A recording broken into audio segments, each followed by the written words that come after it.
good morning, or should I say, hear ye, hear ye. It is day 25 of the Karen Read retrial. It is Monday, June 2nd. Happy Pride. It is time for Live Trials with Emily. If you're new here, I give live commentary, live legal analysis, gavel to gavel, play by play as we watch this trial.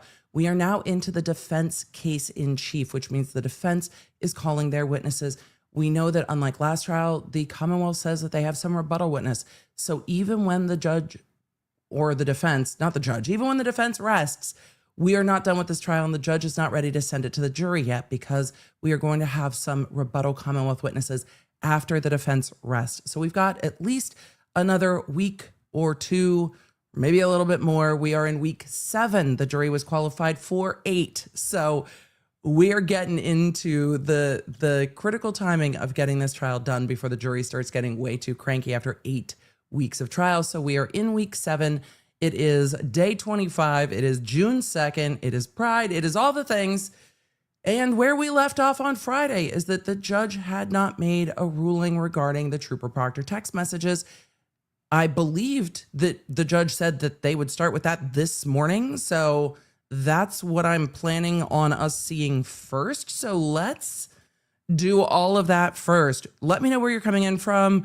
I have a overflowing cappuccino. Emily, is that going to be enough caffeine today? No, it's not going to be enough caffeine today. Are we going to make it work? Yes, we are. We've got some coffee. We got a cappuccino. We got some breakfast. We're ready to go. Are you ready to go? Lawnards, are you ready to go to court? I'm ready to go to court. Let's roll the intro. Let's get going. It's time for court. Hey there, I'm lawyer and legal analyst Emily D. Baker, and this is your go-to destination for live court coverage. I break down the law, the strategy, and the evidence in real time, so you know what's happening. No law degree required. So join the law nerds in the chat. They're here for the facts, not and let's get to court. I mean, it's time. I'm fighting with my soundboard, but it's time to go to court. It's time to go to court. It's time to go to court. I got it queued up well. You are unmuted. The court's staying hydrated. We're staying hydrated. We need to be hydrated and caffeinated. I hope all of you had a good weekend. So, Mr. Lessie, I was told you wanted to see me? I bet Mr. Lessie would like to know WTF is going on with those texts. Sure. I mean, I guess that's Yanetti's motion, but... Dr. Russell, we're not going to agree to that. That's what I wanted to see. But you don't want to agree to Damn it! Don't cut the microphones when they're talking about Dr. Russell. I want to hear what they're talking about. Well, I guess Alessi's doing the direct of Dr. Russell, but we already knew that. We aren't surprised here. Your Honor, I've resolved the matter with Mr. Brennan that would have been the subject of that. Okay, great. Thank you very much. I mean, it's time to go. So I appreciate getting the redacted text messages. They said they would send them. I'm not surprised that you got them. They want them in. Over the weekend, Ms. Diamandis, this is yours, right? So for all of you popping in now, these are Trooper Proctor's text messages. If you did not watch the Emily show this morning, I don't blame you. You were probably sleeping in. Catch up at some time. But we were talking about the fact that the defense has very strongly indicated that they are not going to call Trooper Proctor. So they want these texts in now. They want them now. And some of these have to be redacted. Some of those text messages are hearsay. Some of them are coming out. Also, some of them have like full phone numbers. Those are all getting pulled out too. So if any full phone numbers are in there, they need to be redacted out. So there's stuff in the text thread, the entirety of the text thread, that won't come in. But the defense and the Commonwealth had agreed on some of the things that needed to be redacted out. So they were giving the court that over the weekend or on Friday so that they could evaluate, or the court could evaluate what is coming in or not, because the court has not made a ruling on that yet. They were fighting over authentication. You had someone who's on the text thread who said, I know all these people. We've all grown up together. These are all their phone numbers. I know who's on this text thread. I don't remember this text, but this is our text thread. So the authentication was an issue, and then the admissibility was an issue. They were arguing state of mind, which is an exception to the hearsay rule. They also argued that these are not hearsay. Why? Because they go to state of mind.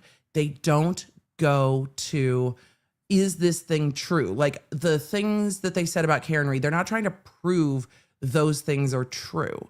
They're trying to prove that he said them so that they go to bias, not that they go to whether or not insult and insult here, insult and insult, insert an insult here. That's not what they're trying to prove, right? All right, let's see what the court's going to do because this had not been ruled on. Mr. Brennan, I'm letting the text messages in over the Commonwealth's objection. Well, that I was a find quick that they're ruling. properly authenticated and that they do go to. Can I turn this fan off? Yes, can we turn Brennan's like, can I turn the fan off? I can't hear you. What did you say? What did you say? What did you say? You said they're admitted over the people's objection? Okay. There's the Proctor texts. Thank you. So I do find that they're properly authenticated, and I find that they come in as they go to the state of mind of Trooper Proctor, specifically as that goes to Bias. potentially reflecting any bias Which or goes to the omissions in Bowden the police defense. investigation. So I'll give Right. a limiting instruction at the time they come in. Like every other text message. I understand that what was still remaining with disagreement are in orange. So I've got rulings on those. The I don't memory think we remains. need argument. We've heard plenty of argument on this. So regarding the first page with the numbers, I think we should do it the way I inquired about them last week, with just the last two numbers, not the last four. So those All redactions right. will have to be So, made. what is happening? Well, Trooper Proctor's texts are coming in whether or not the defense calls Trooper Proctor. And I know a lot of you don't believe me, but when it comes to some of the really substantial rulings, the court has ruled in favor of the defense. So she is allowing those to come in whether or not the defense calls Trooper Proctor. So, look, I still disagree on the ruling on the police procedural expert, but there are a lot of really substantial rulings that have gone in the favor of the defense. So, I think the We'll keep first going in. page with disagreement is on page 02537. Is that right? Correct. Okay, so the first one I mean, okay. from Bird saying something stinks, I'm going to allow that in. Did somebody try to say that that was hearsay? They're not trying to prove something's relative funk. Something stinks is colloquial. It doesn't mean actual, like they're trying to prove a gas leak. Stop it. And then there's a message that coming you in. both agree to in yellow. And then for the orange, all I'm going to let in out of that is gotta be, and that's where it ends. So you'll have to redact out the rest of that, Ms. Giannetti. Okay. And the next page, and the only other one was 02539, is that right? Correct. So that comes out. All right? Okay. That's it. I don't know whose objections they were. Those are my rulings. All right, can we bring the jury in, please?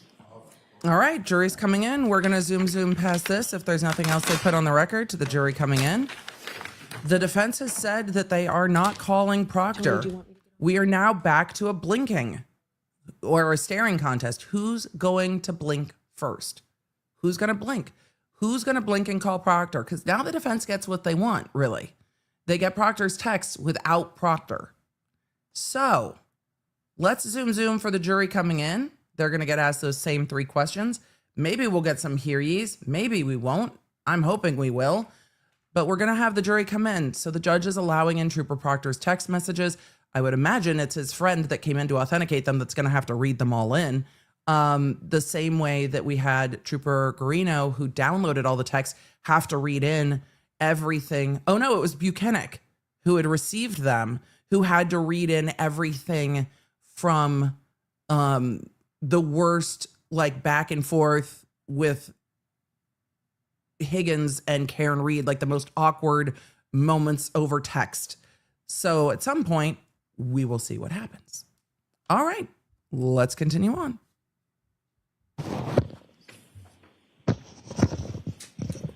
I'm hoping. Hear ye, There we hear ye, go. hear ye. All persons having anything to do before the Honorable Beverly Cannone, the Justice of the Superior Court, holding in Dedham within and for the County of Norfolk. Draw near, give your attendance, and you shall be heard. God save the Commonwealth of Massachusetts. This court is in session. Please be seated. So good morning again, counsel. Good morning, Ms. Reed. Good morning, jurors. I hope you had a nice weekend. I hope, Have law those nerds, you all questions had a I nice asked. weekend as Was well. everyone able to follow my instructions and refrain from discussing this case with anyone since we left on Friday? Everyone said yes or nodded affirmatively. I mean, Were it you was a also great able moment to last trial. Follow the instructions and refrain from doing any independent research or investigation into this case. Everyone said yes or nodded affirmatively. Did anyone happen to see, hear, or read anything about this case since we left last week? Everyone said no or should. B2, I agree with you. Very B2 much. said, I think not Ms. calling Cannone? Proctor is a misstep. Much is lost in the nuance of the text. The jury loses the impact of live testimony. I agree. This is the friend of Proctor that we saw testify on Friday during the voir dire being called. But yes, I think not calling Trooper Proctor is an error. And who knows, maybe they will change it. But if you're new to this trial and they're going to read in Proctor's text, they're awful and they're offensive. And they're going to say them in court. And I feel real bad if this person is the one who's like, hey, by the way, you got to read all this shit your buddy said. I don't know if that's what's going to happen, but if it does, I feel awful because he seems to have one text in this whole May I thread. proceed, Your Honor? Yes. Good morning, sir. Would you please state your name and spell your last name? Jonathan Diamandis, Diamandis. Sir, do you know former Trooper Michael Proctor? I do. How do you know him? We've been friends since middle school, approximately 30 years. And in what town? There it is. Canton, Massachusetts. Right into it. Did you graduate high school with Michael Proctor? I did. When was that? 2000. How close did you remain in contact with Michael Proctor after high school? Very close. Do you have his cell number? I do. How often have you texted him over the years? Frequently. And when you text him, is that direct one-to-one or part of a group chat or both? Both. And I want to direct your attention to one particular group chat that had 9 I bet you people do. on it. Do you know the one I'm referring to? I do. I bet he And does. what one is that? It's one that's been in existence for many years. Week 7, we've starting been out with texts. texting on that text chain for 10 plus years, I would suggest. Okay. And over those 10 years, the members of that group chat, I'm not asking you for names, but if you could tell me where are these people from? How do you know them? We all grew up together and went to school together at some point. All from Canton? All from Canton. And with regard I don't to think I the realized 9 Proctor was people from Canton. I think I on knew that, but- group chat, you're one of them? Correct. And whether or not Michael Proctor is on that group chat with the rest of your high school friends as well? He is, yes. May I have the exhibit that was marked for identification, please? I apologize, I don't recall the letter. Would have been the last one. It was like NNN or YYY or XXX or something when it was marked as identification on Friday. Can't believe it's week 7 of this trial.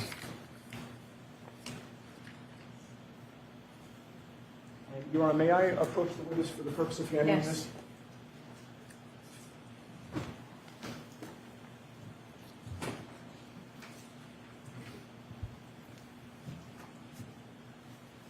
And I've handed you what has been marked triple N for identification. Do you recognize that, sir? I do.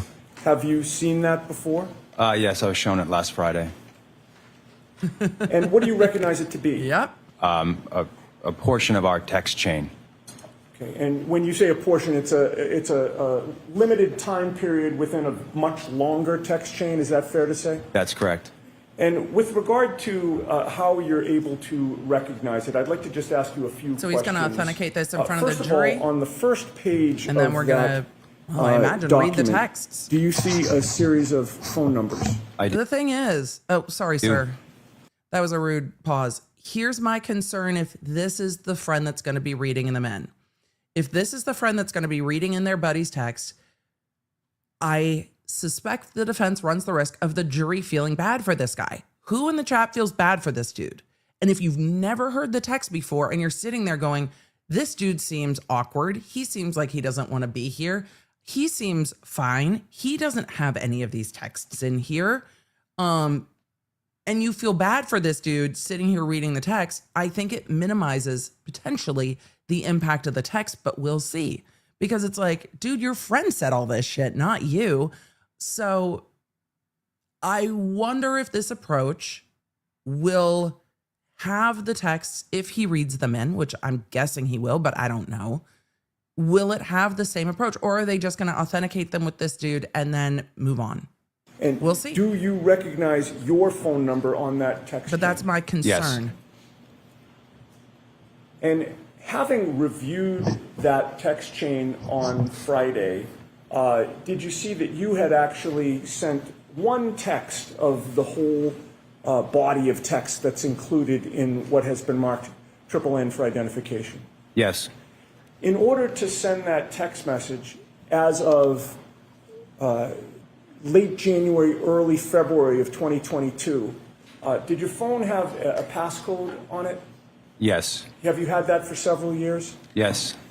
In order to send a text chain, do you have to enter the passcode to your phone first to unlock it? Correct. And he's so it would've authenticating been these you who again sent to that admit them message. into evidence Yes. in front of the And jury. having reviewed the content of that text chain, were you able to identify which entries were typed and sent by Michael Proctor? Yes. Who is he on that text chain? He's listed as local user. Okay, and it says local user, and there's a bunch of letters and numbers after that. Correct. Everybody else is identified by a phone number, Yes, or a nickname. and actually, even the ones with a nickname have a phone number, correct? Correct. Yes. So three of them have nicknames, correct? Yeah, I see two on the first page here. Do you see of the Oh, third on the bottom. Yes, I see three. So you see Yeah, three there? Yes. Yes. And so of the 9, we have 3 nicknames with phone numbers, right? Mm-hmm. Yes. We have 8 phone numbers total, right? Yes. And 1 local user. Correct. And you've testified the local user is Michael Proctor. Correct. And having known Michael Proctor for as long as you have, does he have any nicknames? He does. Yep. And what are his nicknames? Chip and Bear.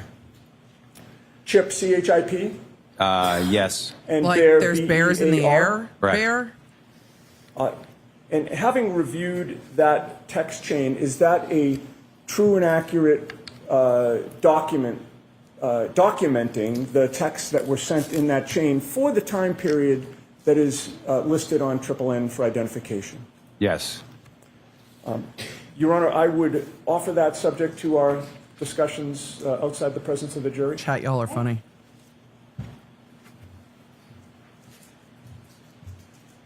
May I take it back from the witness? Yes.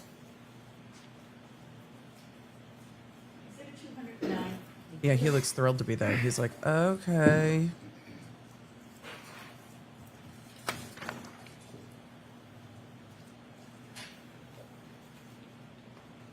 I have no further questions. Thank you, sir. Thank you. All right.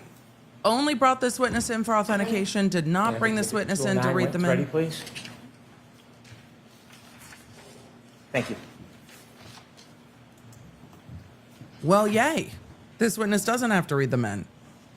So that's Morning, sir. great. Good morning. Have we met before? On Friday, I saw you. We didn't meet. You had been friends with Mr. Proctor for about 30 years. Had Yes. been? Are you still friends with him? I am. Are you still close with him? I am. Oh. You were on okay. a text chain with Mr. Proctor over the years. Correct. Did that include other friends of yours and Mr. Proctor's? Did. The extent of that text chain, did it go back many, many years? Yes. Have you ever looked at any records that summarize some of that text chain? Yes. Did it note that there were over 38,000 texts in that group? I did notice the number, but it sounds accurate. When there is Wow. conversations in that group, do you always respond to the conversation? No. There's a particular section or segment of those 38,707 text messages that was shown to you. Did you see that document? I did. Are you familiar with it now that you've seen it? Now that I've seen it, yes. In that document, are there inappropriate comments that your friend Michael Proctor made about one of his investigations? There are. Was it about Interesting this cross. case here? It was. In those inappropriate comments, did other people on that text chain, not you, comment or respond to Mr. Proctor? Yes. In that text chain where Mr. Proctor made inappropriate comments, you did not respond to any of those inappropriate comments, did you? Correct. You're on the text chain at a point later on in conversations, but not relevant to the inappropriate comments. Correct. Did you know that Mr. Proctor was fired by the Massachusetts Wow. State Police because of his inappropriate comments? Objection. May we approach, please? Wow. Brennan went a whole different direction with this. This is exactly why the defense doesn't want to call Proctor. Because then Brennan's going to be like, yeah, we all agree that this dude's a piece of shit. Like, Brennan, that is exactly the direction Brennan has taken with this cross. Brennan is like, right, he sucks. So Brennan is trying to take the wind out of the sails of those texts. We didn't call him because he sucks. We didn't call him because he's the worst. And the defense at this point is like, no. You can't drop the mic on us. We want to drop the mic. They are in a full-on staring contest over Trooper Proctor. All right. We're going to zoom as much as we can past this sidebar. Last question and answer. Oh, it sounds like the defense won the sidebar because it sounds like the court's Question going to and strike it. Well, now they've heard from the prosecutors that Proctor was fired because of this investigation. Oh, the pissing contest. Sir, do you know if Mr. Proctor was fired from the Massachusetts State Police? I do. Did he tell you why? It was in connection to this case. I believe it was based on his text messages that were sent to us. Right. Based on these comments that are an exhibit? Correct. Did you at any time ever defend or endorse these comments? I did not. Did you ever encourage him in his comments? I did not.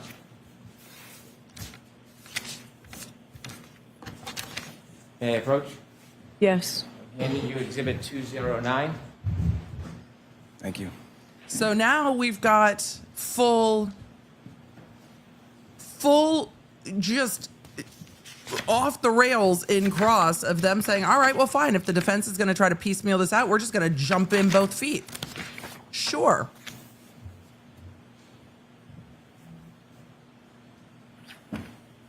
Interesting. On the first page, ending in the numbers 27, there's a fuller number, but I'll just use the last two numbers. Bottom right, 27. Is there a number of redacted phone numbers? I'm sorry. On the first page on the bottom of the page? If you look to the bottom right of the page, there's a number on it? Oh, yes. And then it's blacked out next to it? Yes. Yes. The last two numbers, is it 27? Yes, it is. When you look at that first page, does it have a number of redacted phone numbers of different people? I don't see anything redacted. The top box, are there numbers? There Phone are numbers, yes. Are they partially blacked out? No, the display names, it just lists phone numbers. Okay. Are those numbers Not you recognize redacted. as the group of friends, including Michael Proctor? They are. As you read down that first box and go down to number of messages, do you see that? Oh, yes. Is it 38,707? Yes. Is that for a time period between October 18, 2021 and August 31st, 2022? Yes. I'd like you to look at the third text message that begins Is with Hank Chip. going to have him read text? Without saying who it is, do you recognize that as one of the people in the group? What? I do. And what did the person write? Chip, name of that BPD cop. And at the time this conversation was happening, were you part of this immediate conversation? I was not. Turn the page. Bottom right number is ending in 28. Do you see that page? Yes. Okay. Instead of a name, there's a local user with an ID. Is that Mr. Proctor's? Yes, it is. And does he respond to Chip, name of that BPD cop? He does. What does he say? John O'Keefe. What is the next question from somebody in the group? How old? And what does Mr. Proctor respond? He took custody of his sister's kids. The next one? She died of cancer, and the father overdosed on her grave. What? And then one of the group sends a message. What do they say? Oh, man, that's rough. Wait, what? And what's Mr. Proctor's response? Mid-40s. Does somebody in the group then post a Facebook posting? Yes. Do you know what that's about? I do not. You can turn the page ending bottom right 29. Yes. Somebody in the group ask another question? Yes. What do they say? What's that? Don't have the book anymore. If you could just speak up just a little so it's hard to hear with the fan on. not I your mean, phone. relatable. What's that? Don't have the book anymore. Don't have the How book does anymore. Mr. Proctor respond? This one is a nightmare. Forget about the kids. That's awful.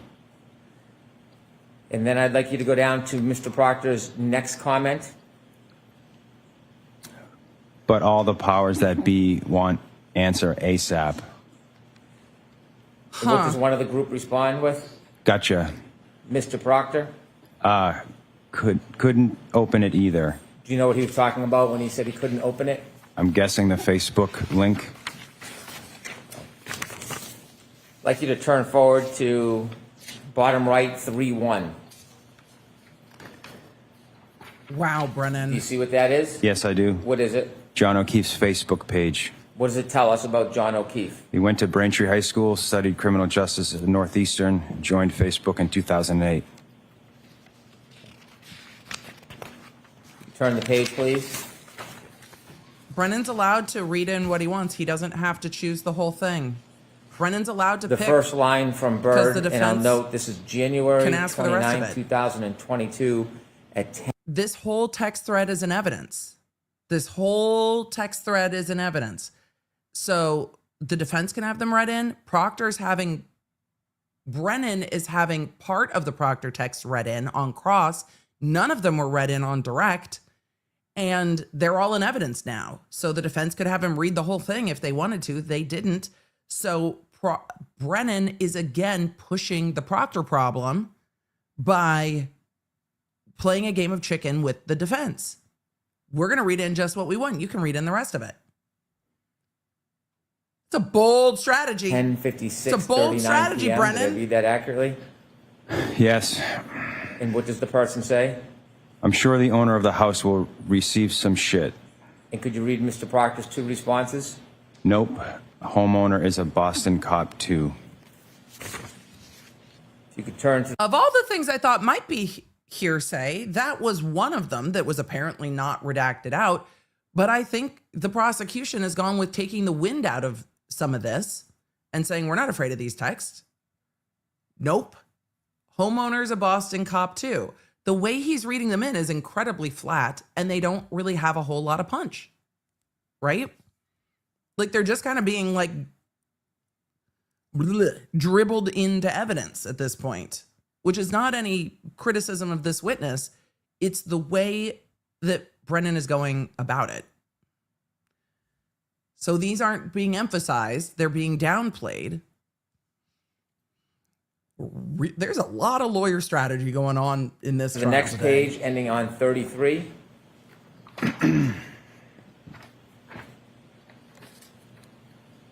This is January 29, 2022 at 10:57:21 p.m. Could you read Mr. Proctor's two comments? She waffled him. I looked at his body at the hospital. And one of the group asks a question. She waffled him, in quotation marks. And how does he respond? He was banged up.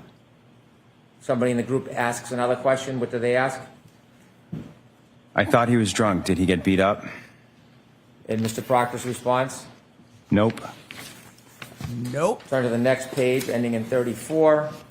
This is at around 10:58:06 p.m. running through 10:59 p.m. Another question from the group. What did they ask? Mel asked in the chat, why is this considered cross? Because it's cross. We're in the defense case. The defense called the witness. This is cross-examination. And unlike recross and redirect, it's not limited to just what they asked for as specifically in direct, but they entered these texts in direct. So the defense entered these texts in. So now Brennan gets to cross-examine about it in the way that he wants to. So the owner of the cop we're in cross. the owner of the house was a woman cop that beat him. And Mr. Proctor's two responses? That's what I initially thought after talking to Canton paramedic. Then I saw the guy. One of the group asks further down, what does...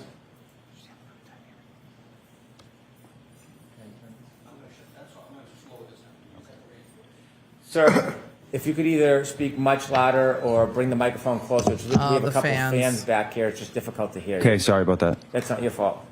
If we can keep our voice up. Which is why it sounds like Brennan is yelling because of all the fans. So one of the in court. group asks, what does, quote, she waffled him, quote, end quote, mean? And then asks, what's the story? Does Mr. Proctor return? He does. What does he say? She hit him with her car. Turn to the next page, please, ending in 3-5. And these texts are from 10:59:13 p.m. to 11 and 8 seconds p.m. The person by the name of Bird asks a question. What does he ask? Or what does he say? Okay, that's fucked up. How does Mr. Proctor respond? Intentional or not. And somebody in the group again? Gotcha, he was frozen in the driveway and she didn't see him. Mr. Proctor's two responses. That's another animal we won't be able to prove. And the next one? They arrived at the house together, got into an argument. She was driving and left. What does the friend say? What's the name of the Canton cop living in Canton? The other one involved. What does Mr. Proctor say? The other one involved. Biffed him. Biffed him? Turn to the next page, ending in 3-6. These run from January 29, 2022, 11 p.m. and 11 seconds to January 29, 2022, 11 p.m., 39 seconds. The first comment by somebody in the group. I will say today is one of those days where it is very clear in the chat who got to see the last trial and who is watching this for the first time and who hasn't heard some of these texts before. So for everyone who's watching for the first time, welcome. For everyone in the chat who has seen this trial before or knows about this trial from outside of watching it, just let it unfold for them. There are a few times in trial, or particularly in this trial, where I'm going to pause and say, chat, let everyone who's watching it for the first time experience it in real time, because it's illuminating watching in the chat what they are thinking of these texts as they are hearing them for the first time in real time. So thank you, chat, for no spoilers. I appreciate you. And for everyone who's watching this trial for the first time and these texts are coming in for the first time, we'll talk about them after this evidence unfolds. It's unfolding in a very different way than it did last trial. So just hang in there. And first timers, keep putting your comments in the chat. We are enjoying watching your reaction to hearing these for the first time. And at the end of all of these texts, I will be asking you what you think and if it feels like the prosecution was hiding stuff from you. But is the prosecution trying to negate that by introducing this themselves? Being like, fine, if it's going to feel like we're hiding things, we'll just do it now. We'll just do it now. So here we are. So hang in there.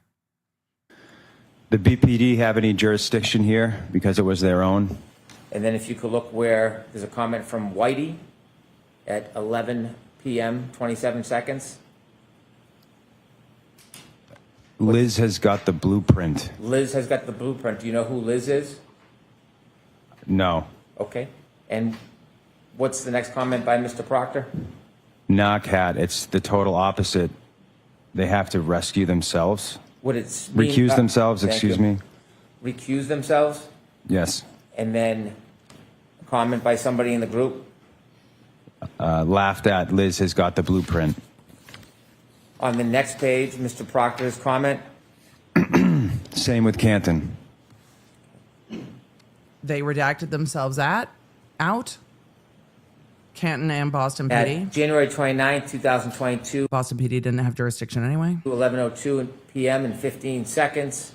There's a comment from one person in the group, number ending in 5051. Could you read that? But I assume you guys are out to make it cut and dry since it involves cops. Next comment by Bird, Something stinks. and the comment by Mr. Proctor. Yeah, but there will be some serious charges brought on the girl. And the beginning of the next sentence is gotta be. And finally, the last comment on that page, She hot at least. and that's a question mark. Yes. Turn the page, please. Ending in 3-8. These messages begin at 11:05:57 p.m., run through 11:06:39 p.m. on January 29, 2022. Does it begin with comments from Mr. Proctor? It does. Could you read all of them, please? He's like, please no. These are not my words. I'm not really comfortable reading these. Do I have to say these words? Well, his face said it before his mouth did. Can you read them all? He's like, do I have to? I'm backing that up. I'm backing that up because his face said, I don't want to. Sir, these aren't my words. Do I have to read them? Look at his face. He's like, fuck. I don't want to do this. These Oh, messages boy. begin at 11:05:57 p.m., run through 11:06:39 p.m. on January 29, 2022. Does it begin with comments from Mr. Proctor? It does. Could you read all of them, please? These are not my words. I'm not really comfortable reading these. Do I have to say these words out loud? So I'm going to see you at sidebar.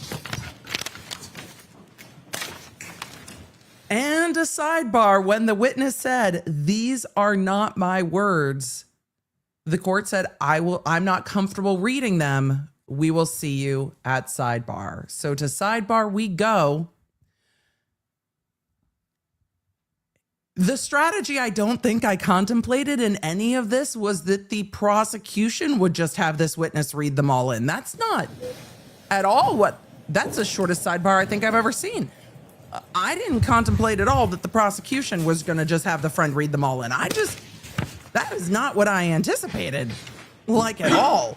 But unlike other times texts have been read in, there's not an investigator to read them in because they're not calling anyone from the FBI, which is who downloaded all these texts. So the investigator who got these texts isn't testifying. It seems that the defense doesn't want to call Proctor. So now the friend's on the stand, and we've seen the prosecutor be like, are you still friends with Proctor? Did you know why he was fired? Okay, let's have you read it all in. I think to take the impact out of it. So the prosecution, instead of calling Proctor to take the sting out of it, is doing it on cross. Wild to me. So I didn't even contemplate that this would be the strategy, because Hank Brennan continues to try this case like a defense attorney, and it is hard for me to wrap my mind around a defense attorney strategy in the prosecutor's shoes. It is confusing to me. It is hard for me to track. And there are times I'm just like, what are you doing? So let's see what's going on. Is this friend going to have to read in all of those fucking texts? I don't know. Also, welcome. Thank you. Welcome to demonetization day if we read all these texts in. Sir, I'm appreciating that you're not comfortable Gird your with these loins. words. These are not your words, are they? No, they're not. You didn't see them at the time? I did not. You've never condoned them or adopted them? No, In fact, you would denounce these, wouldn't you? I would. I don't want you to say words that are not yours, so I'll say the words, and I'm going to ask you if I'm reading accurately. Is that better?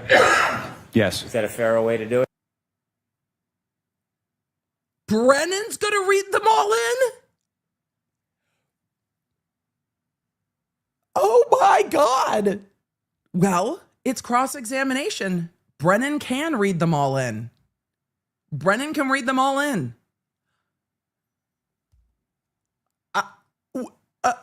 Okay. Yes, it is. Thank you. Okay.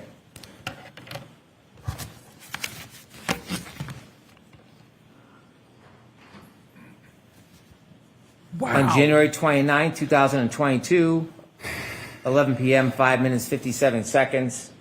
And this page ends at 11 p.m., 6 minutes, 39 seconds on January 20. Also,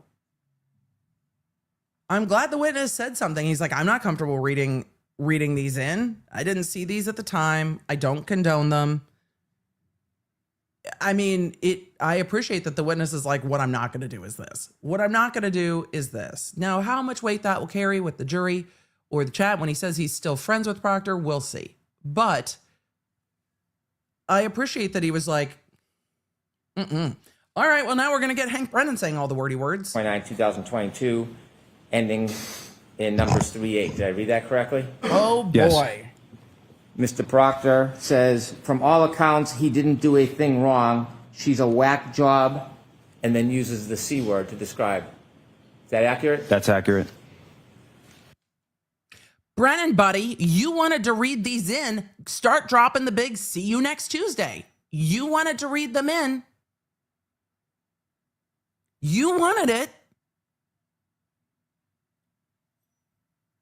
Also, to all the Australians and the Brits in the chat that are like, oh, you Americans and the C word, I know. It just, look, there are some things we are apparently very precious about in the US, and see you next Tuesday seems to be one of them. You, international, laugh all you want, be like, girl, we dropped that word like saying, what up, bitch? I know. But Brennan's now backing off of just dropping the C-bomb. Like, okay, Brennan. From all accounts, he didn't do it. Emily, did you back it up? Yes, I did. Because it's kind of weak sauce on Brennan's part. 2022, ending in numbers 38. Did I read that correctly? Yes. Mr. Proctor says, from all accounts, he didn't do a thing wrong. She's a whack job, and then uses the C word to describe. Is that accurate? That's accurate. He then says, yeah, she's a babe. Weird Fall River accent, though. No ass. Are those the words that he wrote? Those are the words. And there's a response at the bottom from one member in the group stating, oh, she's skating. Yes. Let's turn the page, ending in 3-9. These begin in January 29, 2022, 11:06 p.m., 55 seconds. I Is that agree accurate? Brennan should Yes, have it to is. say it all. Mr. Proctor, I will say for all of you that are just getting here for the first time with these text messages, the whack job, see you next Tuesday text message, last trial, Proctor read this in and spelled out see you next Tuesday, C-U-N-T. And then there was an objection from Alan Jackson, and the court said, did you say it or did you spell it? And he said, I said it. And she goes, they're your words, say them. And the court made Proctor on the stand say what he said in the texts. They're your words, say them. And I was like, come on, Your Honor. Don't let him back out of how bad it is. But that doesn't happen when he's not the one on the stand. responds, zero chance she skated. She's effed. She's fucked. Yes. Is that what he said? It is. And then one person in the group says, no ass bitch. Accurate? Yes. That's accurate. I realize I paused Brennan in the middle of a sentence. So I'm going to back up because otherwise the text thread is going to get lost. So Proctor calls her a name, then says she's a babe with a weird accent and no ass. Then the friends start responding about it. So I'm going to back up so we don't lose the thread. There's a response at the bottom from one member in the group stating, oh, she's skating. Yes. Let's turn the page, ending in 3-9.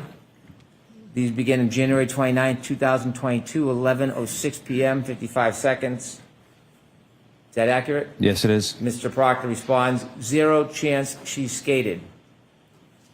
She's effed. She's fucked. Yes. Is that what he said? It is. And then one person in the group says, no ass bitch. Accurate? Yes. That's accurate. Mr. Proctor, there's a response, laughed at, quote, no ass bitch. Yes.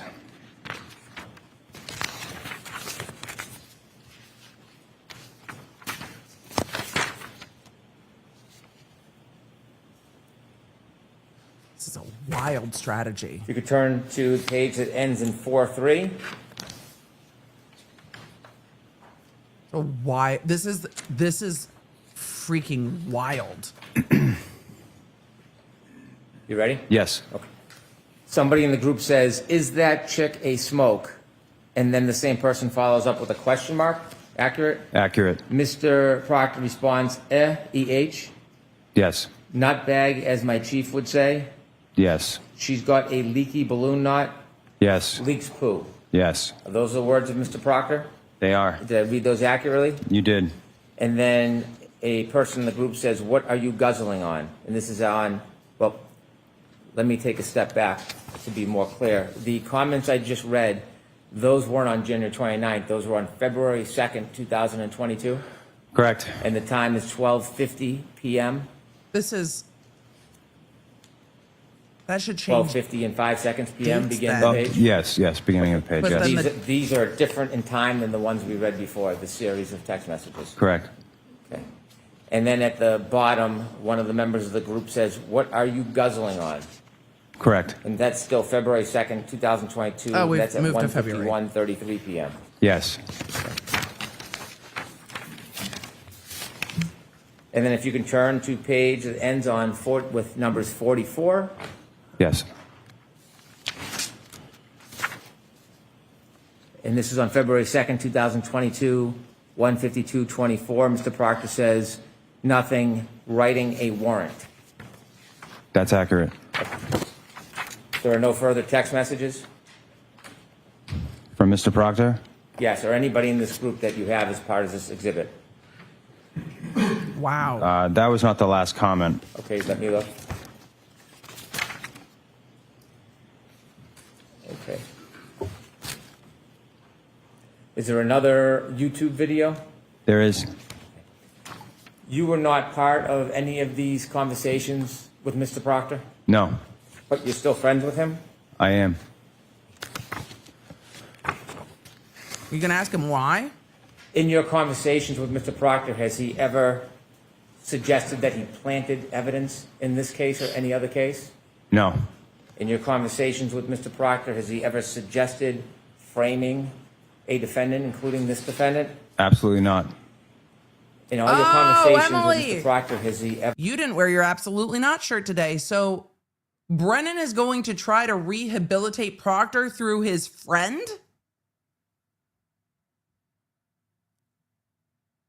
Okay. ever suggested tampering with evidence in this case or in any other case? No, absolutely not. And Mr. Proctor was fired? He was. Thank you. I have no further questions. Wild strategy on cross. I'm real interested to see where redirect goes with Yannetti. Sir, at the time, I can't imagine that this is what the defense thought was going to happen on cross either. Maybe they did, because when the defense made their motions last week, they said, we're not going to just call Proctor and let Brennan lead Proctor through their closing argument. That's what they said to the court. And the arguments that Brennan wants to make are the arguments that he just led this witness through. He didn't tell you he planted evidence. He didn't tell you he did this. He didn't tell you he did that. And he was terminated, right? Right. So the impression left right now at the end of cross is that Proctor was fired because of these text messages. They talked about more than that in opening, but what's in evidence right now is that Proctor was fired because of these texts. Let's see if Yannetti asks more about Proctor being fired of this witness and see if it goes beyond texts. Michael Proctor was revealing this information on this high school group chat. Was this information public? I have no memory, one way or the other. It wasn't. He doesn't know that, but we do. It wasn't. At the time, You're going to ask if that's inappropriate? 100% it is. Michael Proctor was texting Among other these things. messages to you and your other high school friends. Were Ms. Reed's medical conditions public? Did you know anything about Ms. Reed's medical conditions? I didn't know anything about this case at all. Michael Proctor was the one revealing those details about the case to you and anybody on the chat who cared to read them, I don't know correct? if he even knows if that's Correct. true to And this you were asked point. questions about why Michael Proctor was fired, and I believe you answered in a shorthand way for these text messages. Were you aware he was fired for being biased? I'm not aware of that. Objection. So the answer will stand. He's not aware. Right. Were you aware that he was fired for revealing confidential information leading. about an investigation? I was not aware of that. And were you aware that he was also fired for conduct unbecoming a state trooper and a lead investigator in this case? I was not aware of that. I have no further questions. Short redirect. That doesn't surprise me. You're not aware that he was fired for conduct unbecoming because of these text messages? My understanding was it was due to the text messages. I don't know the other details of the situation. Do you know he was not fired for any accusations of planting or tampering with evidence? I do not know that. Do you know that he was not fired for doing anything to compromise the integrity of the evidence in this investigation? I do not know that. All right. So, sir, I am going to let you step down, and then, folks, I have an instruction for you that I should have read at the time that text messages came in. You can leave them I right think with this Madam witness Clerk. probably feels like he is just a soccer ball being kicked back and forth between the attorneys, because the attorneys are like this, and this witness is like, I don't know. But I think that with these coming in, the defense is not going to call Proctor. Reporter. Thank you. And you're all set. Thank you. Wow. And now the judge is finally going to read the instruction. All right, so I've told you folks previously, but I've got an additional instruction here. Before, and I think so you know this, and you'll hear it at the end of the case as well. Before you consider any electronic communication in your deliberations, you must first find that it is more likely true than not that the person who authored or created or transmitted the communication was in fact the person alleged. And here we've heard it be Michael Proctor and high school friends, the testimony was, I believe. If you do not find it is more likely true than not that the person alleged to have created or sent these messages, then you may not consider the electronic communication in deciding this case. And also here, this text message chain was not being admitted for the truth of what's in the chain, but solely for the limited purpose of weighing the texts as they go to Michael Proctor's state of mind. And more specifically, whether or not that state of mind reflects any bias or omissions in the police investigations. So, all right, is there another witness this morning? Okay.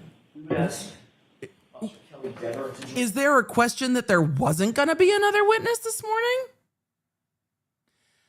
I actually think this judge generally reads that instruction before the text comes in. I don't think it matters really with these texts one way or the other, because there's not as much risk of the jury using them for improper purpose.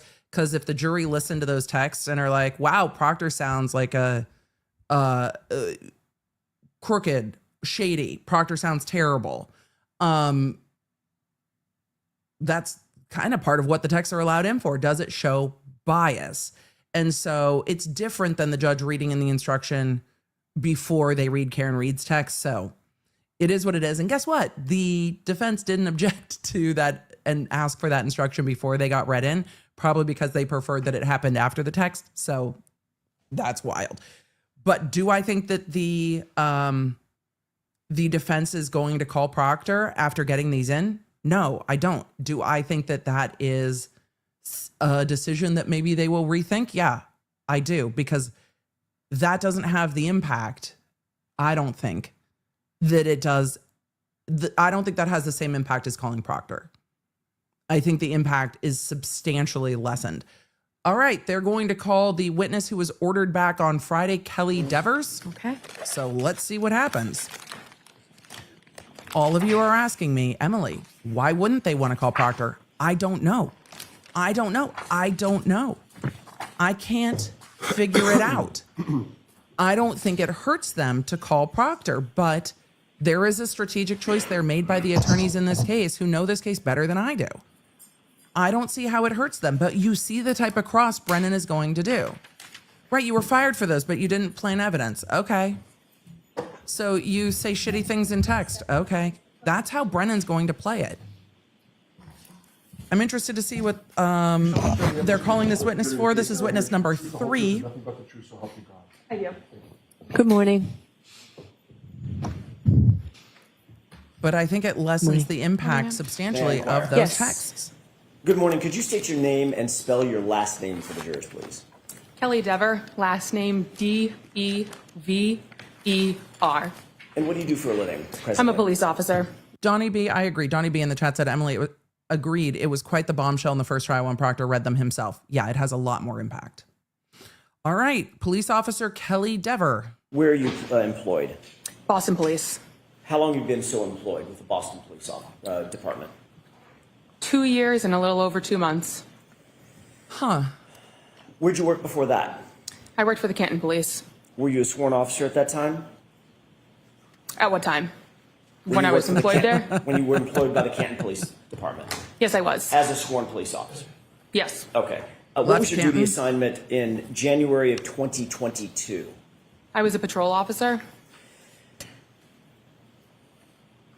You're familiar with the case that's presently before the bench, correct? In some capacity, yes. Commonwealth versus Karen Reed. Yes. All right. Did you ever prepare For all of you asking, no, this witness did not testify at the first trial, so I don't know. any kind of report based on any of your conduct or your connection with this case, if there was any connection with this case, while you were a Canton police officer? No. Were you ever interviewed by any member of the Canton Police Department in furtherance of their investigation related to the death of John O'Keefe? No. Were you ever interviewed by the Massachusetts State Police? No. Let me finish the question. I got to finish the question, then you can answer. It works a little better that way. Were you ever interviewed by any member of the Massachusetts State Police? What are you going to ask questions in about? furtherance of their investigation into the death of John O'Keefe? No. Were you ever interviewed by either the Canton Police Department or the Massachusetts State Police with regard to any of your observations on January 28th or January 29th, 2022? No. And you never wrote a report about your observations or any observations that you had on January 28th or January 29th, 2022, correct? No. That was a double negative. Let me try that a different way. Did you ever write a report about your observations related to January 28th, 2022, January 29th, 2022? No. Thank you. As a matter of fact, the first time you were ever interviewed in connection with anything having to do with this case or this investigation related to the death of John O'Keefe was by a separate law enforcement agency, not the Massachusetts State Police, not the Canton Police Department, correct? Yes. That was Was in it? August of 2023. Is that right? Yes. Do you remember the exact date? No. August 9th, 2023. Does that sound right? About right? I know it was the summer of 2023. So, Okay. Do you think it would refresh your recollection to take a look at a report of that interview? yes, because I've never seen it before. Fair enough. So far as the date is concerned, may I approach? Yes. Oh, y'all, I'm sure this witness isn't thrilled to be here. She doesn't want any smoke from this case. She doesn't want to be on the stand with this case. Being on the stand with this case is not something anybody, it seems, wants to do, except maybe the experts who are getting paid a ton of money. And even then, they don't seem to want to answer questions all the time. She does not want to be there at all. Plus, she was in court the entire day Friday and they didn't get to her. So yeah, I'm not sure. I'm sure she's not thrilled at all. Like at all. Familiarize yourself with that face page of that report. Okay. May I approach? Yes. Thank you. Do you have that date in mind? Yes. Does that refresh your recollection that it was August 9th, 2023? Yes. Okay. I want to direct your attention Officer Dever, to August January 9th. 28th, 2022. Where were you working? What was your duty assignment on that day, January 28th, moving into January 29th? Well, 3.5 years later, I remember I was on patrol. I don't remember anything further about this night. Did you work overnight, like a late shift going into the morning of January 29th? That was my assigned shift, so yes. Okay. Who else was working with patrol you overnights? On that particular day, if you recall? Sergeant Good, Officer Mullaney, Officer Seraph, and Officer Pasquarelli. And what generally was your assignment when you went That's into right, we work didn't that see night Seraph on either. January 28th? Patrol. At some point, either that evening in the early morning hours of January 29th, did you note that a call came in related to a person found in the snow, unresponsive in the snow? Yes. Tell me about that, the nature of the call, and where were you? I was in my cruiser. A call came in that said person in a snowbank, something along those lines. Immediately followed by that transmission, my sergeant requested that I come to take over dispatch. Is that Sergeant Good? Yes. Okay. So Did she you, in went fact, to work dispatch. respond back to Canton PD to take over dispatch? Yes, so I was already in the parking lot of the Canton Police while this took place, so I was already at the station. Did you note whether or not Sergeant Good and or any of the others responded to the location while you stayed back to handle dispatch at the police department? So this would be around 6 Yes, that's why I a.m.? went inside so he could respond. Were you aware that Sergeant Good... At this time, Canton PD handled their own dispatch with officers that were on duty. They did not have a separate dispatch individual. So for all of you being like, what? I know. They did. I know. She got called in. She was probably the most junior person on duty. She got called in to handle dispatch so the sergeant could respond to the scene. Did you have any knowledge at that time that Sergeant Good was familiar with or knew who Brian Albert was? Objection. Sustained. Did you know who Brian Albert was at No. that time? No. Do you now? At least Because of familiar this with the case, name? yes. I spoke over you. I'm so sorry. Based on this case, are you familiar with the name? The name, yes. Okay. Did you know Kevin Albert? No. Oh, the detective Kevin Albert. Yes, I did. Correct. How did you know Kevin Albert? He was a detective for the Canton Police. Were you aware of his relationship to Brian Albert at that time? No. Are you now aware of his relationship with Brian Albert? Yes, from the media. And what is that relationship as you know it? Sustained. Did you know Brian Higgins at that time? Yes, in passing. I'm not asking if you're social friends, asking if you knew who he was. Yes. How'd you know who Brian Higgins was? He had an office He there. had an office in the Canton Police. Was he a sworn police officer? Not for us. Was he a sworn federal agent? Yes. Worked for ATF? Yes. Okay. How long had you known and been familiar with Brian Higgins? Say, for instance, by sight, to be able to recognize who he was. Sometime during 2020 is when I was probably first familiarized with him, because that's when I was employed with the Canton Police Department first. Okay. Pass him in the hallways, hi, bye, things like that. Yes. Sustained is to four, Mr. Jackson. Understood. Did you know him by sight? Yes. Could you recognize him? I mean, if of you all saw the him? leading questions, that's the one that offends me the least. 2.5 years later, no, but at the time, yes. I'm not asking you about right now. I'm asking you back in January 2022. Could you recognize him by sight? Yes. Did you know who Kenneth Berkowitz was? Yes. Who is Kenneth Berkowitz? He was the chief of the Canton Police. Obviously very familiar with him. He was your boss, correct? Yes.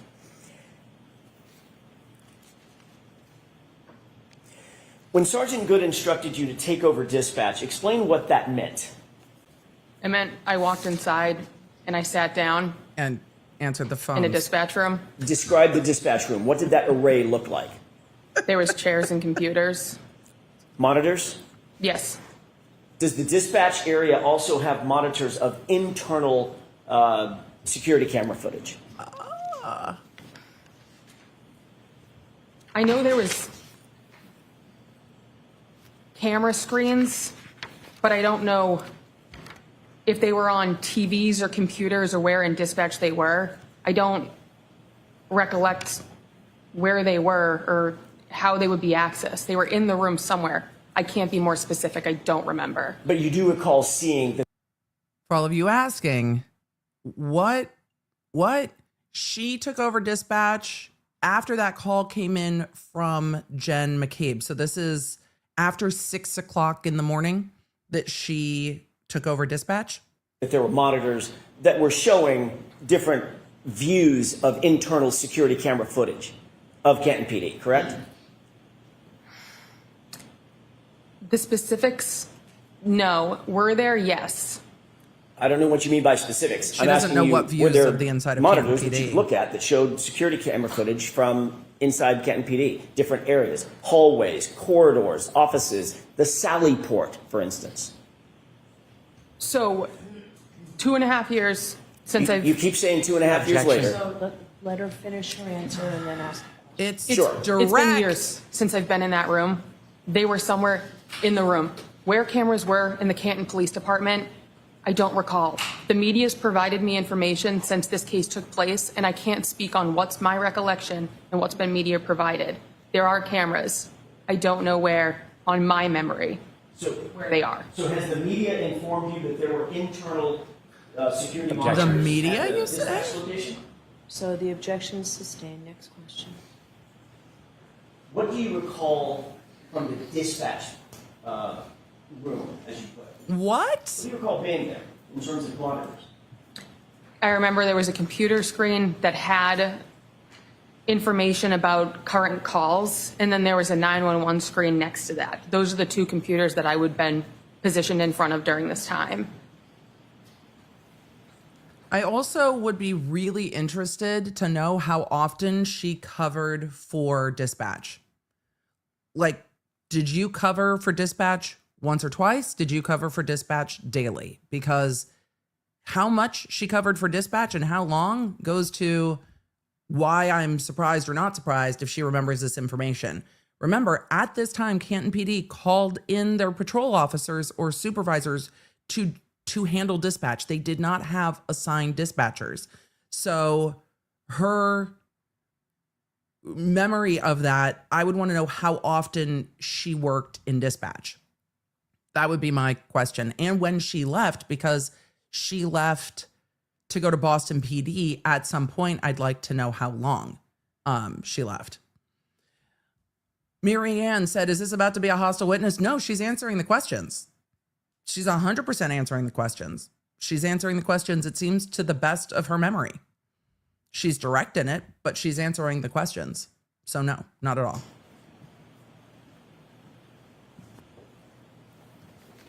I mean, it's clear she doesn't want to be there, but she's answering the questions. As a dispatch officer, by the way, you were a sworn officer at Yes. that time, correct? Uniform, badge, gun, the whole works, right? Yes. I mean, the lack of bun is off-putting to me, and I am joking, but I don't think... It's been a really long time since I've seen a female officer testify without the hair 100% slicked back into a bun. Like 100%. Had you ever been in the Sallyport at Canton PD? Yes. What's the Sallyport? A Sallyport is a garage, essentially. Okay. You were aware that the Sallyport garage had a camera, a security camera? It would make sense because that's where we bring prisoners to drop them off. Well, more than just makes sense. I'm asking you, do you recall that it had cameras that serviced the Sallyport garage? Security cameras. It's where we brought prisoners, so there would be It cameras. would make yes. sense that there's cameras. You're She just saying doesn't there wouldn't be remember. cameras. I'm asking you, were there cameras? She said she didn't According to remember. the media, yes. I've seen the footage, so yes, there were cameras. All right, so hold on. So I'm going to strike that, officer. You have to answer the question based on your own independent knowledge. Okay? Right, it can't be speculative. If you don't have them, tell us. But you can't reference what you know from the media. All right. How hard? There were cameras in the Sally. It's not like you've never testified before, ma'am. It's not like you've never done this before. And no, chat, she's not a hostile witness. It is not based on vibes. That is a legal term of art.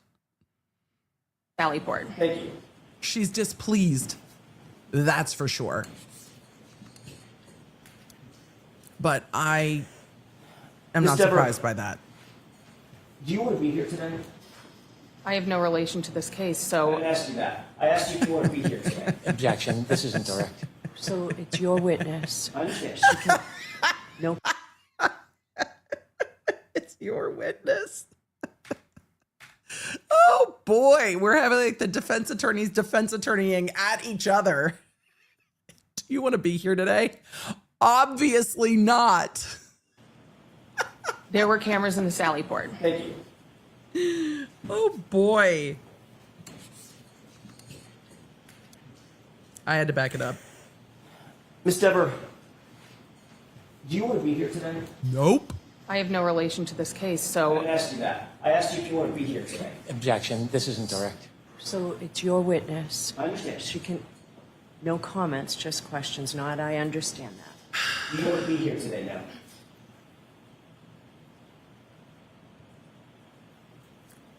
I am put on the stand in a murder trial.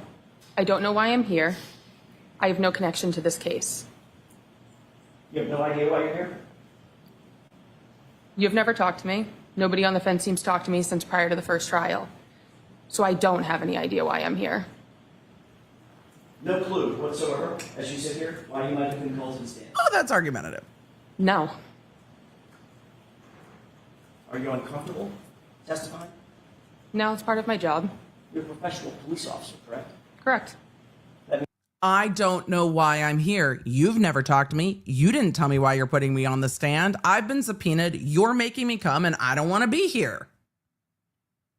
It's obvious she doesn't want to be here. Just say, no, I don't want to be here. I have no connection to this case. I don't know why I'm here. That means you're a professional witness to a certain degree, correct? In the crimes that I've gone on the stand before, yes, I have been. And you understand the oath? Yes, I do. What is that oath? The oath is to tell the truth. The whole truth and nothing but the truth, correct? Objection. Sustained. I'll rephrase it. Is there more to that oath when you raise your right hand as a witness? I'm objecting. So I'm going to see it sidebar for just Sure. Oh boy. Well, I think when asked, do you want to be here today? Her face said 100%. Nope. Like just 100%. Her trying to walk around not wanting to be here doesn't quite work because her face says that she doesn't want to be here. This is a long sidebar. So we're going to zoom past that because I'm dead curious to see what this witness has to say. So for all of you saying, does this witness hurt the defense? It depends on how the jury feels about the defense. If the jury feels that the defense is, it really just depends on how the jury feels. Like this witness is sitting there like, I'm not even supposed to be here today. Some people can relate to work. It just depends on what's coming. But Jackson keeping his demeanor from getting snarky, even though he's fighting it, is going to go a long way. If he starts getting snarky, then her being evasive with him is not going to be read by the jury as her being evasive. It's going to be her fighting with the defense attorney because she's not even supposed to be here today. So it really just depends on how they feel about Jackson. Your Honor, may I inquire? Yes. Thank you. But I don't believe she's not there I don't believe she's here just to say whether or not there's cameras in Canton PD. There's got to be something else. I'm just curious what it is because I have no idea. Cameras. And if any of you are watching in advance and you tell me, I will immediately mute you from the chat. I don't want to know. We want to find out together in real time. One of the monitors that you had access to back on January 29th did show the footage from, or did it show the footage from that one of the other Sallyport garage cameras? Can you rephrase the question? Sure, it was a little bit clunky on my part. Did one of the monitors that you looked at, that you had access to at the dispatch area, did it show the video footage or the video feed from the Sallyport garage?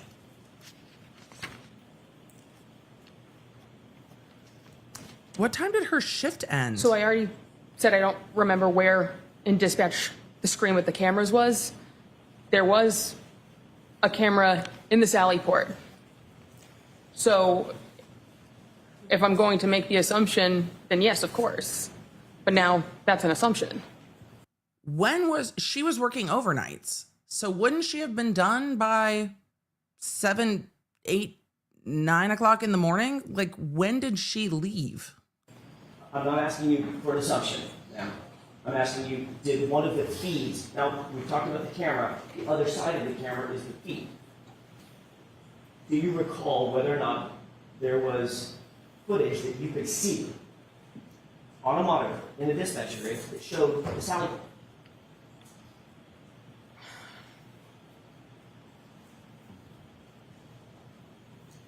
I'm going to go with yes. Okay. She doesn't remember. Clarification. How long? So I don't know what that means. So what do you mean you're going to go with yes? Is your answer yes? She doesn't remember.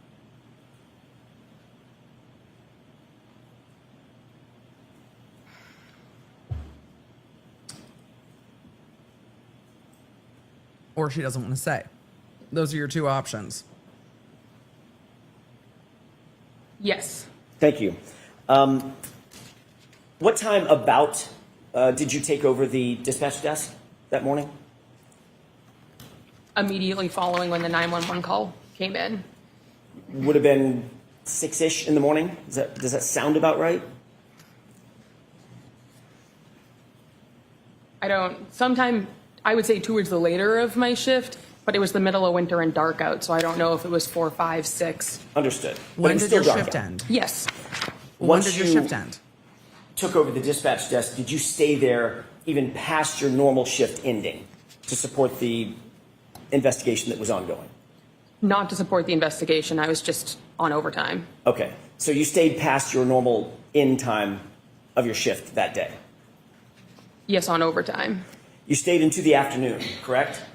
I believe the shift ended at 3:45 p.m. for the Canton Police. But you stayed past your ending shift time, correct? Action.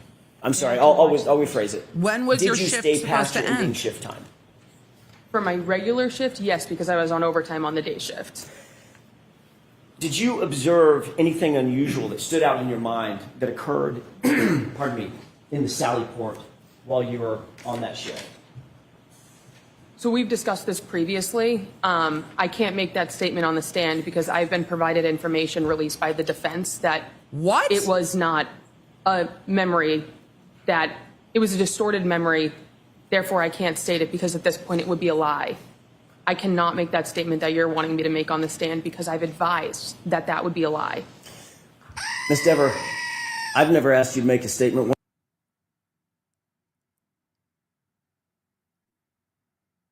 What?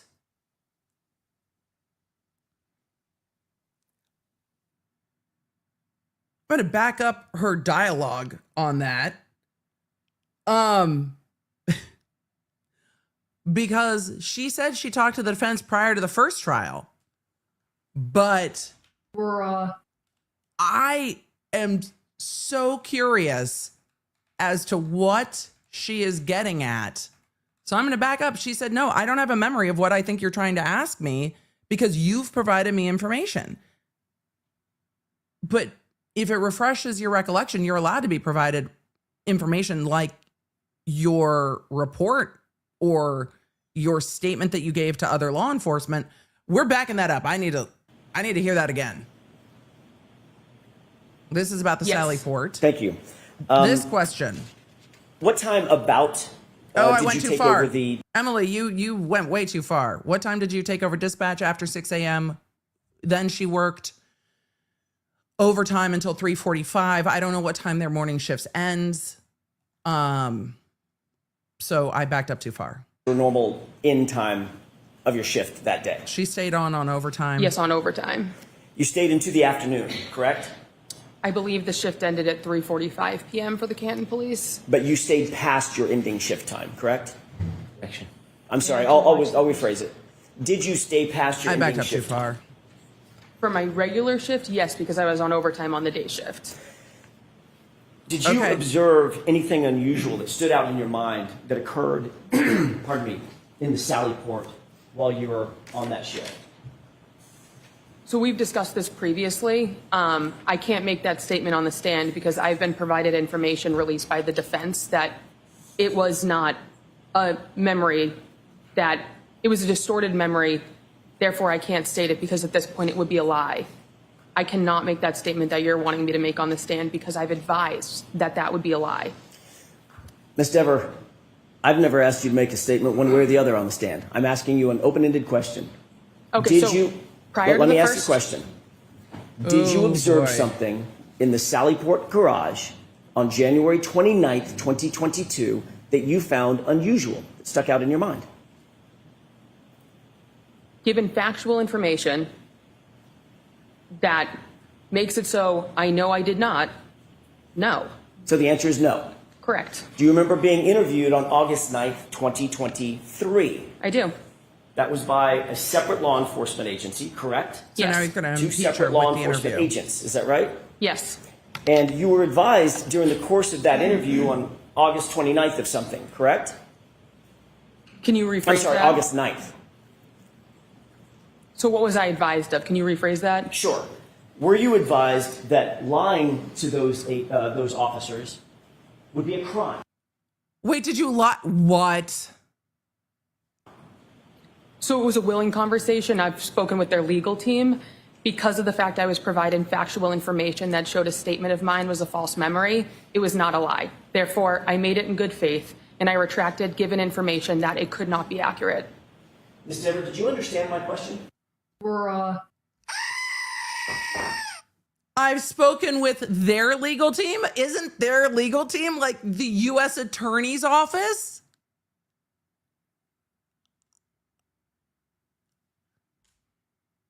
Ma'am, can we get back to I don't even know why I'm here? Because it seems that you do know why you're here.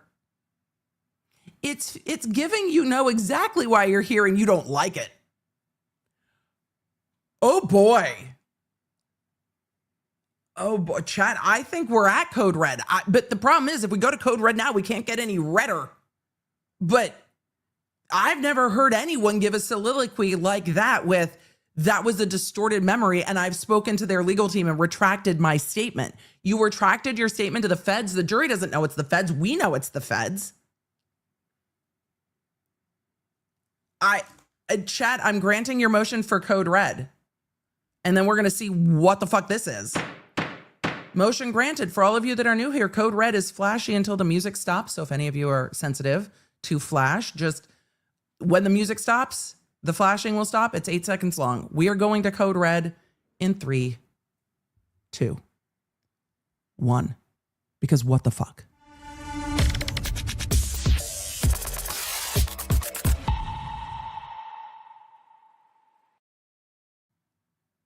What the fuck? What the fuck?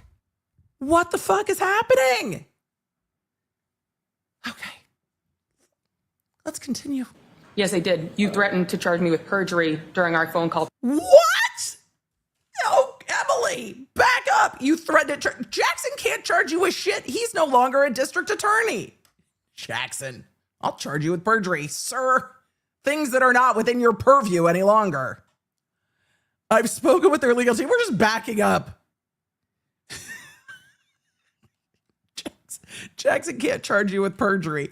Okay, we can't go redder. Lying to those officers would be a crime.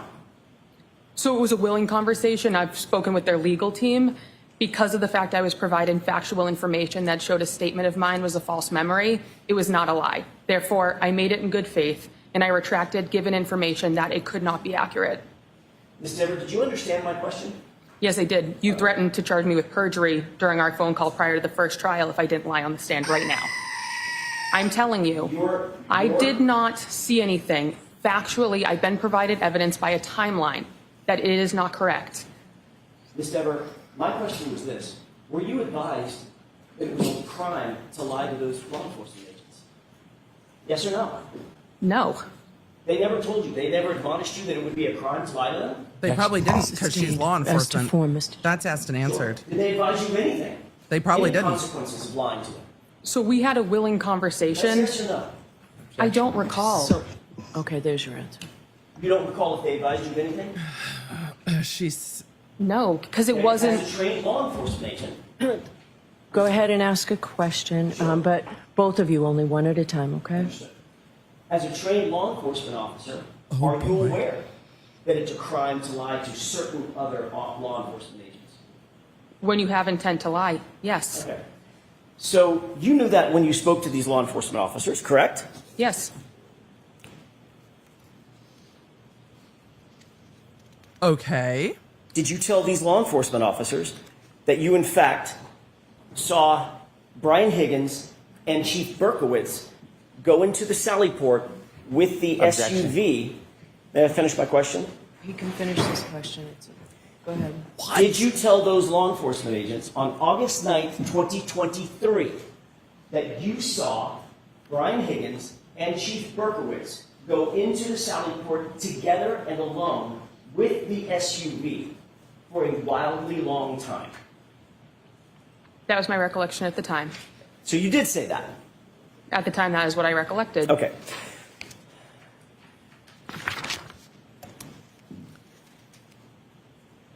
What time did you leave Canton PD? And when in time are we talking about? Did you tell officers that you saw Chief Berkowitz and Higgins go into the Sallyport with the SUV for a quote unquote wildly long time? Yes, that's what I remembered at the time. Did you leave Canton PD at 3:45? Because if you left at 3:45, the SUV wasn't there yet. When did you leave? I'm so confused. Because if you left at 3:45, that SUV wasn't there yet. Unless you were back for an overnight shift at 7. When does your overnights start? Because if you left at 3:45 and came back or slept there and went back on an overnight shift, you could have been back on shift at 7. I need the timeline. I need the timeline. Oh, chat, no, she didn't get promoted. She left Canton PD. I also want to know when she left. When Did you indicate that you noted? When did you decide to GFO? Like, when did you decide to leave Canton PD? And did it have anything to do with this?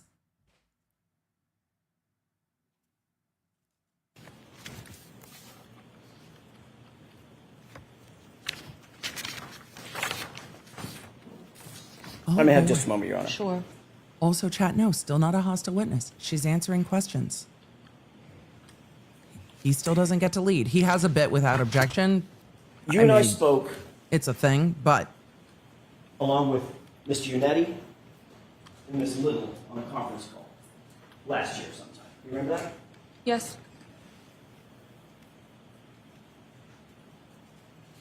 Between the time that you were interviewed on August 9th, 2023, and when we spoke sometime in maybe it was April or so of last year, does that sound about right? Yes. Did you have any conversation with any other party about your potential involvement in this case? No. Did you have a conversation with anybody in the commissioner's office at Boston Police Department? Not about anything malicious. I didn't use the word malicious. not the Jen McCabe. There's nothing nefarious answer. Did you talk to anyone else about this case? Yes or no? Not about anything malicious. That wasn't the question. Did you have a conversation? And we already know that you had a fucking conversation with legal for the other agency. When did you have that conversation? Because I bet it's after you talked to the defense in this case. I would imagine it wasn't before, so you did talk to at least, from what we know, too. Ma'am, you know exactly why you're here. Oh boy. Malicious? Why do you say malicious? I had a conversation, but it was my department saying, regardless of what I need to say on the stand, they support me. You were asked to go to Regardless of what you need to say on the stand? Regardless of what you need to say on the stand? So you did talk to your department about it. Also, I wouldn't be surprised if you talked to your department about it. So why sidestep it? Yes, I was getting subpoenaed on a case that I wasn't involved with, that involves the death of a Boston police officer from the agency I'm now working with. Yes, I talked to my bosses about it. There's nothing weird about that until you make it weird. Because, see, there can be nothing weird, but you can also make it weird. So we're going to back up because you're making it weird. About anything malicious. I didn't use the word malicious. Why do you say malicious? I had a conversation, but it was my department saying, regardless of what I need to say on the stand, they support me. You were asked to go to the commissioner's office, correct? Yes. How long had you been on the Boston Police Department at the time that you were invited to go up to the Commissioner Michael Cox's office?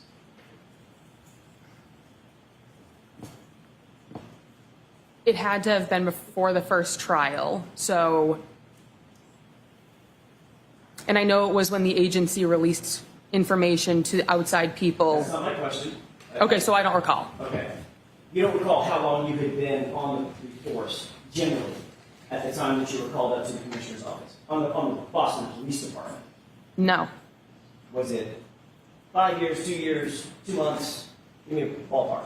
So I've been on the department for 2 years and 2 months. I would say somewhere in the range of a year. Okay. When did you join Boston Did you PD? find it unusual for would you call yourself a rookie back then? Yes. Did you find it unusual that a rookie police officer would be called up to the commissioner's Not with office this case. personally I- to discuss a matter? It was a reflection of how good of a leader he is. It was not anything that I found unusual, given the fact he is someone who wanted to show support for his officer. With this case. I'm guessing all of your training class or all of your entry classes at Boston PD, they've all gone up to the commissioner's office as well? I don't know anyone else who's been in this particular circumstance. Do you know anybody else who's been called up to the That makes commissioner's sense to me. office at your level at the Boston? Jackson, my guy, you don't need to make things that might not be shady sound shady, because there is so much else to work with here. But if you get into the weeds on this, you are going to lose the jury, because I think the jury is very much picking up on, oh, so you got called by the defense in this case, and the bosses wanted to talk to you about this case because this case is about John O'Keefe, who was a Boston police officer when he died, and Brian Albert, who was a Boston police officer who's in the house where John O'Keefe was found on the lawn. Yeah, I bet the bosses wanted to be like, yo, what's up? I bet 100% the bosses wanted to have a chit chat. But there's so much else. Police Department. Objection. Sustained. Do you know of any of your This colleagues doesn't surprise me. with your level of experience that have been called up to the commissioner's office for a specific instance? Objection. That's sustained. Now, when you went up to the commissioner's office, did you respond to his indication that he wanted to see you up in his office? It wasn't a direct line of contact from him. Okay. Did you respond? Did you ultimately go? That's what I mean by respond. Did you go to his office? He's my boss, so yes. Okay. And who else Yeah. was in that office? Wait, I was trying to save Me a question. and him. The two of us. General counsel of the Boston Police Department? No, it's just me and him. The conversation that we had last year, did you say that general legal counsel for the Boston Police Department was also there? That's not what she Not said. during Sustained. that conversation. Objection. Next question. Sure. Was there another time that you went to the commissioner's office where general legal counsel was there? No. Have you ever met general legal counsel for the Boston Police Department? Yes. Was it in the commissioner's office? No. When was it? During my conversation with the agents. You took a lawyer with you to talk to this other law enforcement agency? I'm going to see you at sidebar. Sustained. Absolutely sustained. As it should be. That area is not going to go well. It doesn't matter. The jury's heard it. But the other agents from the other agency, let's zoom past this sidebar, because all of you want to know exactly what's coming. So do I. Everyone wants to know. We want to know. She has not opened the door. She has not opened the door to talk about the FBI chat. Others in this case have used the word agents. Others have said other agents, other agency. So it's Yes. Thank you. we know she's Ms. talking Deborah, about when the we left FBI. off, I was asking you about the meeting at the commissioner's office. And I want to clear this up. Was general legal counsel in that office or not? She when said you had a no. meeting with the commissioner, Michael Cox. No, it was just me and the commissioner. At some point, did the commissioner say to you that Boston Police Department, insofar as your connection to this case is concerned, Boston Police Department fully supports you? Yes. Did he also say, do the right thing? What?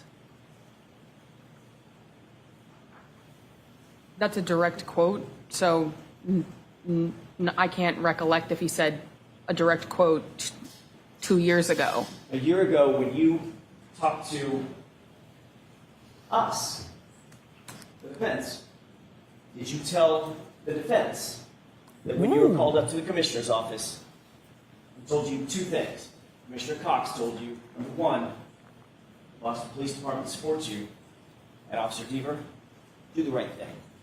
So he said my name correctly. He said Dever, and That's my mistake. Let's see, like, you want me to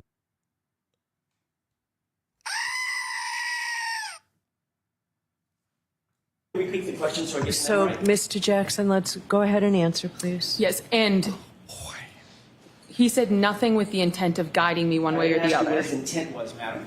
I asked you what he said to you. What were his words to you?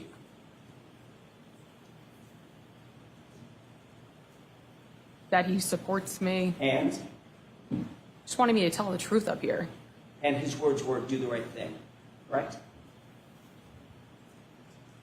I don't recall. You said you weren't going to get into what he was thinking, and you just said he just wanted me to tell the truth up here. So, okay. How many other times have you testified in a court of law? During the course of your job? Oh, boy. 2 dozen, 3 dozen. In, Actually testified You're kind of new. probably ballpark 12 times. in any of those other cases, has Commissioner Michael Cox called you up to his office to discuss your testimony in any of those cases? Yes or no?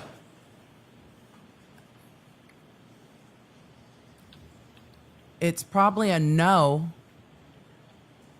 Stop trying to think of what he's insinuating and just answer the question, because the answer is a no. And Hank Brennan's going to get up on cross and say, have you ever had to testify in a case where the victim was a Boston police officer? No. Have you ever testified in a case where the scene is the home of a Boston police officer? No. Just stop trying to figure out where he's going and answer the question. That's not a yes or a no answer. Well, Yeah, yes, it is. It actually is, Ms. Dever. So no comments, okay? Just You understand the Shit. question? She understands the The insinuation. question, yes. The implication, The question is, in any of those, I'm asking you an open-ended question. In any of those cases, Officer Dever, not including this one, Oh, boy. as Commissioner Michael Cox ordered you up to his office to discuss your testimony. no. Thank you.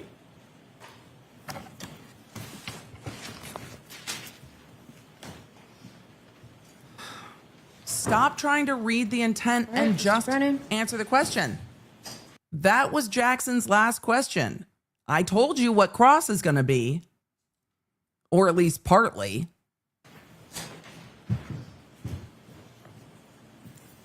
Brennan's going to be yelly. Good morning. Good morning, sir. My name's Hank Brennan. We have never met before. Correct. Have you ever spoken to me before? No.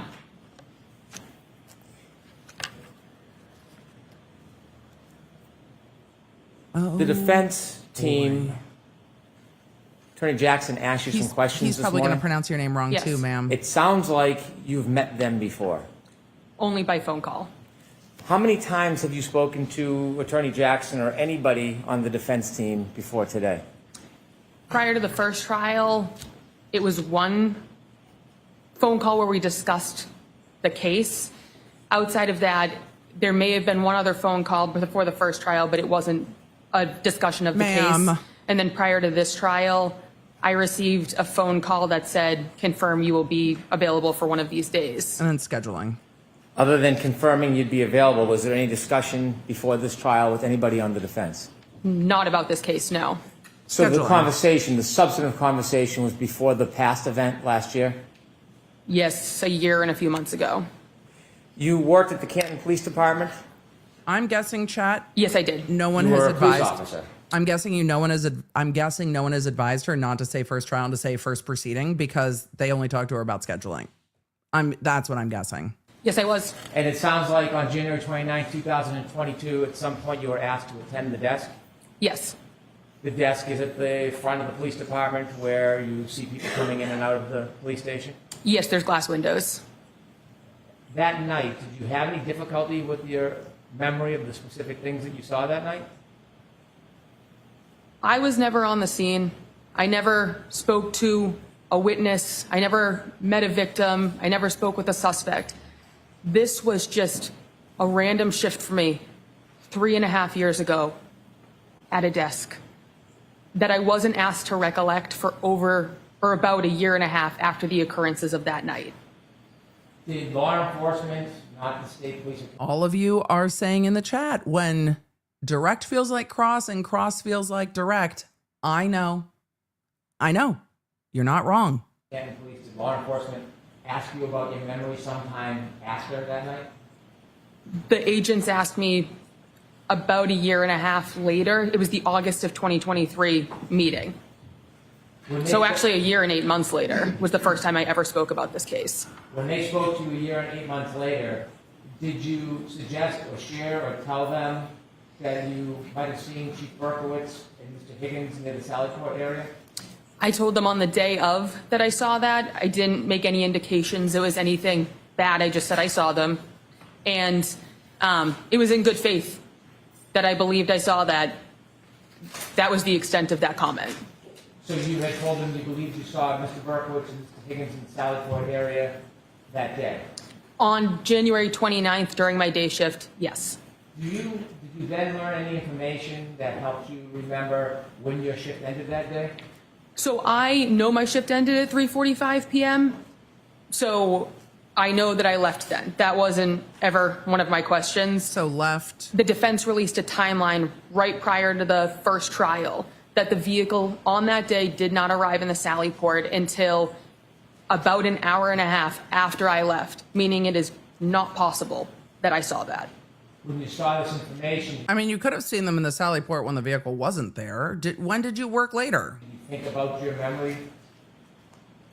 When I saw that information, it made it clear to me that there was a distortion of the timeline, and the false memory I created, I provided in good faith, but I retracted immediately, being provided evidence that it was not possible. Who did you retract it? Well, this is going to make it very difficult for her to testify in future cases. Because when she testifies in future cases, if it's not in the report, and even if it is, defense attorneys are going to grab this transcript and be like, so false memories. You've testified in a case where you've given interviews where you've had false memories.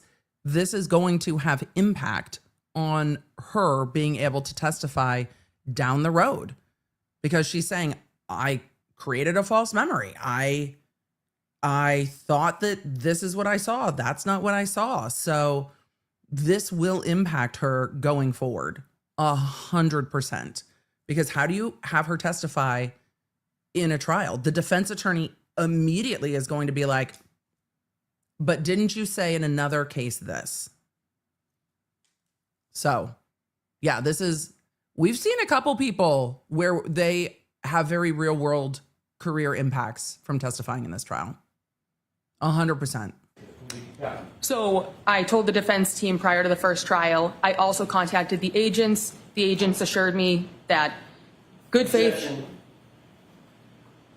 Not what they said, but what you thought. Not what they said to you, but Did they threaten to put you in jail when you told them about your mistake?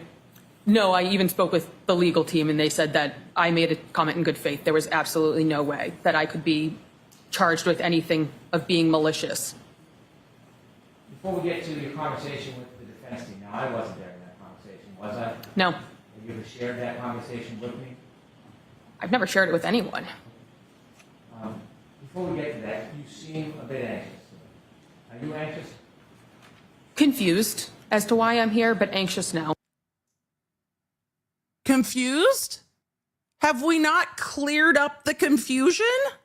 I'm confused as to why I'm here, but I'm not anxious. How are you confused? Ma'am. What you're not is confused. He's like, you're a bit anxious. No, I'm not anxious. Okay, are you pissed? Is pissed the right word? Are you, have you received any negative pushback because of you sharing your memory? Objection. I'm going to allow that. No, Have you received any unwarranted attention from the public or media? not to my knowledge, but I didn't go digging to find it. When you mentioned the media, I mean, yeah, fair. they send you. So I've seen things in the media. No media has ever been directed for me to find it. It's just this case is unavoidable as a local person on the internet who sees things that get shared. So inevitably, you were contacted by the defense. Yes, prior to the first trial. You mentioned that somebody had suggested you be charged with Well, the first trial shits out of the horse. It's not been said this much, but it's been said by multiple witnesses and by Alessi. So that shit's well out of the horse. perjury. Yes, Who did that? one of the male members of the defense team. Why did they say that to you? Objection. That calls for speculation. What were you discussing when you were threatened with perjury? They were essentially telling me what they were looking for me to say on the stand. What were they looking for you to say? They were looking for me to say that I saw Higgins and Berkowitz in the garage with the car. Did you share with them that that wasn't an accurate memory? Yes, How did they respond? they became very aggressive, raised their voices, and the one word that I can very definitely remember is they said that they would charge me with perjury. What did they want you to say? They wanted me to say that statement, although I knew at that point it was not an accurate statement given the timeline. How many times were you threatened with perjury? At least once during the phone call, but once you say it once, it was enough. What else happened during that phone call? Tell us the tenor of it. Tell us the content of it. That was essentially the thing I remember most because I understood that was what they wanted me to provide for the trial. I was never called for the first trial. Therefore, I'm not exactly sure what else there is for me to say when the one thing that they wanted on the stand, it is factually not correct. She wants to and say cannot be the one provided. thing they wanted, the one thing When they threatened wanted, you the one thing they charged with wanted. perjury, tell us what your state of mind was. Your demeanor. Disappointment that legal counsel would go that route with someone who is, from a factual timeline, saying something is incorrect. There was no retracting based on emotion. It was very clear, given the timeline, it could not be correct. Now, you work for the Boston Police Department. Yes. And by the way, when you were with Canton, did you ever talk to anybody about looting or planting evidence or doing anything like that? No, and this conspiracy theory came out a year and a half later. I was gone. Oh boy. Did anybody from Canton ever try to suggest to you you should or shouldn't say something to help her side of the case? No, because I was never spoken to until far after I left. Did you ever see anybody in this case or The thing is, with the defense keeping their case tighter, in the previous trial, her saying this conspiracy theory might have hit the jury differently.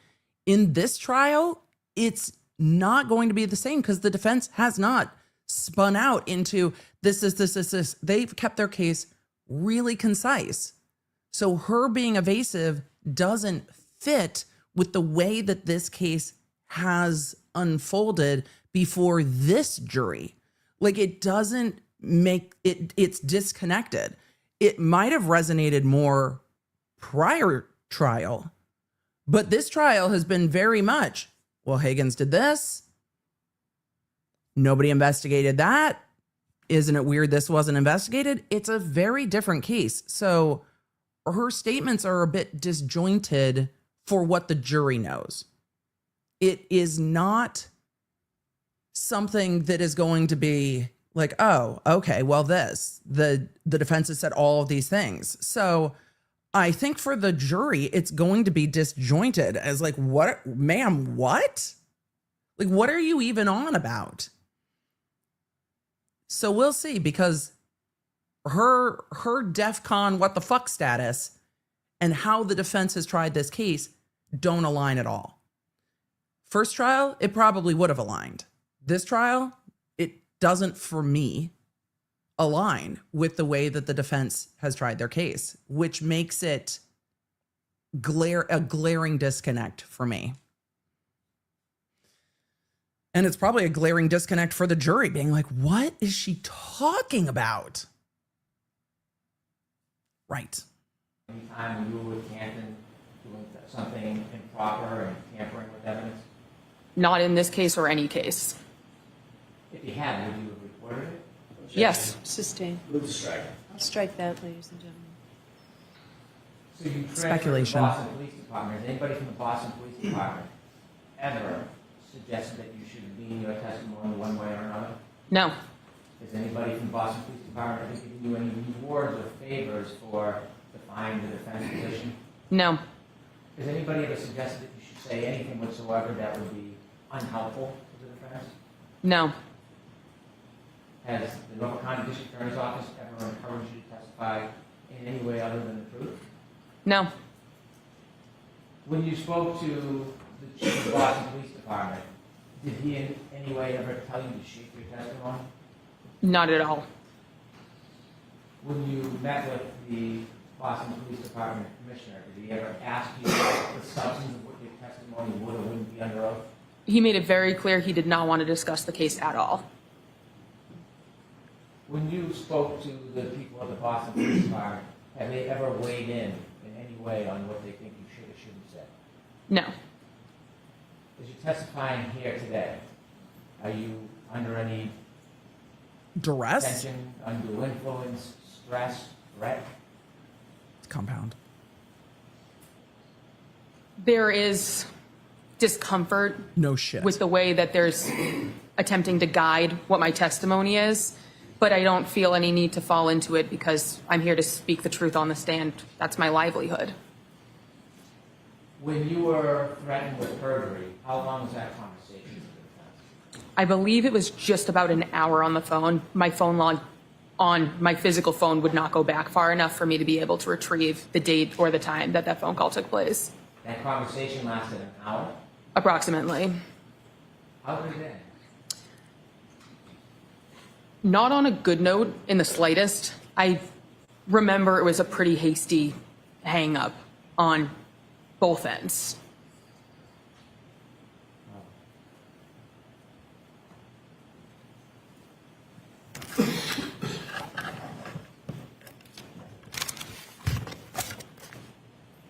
Thank you for your time.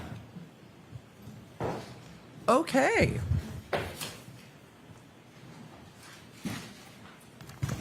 Redirect with Maybe Coach Jackson. Rifflin. Yes. I imagine there's going to be a conversation about maybe impeachment documents. That would be my guess on this approach before the redirect. So I'm going to zoom past that sidebar as we get A in. male voice on that phone call. As we get into the conversation about her conversation with the defense. To charge you with perjury. Yes. You're a police officer, correct? Yes. Who charges people with crimes? Right. You're a cop, right? Yeah. You know how crimes get charged, right? Right. Does the defense get to choose literally anything? Where's my nope? Nope. Right. With perjury?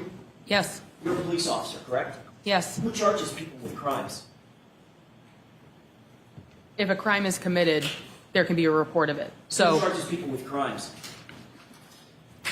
The DA. in the end, it's going to go through the court system. So the district attorney, the ADAs, that's who pursues it in a court setting. Have you ever seen a defense attorney charge anybody with a crime? So you can seek out reporting someone for it. Have you ever seen a defense attorney charge someone with a crime, ma'am? Nope. Personally, no. Right. Fact of the matter is, nobody ever threatened you with perjury, did they? Oh, they did. Yes. That's it. 'Cause That's I it. contacted the FBI regarding it. Oh, did you? I did. You have a report? The FBI! The FBI! The FBI! What?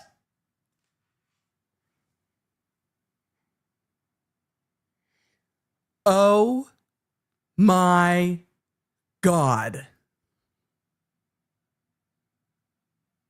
Jackson just wants to fight with this witness, and this witness is like, yeah, I contacted the FBI about it.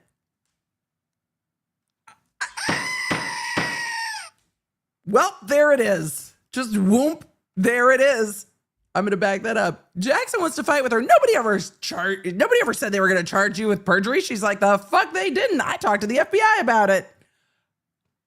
Oh my God. Oh boy. I told you we couldn't get more red, y'all, and here we are. I backed it up. We need to mention it all. Personally, no. Right. Right. Mention it all. Fact of the matter Mention it is, all. nobody ever threatened you with perjury, did they? Oh, they did. Yes. That's it. 'Cause That's I it. contacted the FBI regarding it. Oh, did you? I did. You have a report? I have an email conversation where I sent the 2 questions I had. She responded, I will pass these along. I was contacted by their legal team. They reassured me perjury was not applicable because I made a statement in good faith. Upon further information, I retracted it, corrected it, and made it clear that I could no longer say it because I knew that it was not a clear reflection of the events that took place. That's a mouthful. Yes. My My God. question is, do you have a report from the FBI saying that you reported that someone on the Karen Reed defense team She's like, I have an threatened email. to charge you, your words, with perjury? You have No. a report to that effect? No. No. No report. Emails. Your job as a police officer I can't believe FBI has entered the is trial. to be objective, isn't it? Yes. You're not supposed to take an adversarial position against one side or the other, correct? I don't. Just right down the She's like, I don't. But y'all said you were going to charge me with perjury, and I'm pissed. middle, just the facts, as you know them, correct? Yes. You feel like you're being unbiased in your testimony here today in front of these jurors? I'm telling the truth. You think you're being fair to both sides? All I have to do is tell the truth. If it's not perceived to be fair, that's someone else's opinion. Let's talk about that truth for a second. That's What you my told those law attention. enforcement agents on August 9th, 2023 was, quote, you recalled seeing Higgins at the station later that day on Saturday. Deborah thought it was also weird that Higgins and Chief Kenny Berkowitz were by themselves in the Sallyport of the police department, by themselves while Karen Reed's car was parked inside. Higgins was a witness and present at the gathering where O'Keefe was found dead outside, and then he was in the presence of important evidence. You were sitting at dispatch by yourself and saw on the camera outside of the Sallyport when they walked in. Objection to the entire reading. So beyond the scope, so you have to keep it. There's more to the statement, Your Honor. Do you remember making that statement to the officers? My recollection of the time was that, so yes. Okay, great. Did you go on to say? My recollection at the time speaking was of that. being truthful, did you go on to say? I'm objecting. All right, so you have to ask differently, but I need to see you for a minute with this and bring that with you, please. He's getting outside the scope. According to the court, reading this in outside the scope of cross, redirect can only address what was directed on cross. But I think the part that the defense wants the jury to hear is has been heard multiple times now. All right, let's continue past this sidebar.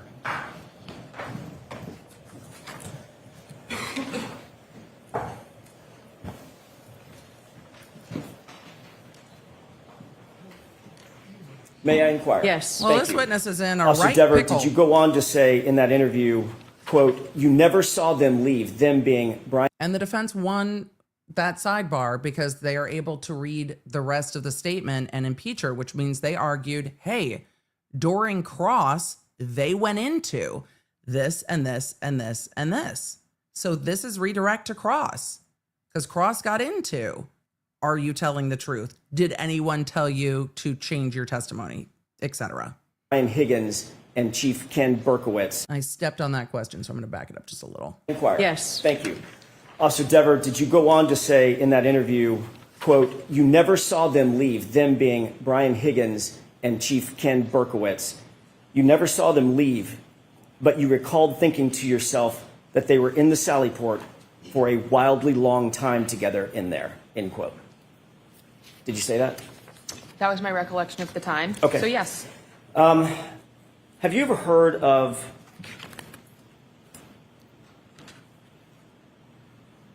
by the way, you indicated under questioning by Mr. Brennan that you That was knew my recollection what at the they time. wanted from me, meaning the defense.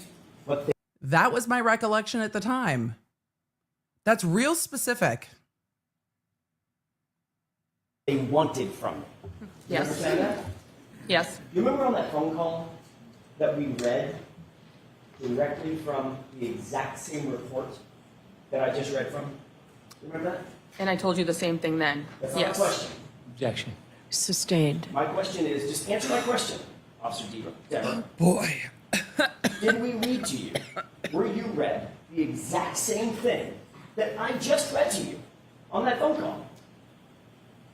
Like you can't remember my name, I don't remember. I can remember your name, Miss Dever. Okay,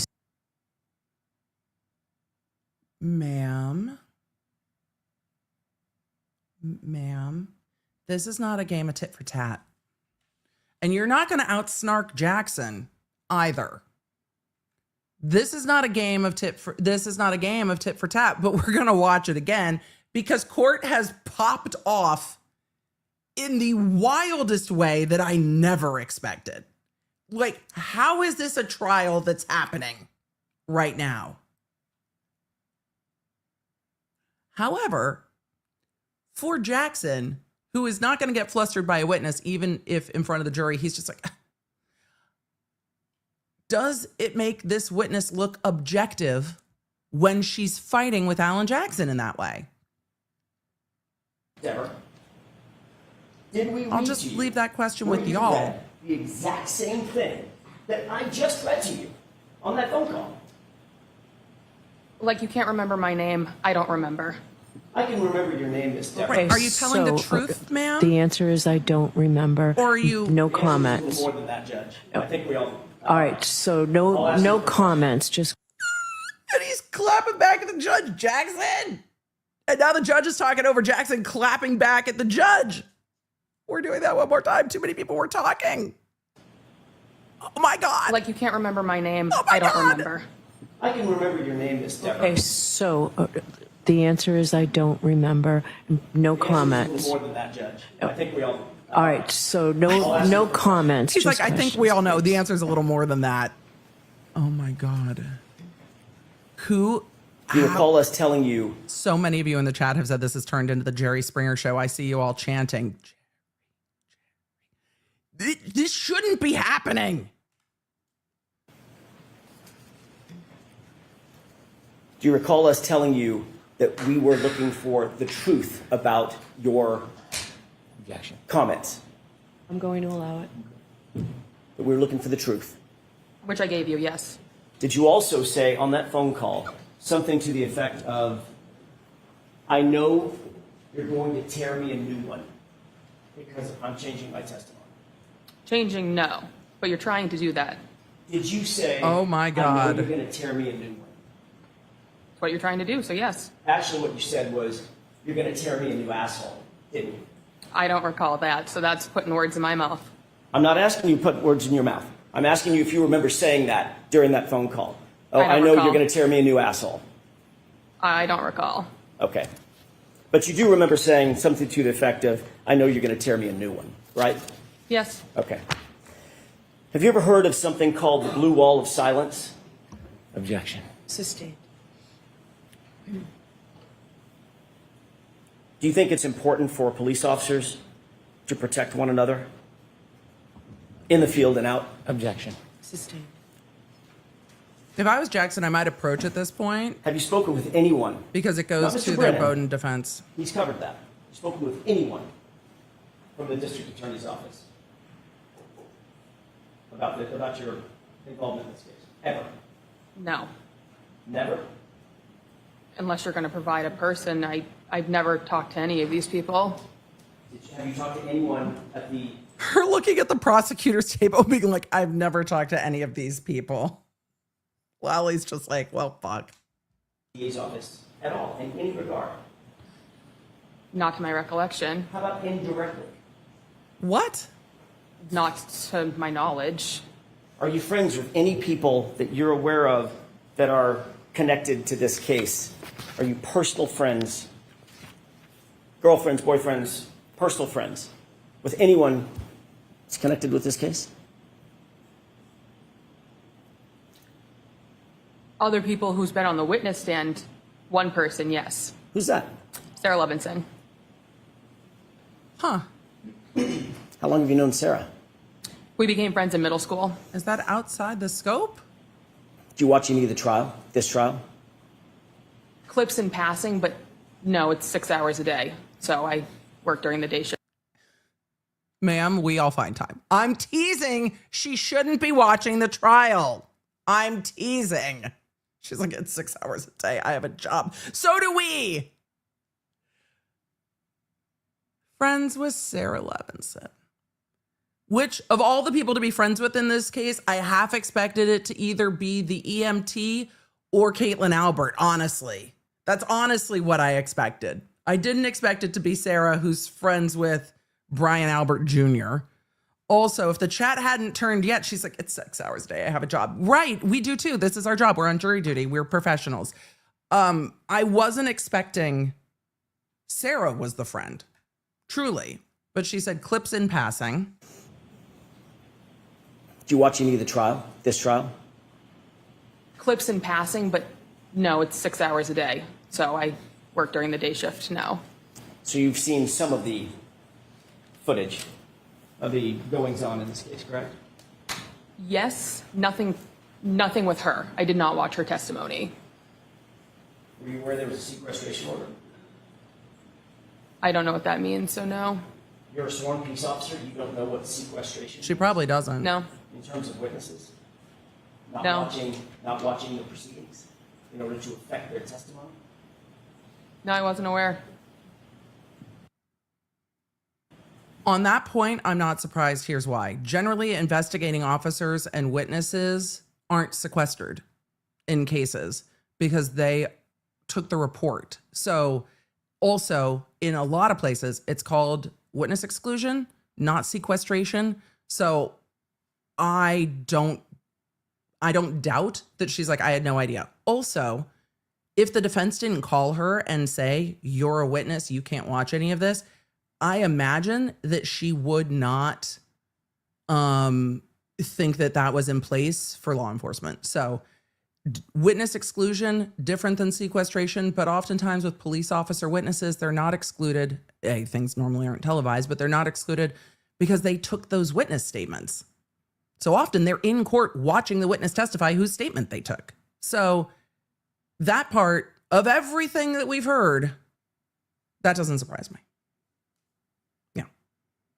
But you did tune in She to didn't the say she case, tuned correct? in. In small clips, yes. And you did, in fact, What, on TikTok? on August 9th, 2023, have a fulsome conversation with two sworn police officers about your memory of what you saw, your observations on January 29th, 2022, correct? I don't know if they're police officers necessarily, but yes. Law enforcement agents, how about that? Yes. The FBI! Well, we know now. Good Lord. And that conversation is reflected in this piece of paper that I just read to you, correct? Yes. Thanks. That's all I have. Okay. Oh my God.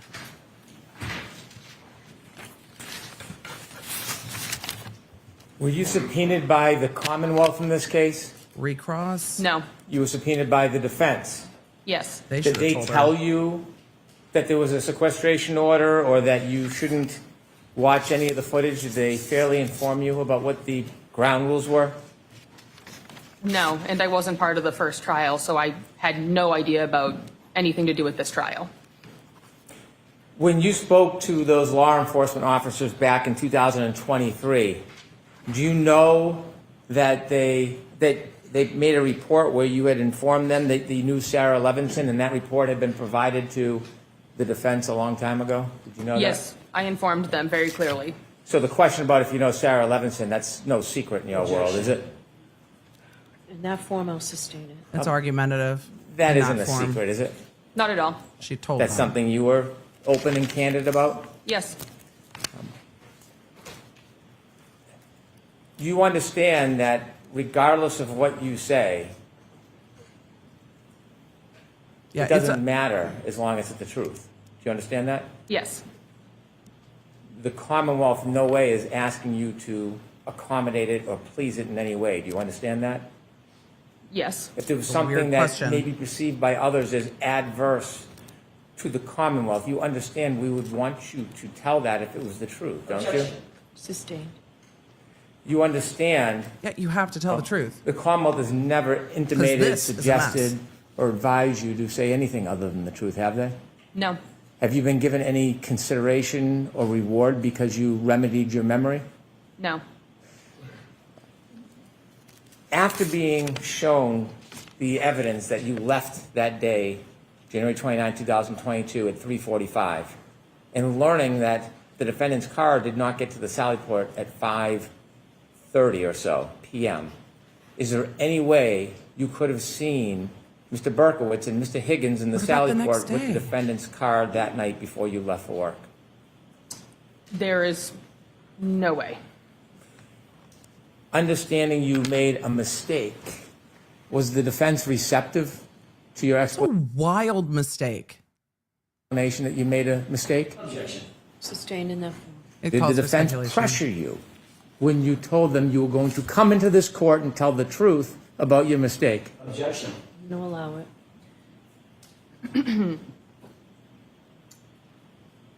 It's a fair Can you line of rephrase questions. it? Yes. When you told the defense you had made a mistake about your memory, did they pressure you? Yes. Did they pressure you to say something other than the truth? Yes, they wanted me to repeat a lie at that point, given it would have been with malicious intent to repeat it. Understanding a lawyer has no power to charge with contempt, does that change the reality of whether or not you were threatened? What? Let me ask it a different way. She never said You anything were about asked questions contempt. about whether or not you knew who could take out charges for a crime. She Yes. should know that. She's a Yes. cop. Okay. Regardless of She's whether been an a cop attorney has for that power, 5 were years. you threatened that there would be a charge of perjury if you didn't comply with the defense wishes in this case? Yes. And knowing you were going to come into court, Some jurors aren't going to like that at given all. this experience you had with the defense, is that why you felt like they were going to tear you? Is that A the new phrase one? we used? Tear you a new one? There was more to that Yes, phrase. because they did not want me to tell the truth. So I told them that knowing they were kind of trying to eat me alive into repeating something that is not the truth. Rather than to come in here and be attacked, wouldn't it have been easier just to said what you had earlier thought was true? Objection. I'm going to allow Goes that. to her state of mind. Wouldn't it be easier just to come in and accommodate them rather than be threatened? Well, of course. So why did you come in here? My entire job revolves around what I say on the stand right now. If I was to lie, I lose my job. Isn't that kind of the defense point? I lose everything. I'm here to tell the truth. So why did you come in here? My entire job revolves around what I say on the stand right now. If I was to lie, I lose my job. I lose everything. I'm here to tell the truth. I cannot lie while sitting on this stand. Thank you. One question. Okay. Your entire job. Job. Your Honor, one question. That sentence. AJ wrote down that sentence as fast as I did. My entire job revolves around what I say on the stand here. Right. Your entire job. That's exactly what he's going to ask. One question. Okay. Your entire job revolves around what you say on the witness stand. Is that what you just testified to? Yes. And if you agree that what you said to those two law enforcement agents on August 9th, 2023, you would be implicating not one, but two police officers, law enforcement officers, correct? If So- you agreed with what you said in August of 2023 Good follow-up. on this witness stand, you would be implicating two officers, fellow officers, correct? So I'm confused as to what you're asking. You would be implicating, if you agreed with me, you have not agreed that that was the truth. You've now indicated that what you told to law enforcement agents in August of 2023 was a lie. No, If you agreed with that statement here on the witness stand, you That's would be implicating compound. two officers as having been in the Sallyport, weirdly, for a wildly long time with the SUV, implicating not one, but two fellow officers, correct? That's what you would be doing. That's really it's not possible I If saw you that. agreed with Objection. me, would you be implicating the reputations of two officers? If I was to lie, then yes. And your entire job revolves around what you say on that witness stand. That's what you said, correct? Yes. That's what she said. I'm still, That's what you just said, Officer Dever, correct? I still don't really understand the question. You just said, all I'm asking you is what you just said. I Ma'am, wrote that's it what down. you just You just said. said, my entire job revolves. Jackson's about a half a second away from screaming, you ordered the code red, didn't you? No, the chat today asked for the code red. But Jackson is 1 second away from screaming, you ordered the code red. Ma'am, you said my entire job. She's like, I don't understand the question. The question is, did you just say my entire job? What she doesn't like is the way he's making it sound. But those were your words. Your words. I'm still, That's what you just said, Officer Dever, correct? I still don't really understand the question. You just said, all I'm asking you is what you just said. I wrote it down. You just said. I wrote it down too. My entire job revolves around what I say on the witness stand. Correct? Yes to that Thank question. you. That's all I got. I'm confused. When you spoke to those agents, you didn't implicate. Yes to that question. And now we've got, I don't know what level of cross we're on. We're well into the weeds on now. There's one more question in cross. Chief Berkowitz and Mr. Higgins were doing anything criminal, did you? No, they were friends. That's why Higgins had an office there. You didn't implicate them ever suggesting they had tampered with evidence, did you? No. That's You outside the never scope. implicated them saying that they had framed anybody, did you? No. So when you Oh, no, it's not. talked to those agents, I withdraw my ever statement. suggest that Mr. Higgins and Mr. Berkowitz did anything to touch or tamper with the defendant's Lexus at all? No. Never. No. Is there anybody you're protecting? I have no one to protect. Do you need to protect anybody? No. All right, Officer Dever, you are awesome. Thank you, Your Honor. All right, jurors, we'll take our morning recess, 20 minutes. All rise, please. Close your notebooks and follow me.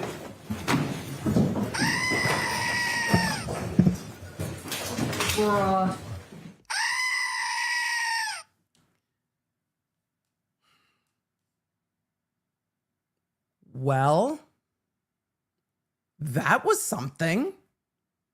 We saw defense witness 3, Boston police officer, former Canton police officer Kelly Dever on the stand before the morning break. And wow, things went off the rails quickly. We are still at code red because Kelly Dever had been working at Canton PD the overnight shift from January 28th to January 29th, and then worked overtime from the end of the overnight shift.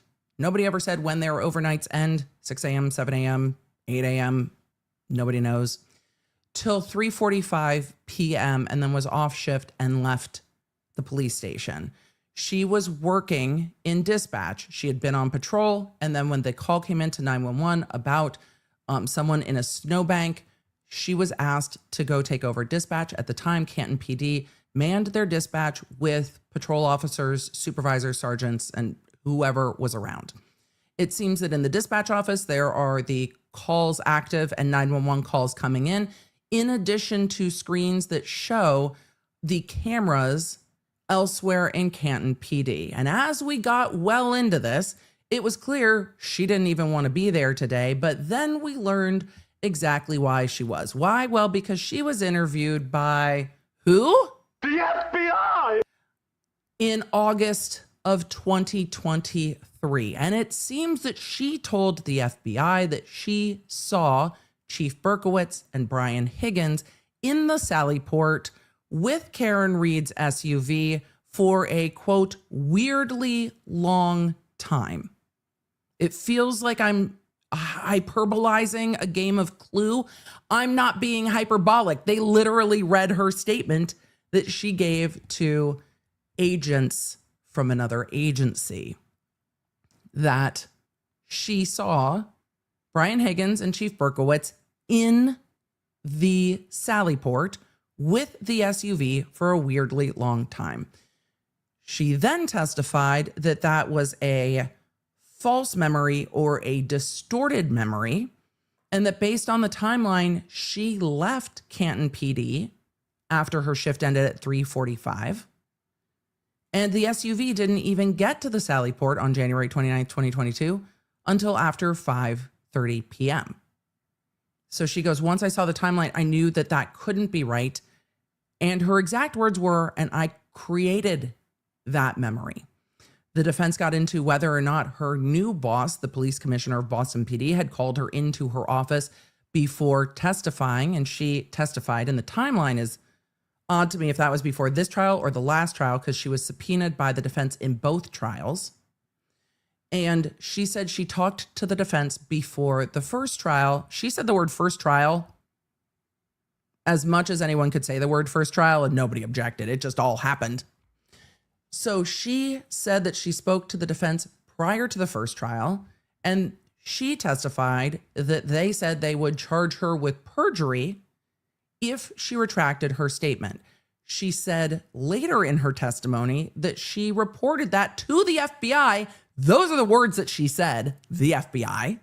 She reported that to the FBI, and they have emails back and forth. And then legal for the FBI, the AUSAs, told her that because she did not remember that of her own independent memory, that she wouldn't be charged with perjury if she made the statement in good faith. And she said repeatedly, that's what I remembered at the time.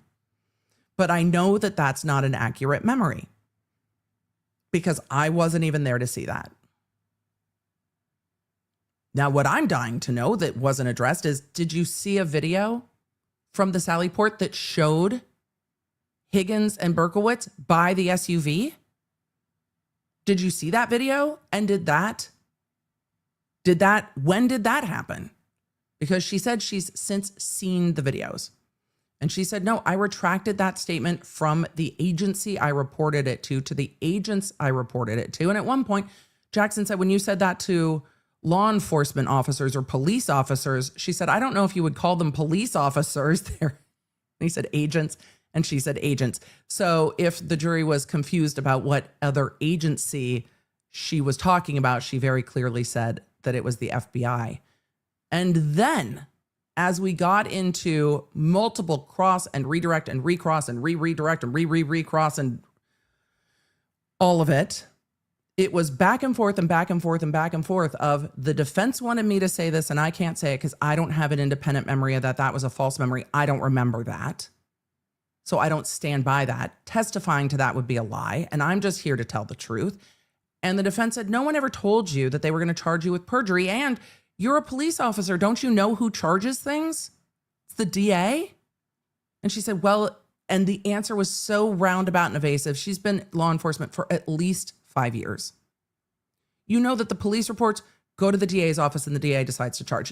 Are you joking me? You've been in law enforcement 5 years, but was very evasive about who charges things.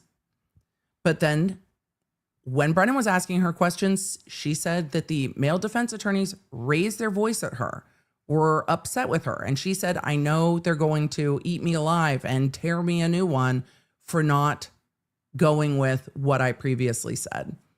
And the defense insinuated through their questioning, so you're protecting someone. So you're protecting your job. Have you ever heard of the, I think he said blue wall or blue wall of silence? And then we got to, have you seen clips of this trial? Have you seen this trial? Have you been watching this trial? And she said, I've seen clips of it, and then personally attacked all of us and said, it's 6 hours a day. I work the day shift. But then when they got back up, the prosecution said, who subpoenaed you in this case? The defense. Did they tell you you couldn't watch anything? No. And that wouldn't be on the subpoenas. That is a conversation that has to be had with subpoenaed witnesses in some way, in email, in whatever. But this law enforcement officer seems to have talked to at least her police commissioner, the FBI, the U.S. Attorney's Office about her testimony here. And she told FBI agents in August of 2023 that she saw Brian Higgins and Chief Berkowitz in the Sallyport for a weirdly long amount of time with Karen Reed's SUV. And she said now that that is not the truth. So we have two people now who have given misstatements to the FBI, but she said it wasn't a lie. I remembered wrong, and I corrected it when I realized I remembered wrong. I couldn't have seen that. I was already gone. My question is, between January of 2022 and August of 2023, did she see that video at some point and go, oh, that's Berkowitz and Higgins in the Sallyport? I want to know that. Because she did say she had seen the video. When did she correct the statement? She said in one of the multiple redirects that the defense provided her a timeline of when the Sallyport entered the SUV. And that's when she realized she couldn't have seen what she saw because she was gone by 3:45 and the SUV wasn't there till 5:30. But no one asked her about when she worked the next day because the SUV was in the Sallyport beyond February 2nd. Okay, so could it be that that was on January 30th and no one asked? When did you work the next day? Were you in dispatch? Did you see them? Because Higgins and Berkowitz could have been in the Sallyport the next day. No one asked that question. I am very curious how the jury will read this testimony. I think I probably can guess how everyone else will read it. But it's really going to depend on how the jury sees this witness, or are they going to discount her entirely and just be like, you don't even know? Or are they going to see this as part of a larger cover-up? Because what she said to federal agents is very specific, but is the jury going to feel that somehow the defense pressured her and yelled at her and told her they were going to eat her alive, and she felt like she was going to get ripped a new one? How is that going to be perceived by the jury, who knows so much less than anyone who watched the first trial? It was wild testimony to watch unfold. I keep saying in a retrial, there shouldn't be surprises. I've never seen testimony unfold like that. And this is now twice that we have people saying, no, that wasn't accurate, what I told those other agents from that other law enforcement agency. Absolutely wild. Absolutely wild. So this morning we've got Proctor's texts and former Canton police officer Kelly Dever, with all of the snark and some of the wildest testimony I've ever seen. So, will the jury think she's covering for someone, or will the jury think that she's corrected her memory and that the defense yelled at her and that's why she was so defensive when she started testifying? We're going to have to wait and see, aren't we? Because, man, that was wild. All right, the court's at morning break.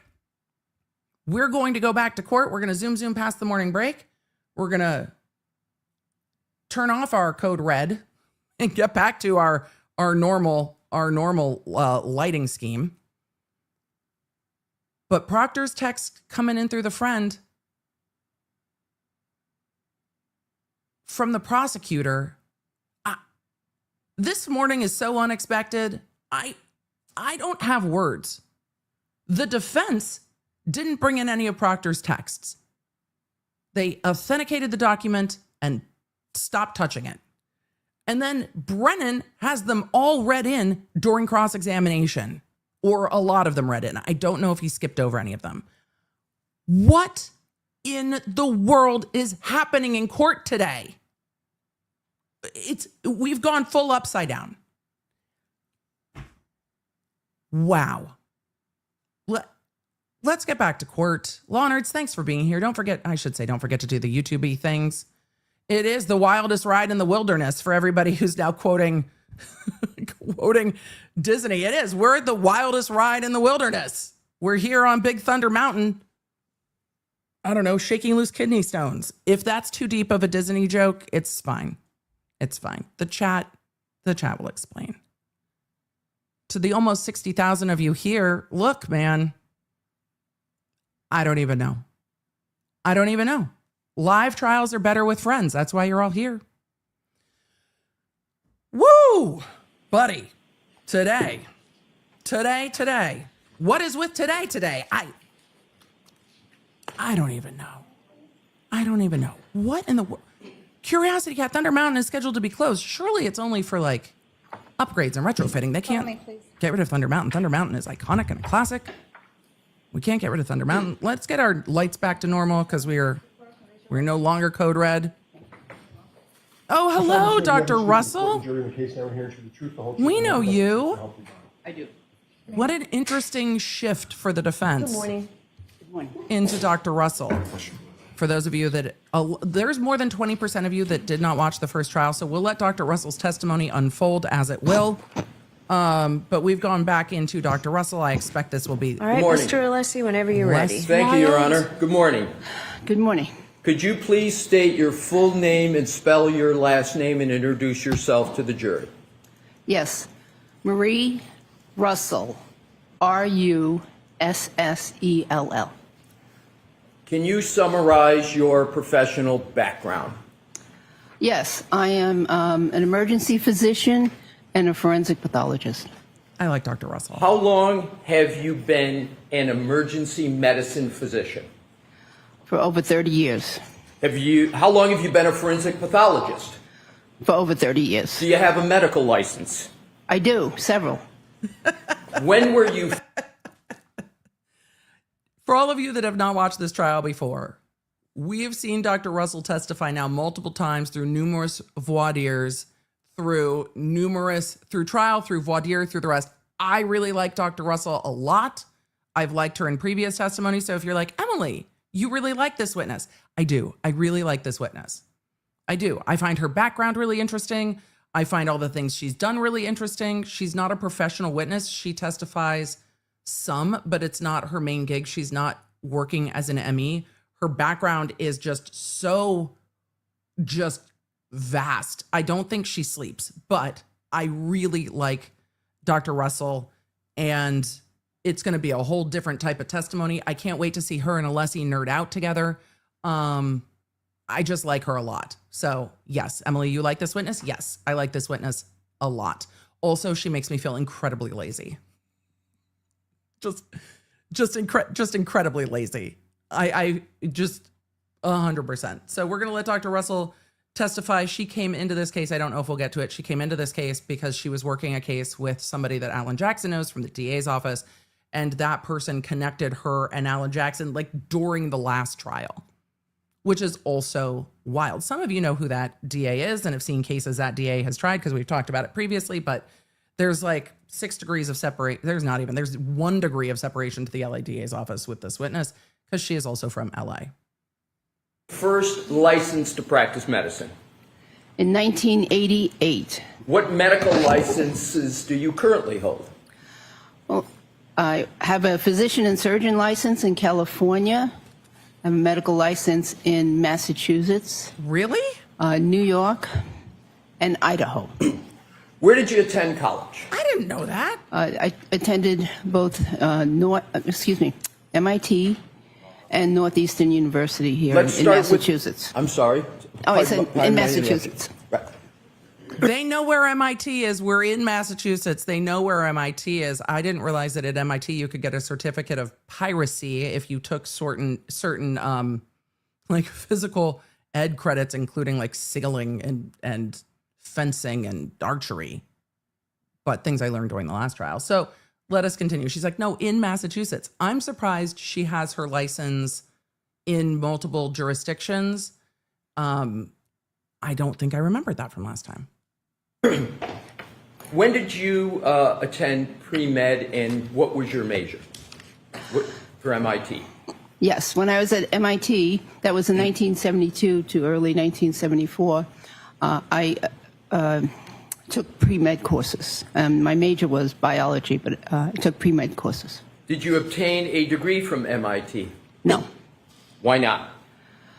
Unfortunately, my mother became sick with cancer, and I ended up going back to New York. Where did you ultimately obtain your bachelor's degree, and which degree was it? Well, after my mother passed away, I came back to Massachusetts, and ultimately I obtained my degree at Northeastern University.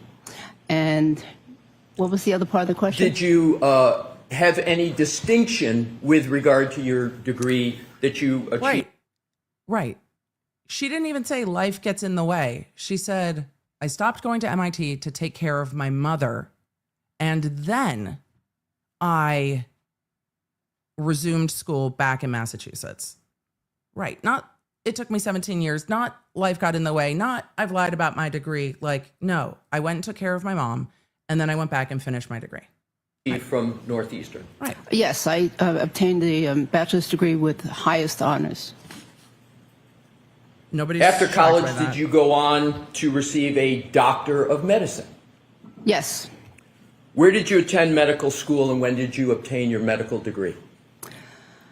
I attended the University of Massachusetts in Worcester medical school. There's and a lot more letters in obtained Worcester. the medical degree in 1987. She's told everyone she's from Mass by any pronouncing Worcester residencies, and properly. if you also could just explain to the jury very briefly what a residency is. Yes. I completed an internship and residency in emergency medicine initially. And what that is internship is and residency both are very intense years of study and training and getting experience in a particular area. Well, she's so I doing background obtained the training and experience. internship. I finish completed the breakfast. internship in residency in emergency medicine. Where did you obtain those internships and residencies? Well, I was interested in emergency medicine, so I went to Los Angeles because they had a very, very busy emergency medicine program. And it may be obvious, but let's just make it perfectly clear. Why is Los Angeles very busy for an emergency People get medicine stabby, practice? shooty, and there's a lot of them. Well, it's a big city, and in this particular hospital that I was at, it was right in the heart of the city. It was in the, near the downtown, but it was in a very, very busy and underserved area, so it was very busy. Did you complete any fellowships? There's a and lot could of you please explain people. to the jury the significance and prestige of a fellowship? Yes, so after my residency in emergency medicine, I then decided to do a second residency. And Oh, for that all of was you in asking, pathology. For all of you asking, she was at County USC. For everybody, like where in Los Angeles, she was at County USC. So they'll get into it more, but she was in the emergency department at County USC. Busy doesn't begin to even explain it vis-a-vis other hospitals. It just really doesn't. Anatomic pathology. Pathology, of course, is the study of disease. And so I did the 2 years of anatomic pathology, also at the same busy medical center. And after that, I did a fellowship, 2-year fellowship in forensic pathology at the Los Angeles County Medical Examiner's Office. What did your Did they still have the forensic gift shop pathology then? I bet they did fellowship still have the gift shop involve? then. Well, forensic pathology training involves the investigation of deaths, usually sudden and unexpected deaths. And so I investigated many death cases.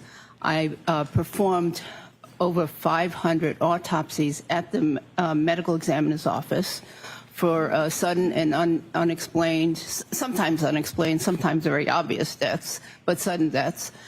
And Yes, when LA County coroners testify, it's like, how many autopsies have you done? And the numbers are in the thousands upon thousands. It's wild. And in addition to that, there were classroom hours, there was on-scene time, there was time in the crime lab. We spent a week at the crime lab. I spent some time at the FBI. So it was a very, very comprehensive training program. Approximately how many autopsies were you performing a day? Oh, usually 1 to 2, unless there was another assignment. In addition to performing the 1 or 2 autopsies a day, did you attend any conferences or participate in any forensic She's like, case yes, I was getting discussions trained by the as FBI part and of the everybody else as fellowship? well. Yes. Yes, so it was very organized, and we had conferences on some, mostly Thursdays, but also sometimes on Tuesdays. Interesting case conferences or very structured lectures.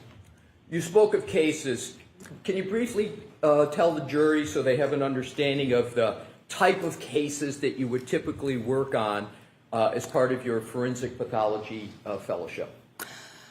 Well, there were many unexplained deaths, so some of them would be natural deaths in somebody who might be a little younger than, usual old age.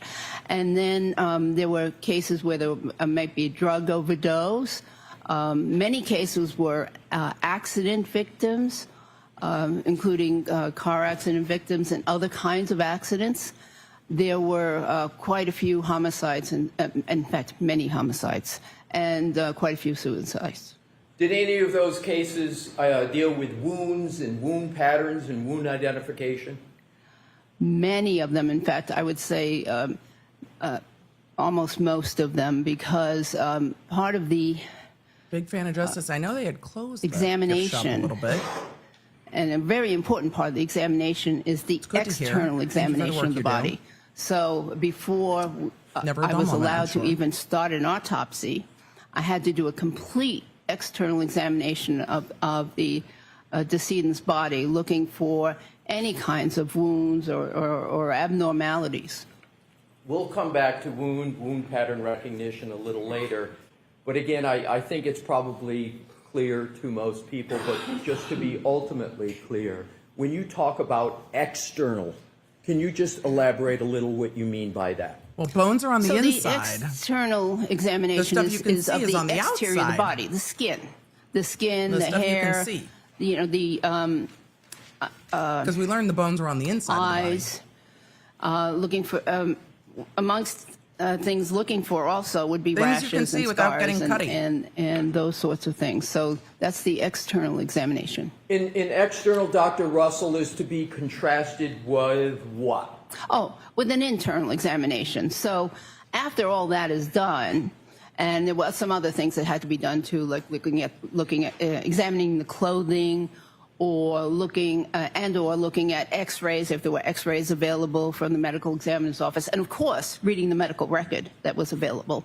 After all that was done, then I would proceed with the examination of the internal structures of the body, including That's the order you go in. organs, the soft tissues and muscles underneath the skin, the bones, etc. Do you have any certifications? Quite a few. Can you name them, please? Must I list them all? Well, She's I'm like, Board certification. I'm sorry to interrupt you, doctor. Okay, so I'm board certified in emergency medicine, and that was, you know, after the residency training, had to take a qualifying examination. Then I've had to be recertified. I think it's 3 times now. I just recertified again, so I'm certified for another 5 years. What do you have to do to get board certified and maintain that significant certification? Well, presently, to get board certified, one has to complete a residency in emergency medicine. And so that is, you know, depending on the program, either 3 or 4 years long. I went to a 4-year program. And then I had to take examination, both a written examination, very long written examination, and then an oral examination where I was questioned by many established emergency physicians on the various kinds of cases that might present to the emergency department. They would give you an unknown, and you would have to talk about how you would care for that person. Do you have any affiliations with any professional organizations? Yes. I'm a fellow of the American College of Emergency Physicians. I'm a fellow of the American Academy of Forensic Science. I'm a fellow of the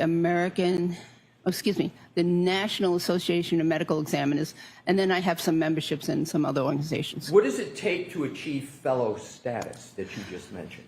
So in order to be a fellow, it depends on the organization. But Being in a order fellow to is be a big deal in you most of usually these have to be a member organizations, for a certain number of years. which I member in only know good through Dr. standing. B because it's a whole And then medicine for has some of the organizations, so you many have to have striations. attended some of their national meetings. For some of the other organizations, Sometimes you have to be voted on. and possibly have presented a study or a paper or something at the national meeting. Other of those organizations, it's, you know, it's a little bit variable, membership for a certain number of years. In addition to all of that education, background, experience, do you have any specialized training and experience with regard to investigations of death? Well, yes. So I mean, she worked in the coroner's again, the office. focus of the forensic pathology was investigate things. investigations of death, but also in my job as an emergency physician at the hospital I was at for 29 years. I had both clinical responsibilities, meaning in the ER, you know, taking care of patients, and administrative responsibilities, meaning Like committees plus and, you know, office type work. And so one of my responsibilities during that time was to be director of the Quality Improvement Committee. And as director of the Quality Improvement Committee, of course, I had to do death reviews. So analyzing, studying What happened? the people What who went came wrong? to the emergency What can go department better? and was subsequently either pronounced dead or died in the emergency department. So now let's move to a slightly different topic. Let's discuss your work experience. What do you currently do for work? I work for the Medical Board of California, and I do some private consultation work. Describe your work briefly for the Medical Board of California, including what is the board, what's its responsibilities, and what do you do in your role in working for the Ma'am, Medical if you just Board want of to become a California? lawyer, can you go work for the State So the Bar of Medical California Board too? Just I is feel a like you have part free of time. government, I think. I'm being sarcastic. That is established to basically police the doctors and some other health I have some professionals. cases I So would what love to chat with you the about. role of the medical board is to protect the public health. You know, So the State Bar is supposed to be too. to protect them from misdeeds by healthcare professionals, particularly doctors. So, would you like me to go on? So in terms of the medical board, just a last question with regard to that. What type of knowledge do you have to have with regard to the practice of medicine to be able to assist the board in evaluating whether certain doctors have met the standard of care in a whole host of areas of the practice of medicine? What type of knowledge do you have to have? Well, you certainly have to be up to date. You have to be quite knowledgeable on current treatment standards, you know, what is considered the actual standard practice of medicine, and be up to date on literature and what, you know, things that are currently accepted as the good practice of medicine. Prior to your current role, where did you work and when? Oh, Well, before becoming a jeez. doctor, You want her to backwards recreate her It just, resume? we can do it for maybe a little more for the jury if you could go. You want her to walk backwards through her resume? Like, prior to this, what did you do? She's like, all? Just before the Oh. medical board where you work? Or do you want to do it from the beginning? Whatever way is best for you, doctor. Doesn't really matter. Most recently, I worked for the state of California, the prison system. I was the medical director of the, or what they call the chief medical executive of one of the high security prisons in California. I did that for 5 years after retiring Cochrane? from my Los Angeles County job, which I held for 29 years. And briefly describe generally your duties in that role. I retired, and then I took 7 more jobs. So as chief medical executive, it was my duty basically to run the medical department. So I hired physicians, I supervised the physicians, made sure that they were providing the standard of care to the inmates that they were assigned to take care of. I reviewed many of their charts. I reviewed transfers and requests for services outside, such as specialty services, orthopedic services, and other kinds of I have a services. question for you about Donna and Adelson's I earwax. reviewed every single death that occurred during my In custody, right. my years there. So just so you just said you investigated every single death that occurred at the prison during your time in that role. Yes. Right. Approximately how many death investigations were there that you performed? At the prison or total? I think approximately 60. Now, So at the prison then. did you have any involvement there in examining or identifying wounds of deceased individuals? I did.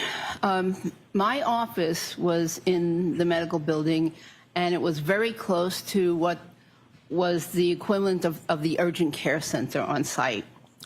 And so when the patients would come in with an extreme injury, you know, a very serious injury,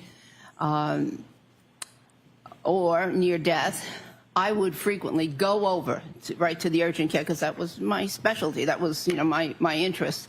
And Right. even She's though there not was a a desk doctor job or kind of a another doc. practitioner assigned to care for the patient, I would oversee that.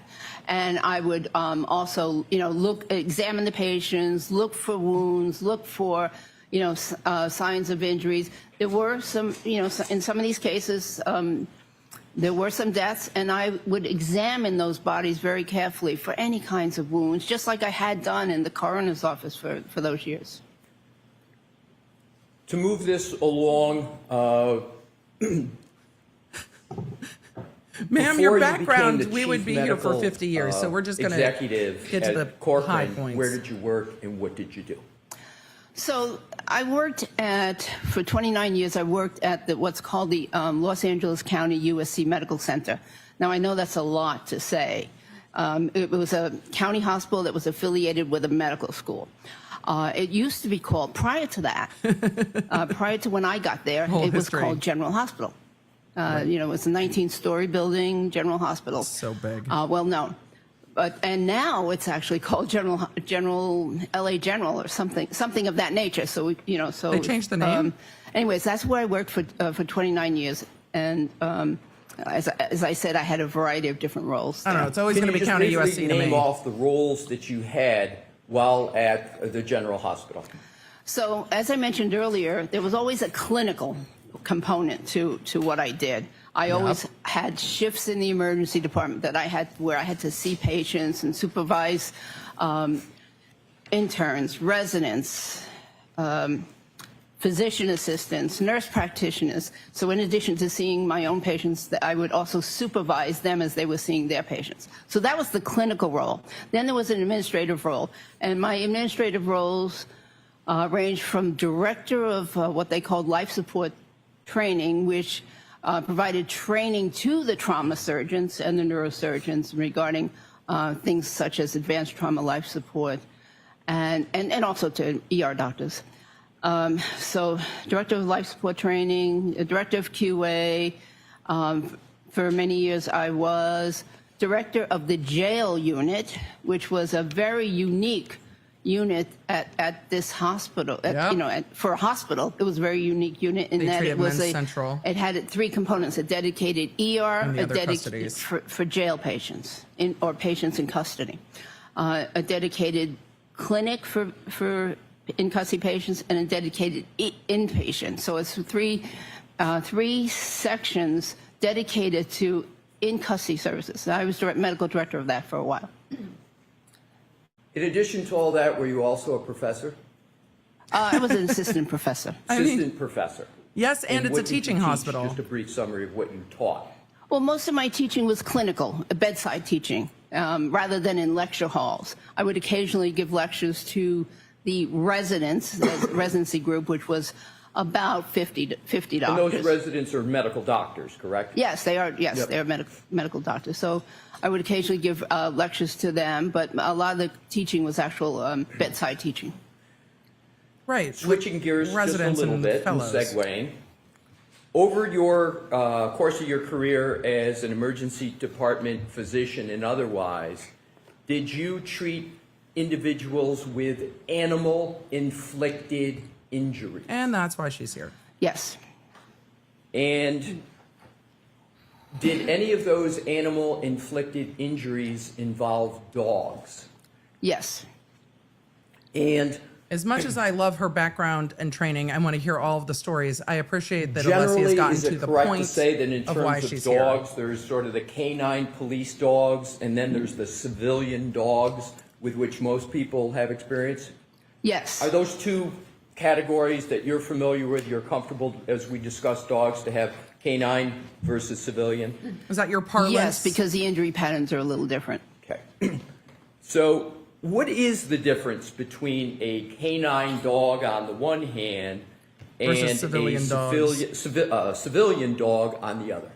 And what they're saying, by the way, is the same. Generally, civilian dog. I'm going to give you a better pause. The same type of dog. So if you're talking Malinois to Malinois or Shepherd to Shepherd or Corgi to Corgi, they are talking about a trained dog, like a trained police dog vis-a-vis a civilian dog. So they are talking about the difference between a trained canine, letter K, 9, like Doctor Who, not canine like a dog is part of the canine family, which can get confusing. So the K9 police dog, they are talking about dogs specifically trained for law enforcement vis-a-vis dogs who are civilian dog, pet dogs, dogs who have not been trained with that specific police training. That's what they are differentiating. Bites are rather minor, generally. You know, puncture wounds, maybe some slight avulsions, like skin defects, slight skin defects, usually not major.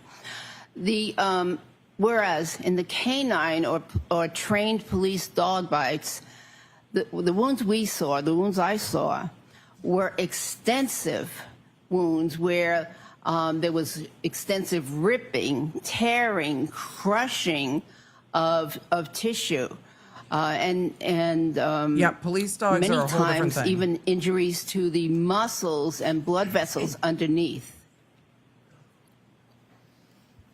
From your experience, do you know why the injuries from a canine dog are as you describe them, as opposed to I wish they would just say injuries from a civilian police dog? trained dog versus not. But Well, in the LA area at the time, Lots of dogs. Lots of dogs on duty. were taught to bite and hold. So they would, the canine dogs would get a grip on the individual that they were pursuing, and then hold on. Yep. Even if the individual was trying to pull away. Yep. And so there were oftentimes tearing injuries to those, because that's how the dogs were trained at that time. Chat, Even with remind you to tell me the story that ended with canine full avulsions about the hostage situation I worked when I was a law clerk. Remind me in members only to tell you that story. We don't have time today. Dogs, did you ever see injuries from canine dogs on humans that were not a complete bite, that were an incomplete bite? Yes. So if the dog missed on the first attempt at a grab, the teeth might only scratch the surface of the, usually extremity, by the way. And so you'd get what I consider an incomplete dog bite, because it was just scratch marks from the teeth. But the dog would then, try a second time and third time. Now let's go to civilian dogs, a term used for more dogs of household pets that people have. Can you describe The paw nerds that are all cuddled up with y'all. The paw nerds. No matter how fun, different training. No matter how well trained, different training. from your experience the type of wounds from those civilian dogs that you would see and contrast it with what you just described for a canine dog? Generally, they were minor. So a scratch, a puncture wound, maybe a little tearing of the skin, a little skin flap, but generally much different. In your 30, did you say about over 30 years experience in the emergency medicine department? Mm-hmm. What did you see more of? Civilian dog wounds on humans or canine? She worked in the unit connected to Actually, it the depended jail. on where I was assigned at the time. Right. So in the very beginning, because the jail unit was one of my first assignments, I saw these terrific, horrific wounds, many of them. And Ma'am, you just slipped into talking like a coroner. It happens to all of us. She's like, no, we're testifying in front of a jury. Terrific examples of horrific injuries. Ma'am, we get it. She slipped right into work talk. But yes, right into work talk. I learned that what was in the textbooks about how to treat them was so wrong, because these patients many of them needed hospital admission, intravenous antibiotics, and many of them needed surgery. And what I was reading in the textbook was, that Rinse it out, you could patch them up and clean debride up it. the wound and send them home with, sometimes with antibiotics, sometimes without. But anyway, so initially what I was seeing a lot of in the very beginning was the law enforcement dog bites, because I was assigned to jail ward. And also I was very interested in this because I used to be a police officer. And before going to medical school, I was a full-time police officer here in Massachusetts for 7 years. Right. And so She I was had this interested. interest in law enforcement type injuries sustained, during the arrest process, et cetera, et cetera. And it's different. So you had an early interest in, with also- regard to dog. Like, I get it. People who love their fields, and I love an expert who loves what they do. I love an expert who loves what they do. When people love what they do, I can totally see her looking at the textbooks and being like, all of this is wrong. Everything you're telling us about how to treat dog bites is wrong. It doesn't apply to this circumstance. What the fuck are we supposed to do with this? This isn't helpful. Because the dog bites we're seeing are not the dog bites of somebody trying to break up two dogs at a dog park or whatever. It's completely different. So I really appreciate and completely understand that she was just like, we need to understand that there is a difference here, that not all dog bites are created equal. And I can totally see it. She's like, no, I was curious. And also these books don't properly attribute treatment to what we're seeing, because she worked in an area with such high volume. Other doctors might see it a handful of times, not regularly, based on where she was working, which is also where she's right there in the the intersection of seeing all of this in real time, day in and day out. Dog inflicted I wounds get on it. humans and a police officer. Where were you a police officer in Massachusetts, and when? In the city of Malden, I was appointed as the first woman police officer in 1977 to 1984, full-time. And while you were a police officer, were you doing that full-time and anything else while you were a police officer? Were you pursuing school while you were a police officer, your college education, or was it separate? No, I was a full-time police officer working the night shift, and I was attending Northeastern University part-time during the daytime to pursue my degree. Full-time night shift, also day shift student. Y'all, this is the exception, not the rule. My brain would never function this way. I don't know how she did. It's wild. Were you a sworn duty police officer? Yes. Full member of the police force? She's like, genetically, Yes. I need Did you 3 attend hours of sleep. academy? I'm fine. Yes, I attended the Boston Police Academy. And how many years were you a Boston police officer? No, I I'm sorry, wasn't. I'm not Boston, the Vault. I was a Malden police officer for 7 years, full-time. Now let's go back to your emergency department and other experience.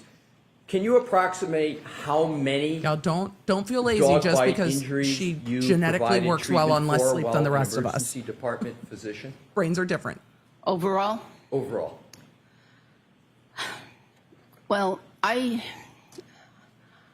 don't know the exact answer, but I estimated it at a very conservative number of 500 dog bites, because, would you like my methodology? Oh, please. Oh, okay. So I considered that even though I worked there for 29 years, I would take 25 years and 40 weeks out of the She's like, year. "Right, I'm gonna lowball it." Because the other weeks I might be assigned something special, a special rotation or a special assignment or vacation or some kind of course. So 25 years, 40 weeks per year, that's 1,000 weeks. So even if I only saw one dog bite at this busy trauma center, that would be 1,000 dog bites in my career. But I just took it in half. I cut it in half and said I think at least 500. In addition like, to the 500, 500 is a did you fair oversee estimate. other physicians or healthcare professionals like physicians' assistants, nurse practitioners, who themselves were treating and observing dog-inflicted wounds on humans? Yes. And Yeah, they would just call approximately her. just the number, approximately how many of those, in addition to the 500 you just calculated? Well, I generally supervised about 3 to 4 people per shift. You know, med students and. Can you imagine? I can imagine at County USC people being like, "Do you guys know what to do? I don't know what to do. What do you think? I don't know. Call Dr. Russell. Just call Dr. Russell. Somebody just page Dr. Russell. ask her. I don't know. Interns, residents, All of it. Whatever, all those people. And so I would say very conservatively another 500. In terms of other work, I want to shift just a little bit in the emergency department. Did you encounter injuries from persons involved in motor vehicle accidents? Many. Yeah, And LA you is were not in, good you with mentioned that. you were in Los Angeles, and in terms of those, can you approximate how many humans you saw and treated and diagnosed in the emergency medicine department from motor vehicle accidents? Well, Right. it was a very busy level 1 trauma center. What is a level 1 trauma center? So level 1 trauma center is the highest designation that a trauma center can have. And there are many requirements in place in order for a medical center to be a level 1, including 24-hour in-house neurosurgery, 24-hour in-house orthopedics, and That's where you bring an active everybody research if they're on that program, side of and many, LA many, County. many more requirements. And a certain level of training for all of the ER docs and all of the trauma surgeons. So we were level 1 trauma center, one of the busiest in the west of the Mississippi. And we were, the hospital was located near some major freeways. All of them. So, we saw lots of patients It's located from near motor all vehicle of the accidents. freeways. But if I were I would say, if I took the 1,000-week number again, if I saw, at least 3, motor vehicle accidents per week, that's 3,000 at least, and that's just me. That's a that's very not the low interns, estimate. residents that I'm working with. So, I think it's shifting fair that again a that's little low. bit, as medical director of jail medical services at General Hospital, can you just describe a little bit about the work there, similar to what you just described, or is it a Can you little not different? breathe onto the mic, though, Dr. So Russell? That would in the be- jail medical services, Thank you. we dealt with people who were in custody. Some of them were also, drunk drivers and under arrest. Some were, they were arrested for a variety of reasons. Anyways, and if they were in custody, rather than have them in the main emergency department, we had a special emergency department for them. And so we would see, interesting cases there. I would imagine In so. terms of Those DUI collisions, man. being Are a not professor, great. is that your time as an adjunct professor at Cal State Los Angeles? Is that where you were an adjunct professor?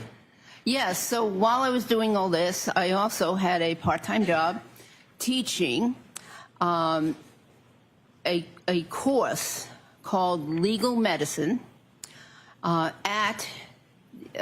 graduate students, master's level students in the criminalistics master's program At Cal State LA? Cal State University. And in terms Cal State of LA has a topics, huge, just briefly, some of the topics you would have criminal taught justice them, and crime lab program. particularly any that may be apropos And it's pretty close to County USC. why you're here today.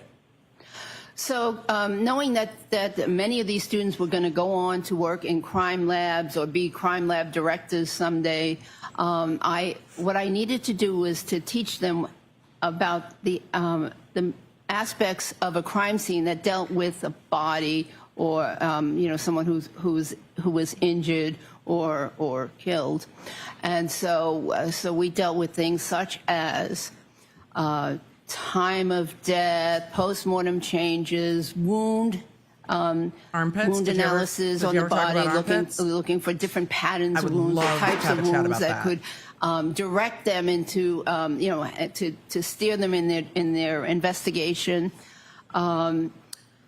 Let's see, so many other things, yeah. There was a little bit of a noise here when you were talking about Yeah. wounds and patterns. Could you just repeat that aspect of it? Sure. So, so when a criminalist or a crime scene investigator goes to the scene, they have certain duties to attend to, and they need to be aware, that certain kinds of wounds, might indicate certain types of deaths. For instance, gunshot wounds in certain locations, or lacerations or stab wounds in certain locations might mean that this could be a suicide, this could be a homicide. They need to know, if there's something that might look like resemble a bite mark, that maybe that area needs to be swabbed, or You say photographed, what? especially, and et cetera. What? So that's basically, it was very basic, but that's what I Let's now shift again to your work at the County of Los Angeles Department of the Medical Examiner's Office, or is sometimes called Alessi the is going, Coroner's I think, Office. more into her When background did than you needed, have that work, but I think and he what is did that position over involve? delivering on that. So that was from 1993 to 1995. Anticipating. And as I the mentioned, there was death Commonwealth investigations. rebuttal I was expert. assigned a certain number of cases myself, but we also reviewed cases that other doctors had, and I, given my Curiosities? my curious mind, Yes, ma'am. when I would do my autopsy, I'd also look at whatever other cases were going on, and there was typically 10 to 15 cases going on any given day, and All in the same room. So I learned a lot, not only from my cases, but from other cases. Did you ever conduct an autopsy of any individual that sustained dog-inflicted wounds? Yes. Please describe that autopsy. No. That was No. a case I'll never forget. It was a young boy who had been attacked by 3 dogs, large dogs, but not specifically canine, law enforcement trained dogs, but 3 large dogs.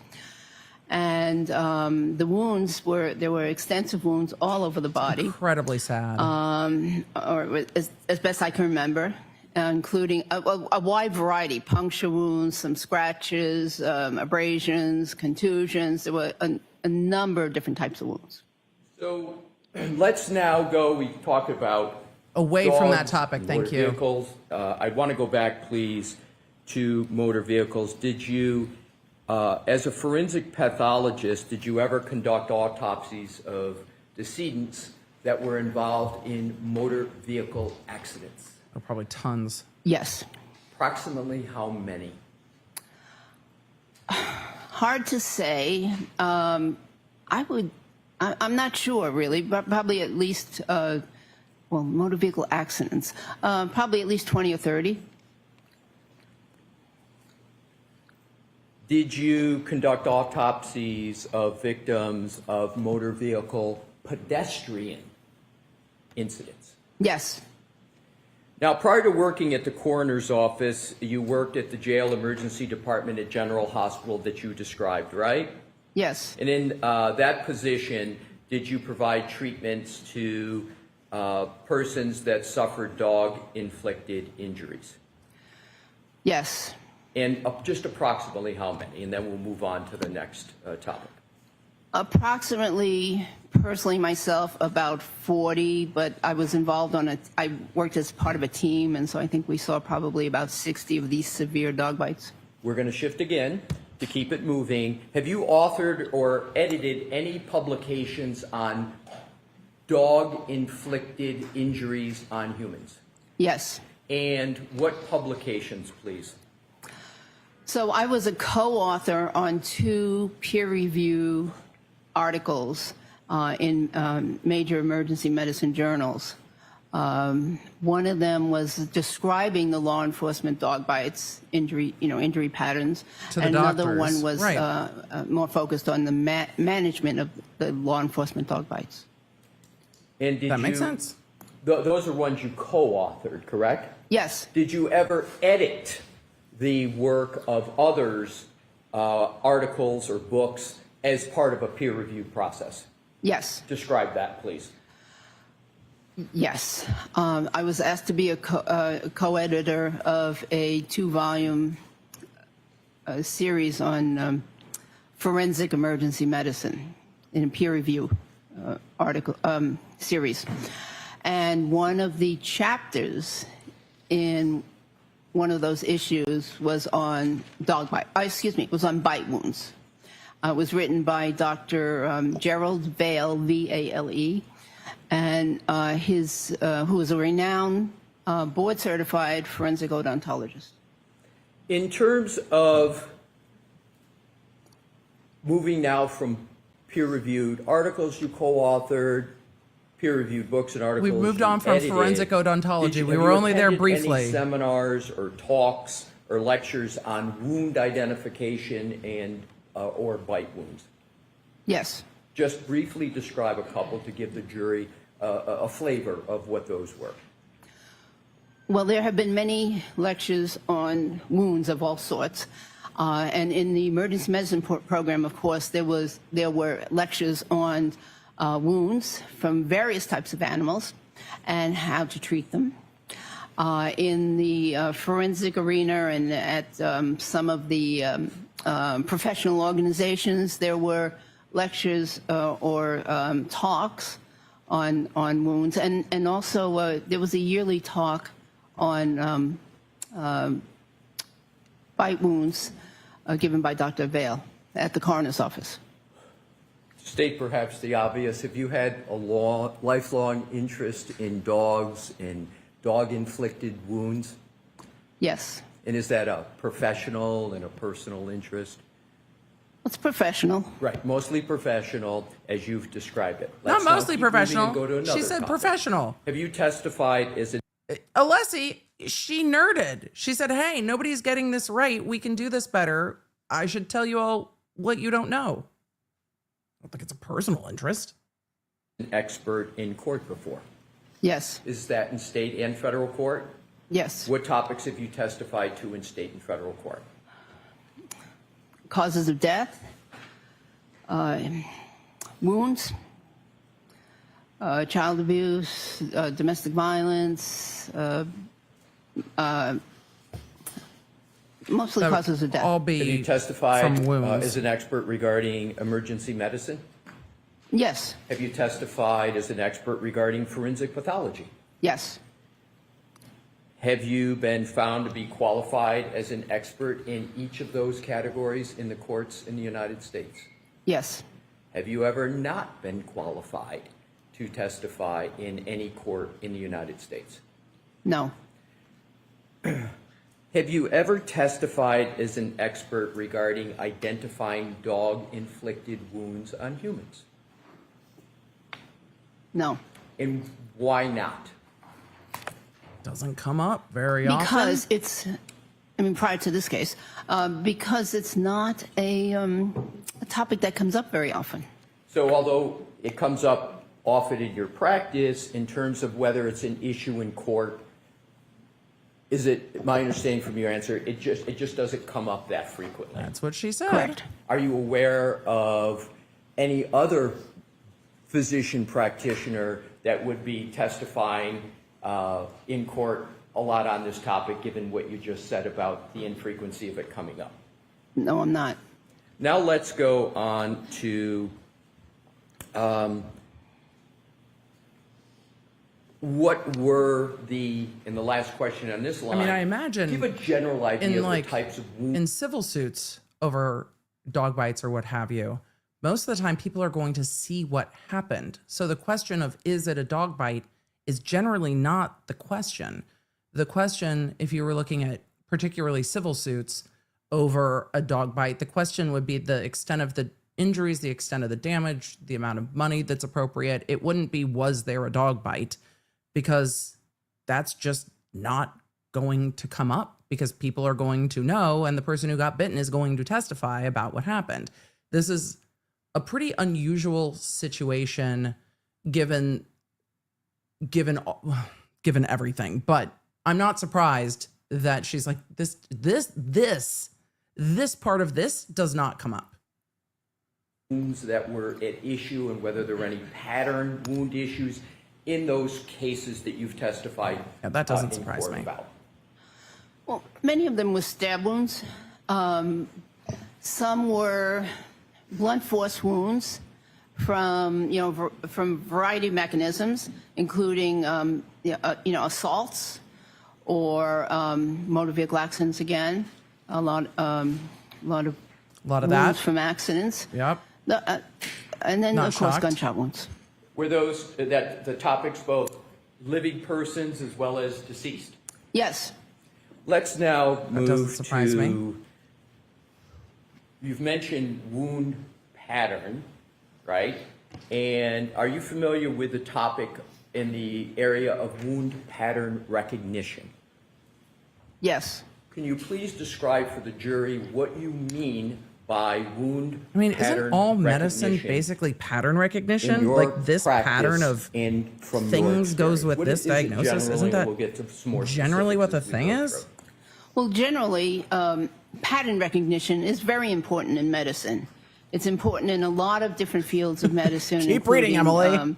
Radiology, they look for patterns on x-rays. Right. All of it. Pathologists under a microscope looks for certain patterns to identify cancerous cells, the- for instance. the So pattern thing. recognition is very important.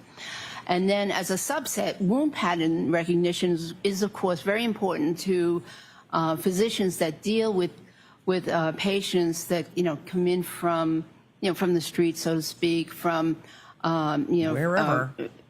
who may have been assaulted, may have been child abuse victims, may have been domestic violence, elder abuse, those kinds of victims, because sometimes it's important to Get behind what people are telling. or you learn that what actually happened is not what Not the everyone's patient or the forthcoming. relative or the presenter said happened. Right. And so you have to discern or figure out what happened in a case. And so you have to be able to identify certain patterns and regions of the body, for instance, where wounds are, in order to make that Discernment happen. And so it's very matters. important. It's emphasized in emergency medicine. When you were in residency, were you taught wound pattern recognition methodologies? Yes. And is wound pattern recognition an area that you continue to learn and then gain experience from your over 30 years as emergency medicine physician? Yes, it was emphasized in both emergency medicine and forensic pathology, in Right. both fields. Very important. Is wound makes pattern sense. recognition a generally accepted methodology that is applied in the practice of medicine? Yes. And you've given a few examples of that pattern recognition methodology. Is that pattern recognition methodology generally accepted and discussed in the peer-reviewed medical literature? It is in certain articles. Yes. And we'll be getting to some of those. Okay. In terms of They're going through this background and training so Wound extensively pattern because they are recognition. preempting the rebuttal witness and the Brennan just roughly, cross-examination. how frequently in your experience as an emergency medicine physician did you have to exercise your skills? But it in is a wound lot pattern of recognition? background training and experience, like a lot. I would say probably weekly, because I always questioned, what the patient was telling me, and did it fit? Did the story make sense? So I did it quite often. And was that particularly important in child abuse cases where you may not be getting the story and you'd have to look at wounds and make your own determination? Yes. Now let's go and slightly move on to a very similar topic as to whether you ever had to determine the source of the wound without any input from a patient.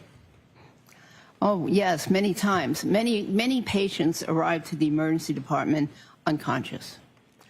And that's one Yeah. example of others. And with regard to language barriers, did you ever encounter that as an obstacle to you understanding what may have happened? waiting for her and to you say, I therefore speak had to 17 languages exercise your fluently. pattern recognition skills? Yes. So now in terms of dog bites specifically, how often, if at all, did you have to look at a patient without input from anyone to determine whether it was from a dog? Occasionally. And can you recall any specific instance, or is it just you're recalling that you generally had to do it, but you can't recall a specific instance? The second of that, that I generally had to do it. Sometimes, there was a language barrier and people couldn't describe what it was that bit them. And it was important to know because treatment for different types of bite wounds is very, very different. And to be fair to the situation, Is she gonna get into you not can't everybody give knew what any bit one them? specific. You remember this person was this age, etc. But you know that you did that on more than one. I'll withdraw that and go to the Just next rephrase. area. Let's now talk about wound pattern recognition in the area of forensic pathology. What role does pattern recognition play in forensic injury analysis? And could you please just let the jury know what you mean by forensic injury analysis as regards pattern recognition? Okay, so forensic analysis or forensic injury analysis is the analysis of injuries from a medical legal perspective. In some treatment. areas of medicine, the doctors are taught to just treat the injuries, and no figuring out about how it happened or what caused the injuries, so much as they treat. But in my case, both the emergency department and the forensic pathology training, I was interested in how the injury happened. That was a very important factor to me. Why? But why? Why but is why? pattern but why? recognition but why? important How? in the field Why? of How? forensic pathology? Well, you could look at a wound all by itself, an abrasion, for instance. Abrasion is a scratch. And in and of itself, it might not tell you how the wound occurred, all by itself. But if there are a series of scratches or a series of lacerations or, cuts, they can tell you more about how it happened. And have you applied wound pattern recognition skills in your practice as a forensic pathologist? Many times. Could you just give the jury a flavor by just a few examples? Maybe two. Okay. Self-defense wounds, for instance. An issue comes up often in court. If certain wounds were inflicted on purpose versus were they inflicted self-defense, and things like appearance and location can help you determine that.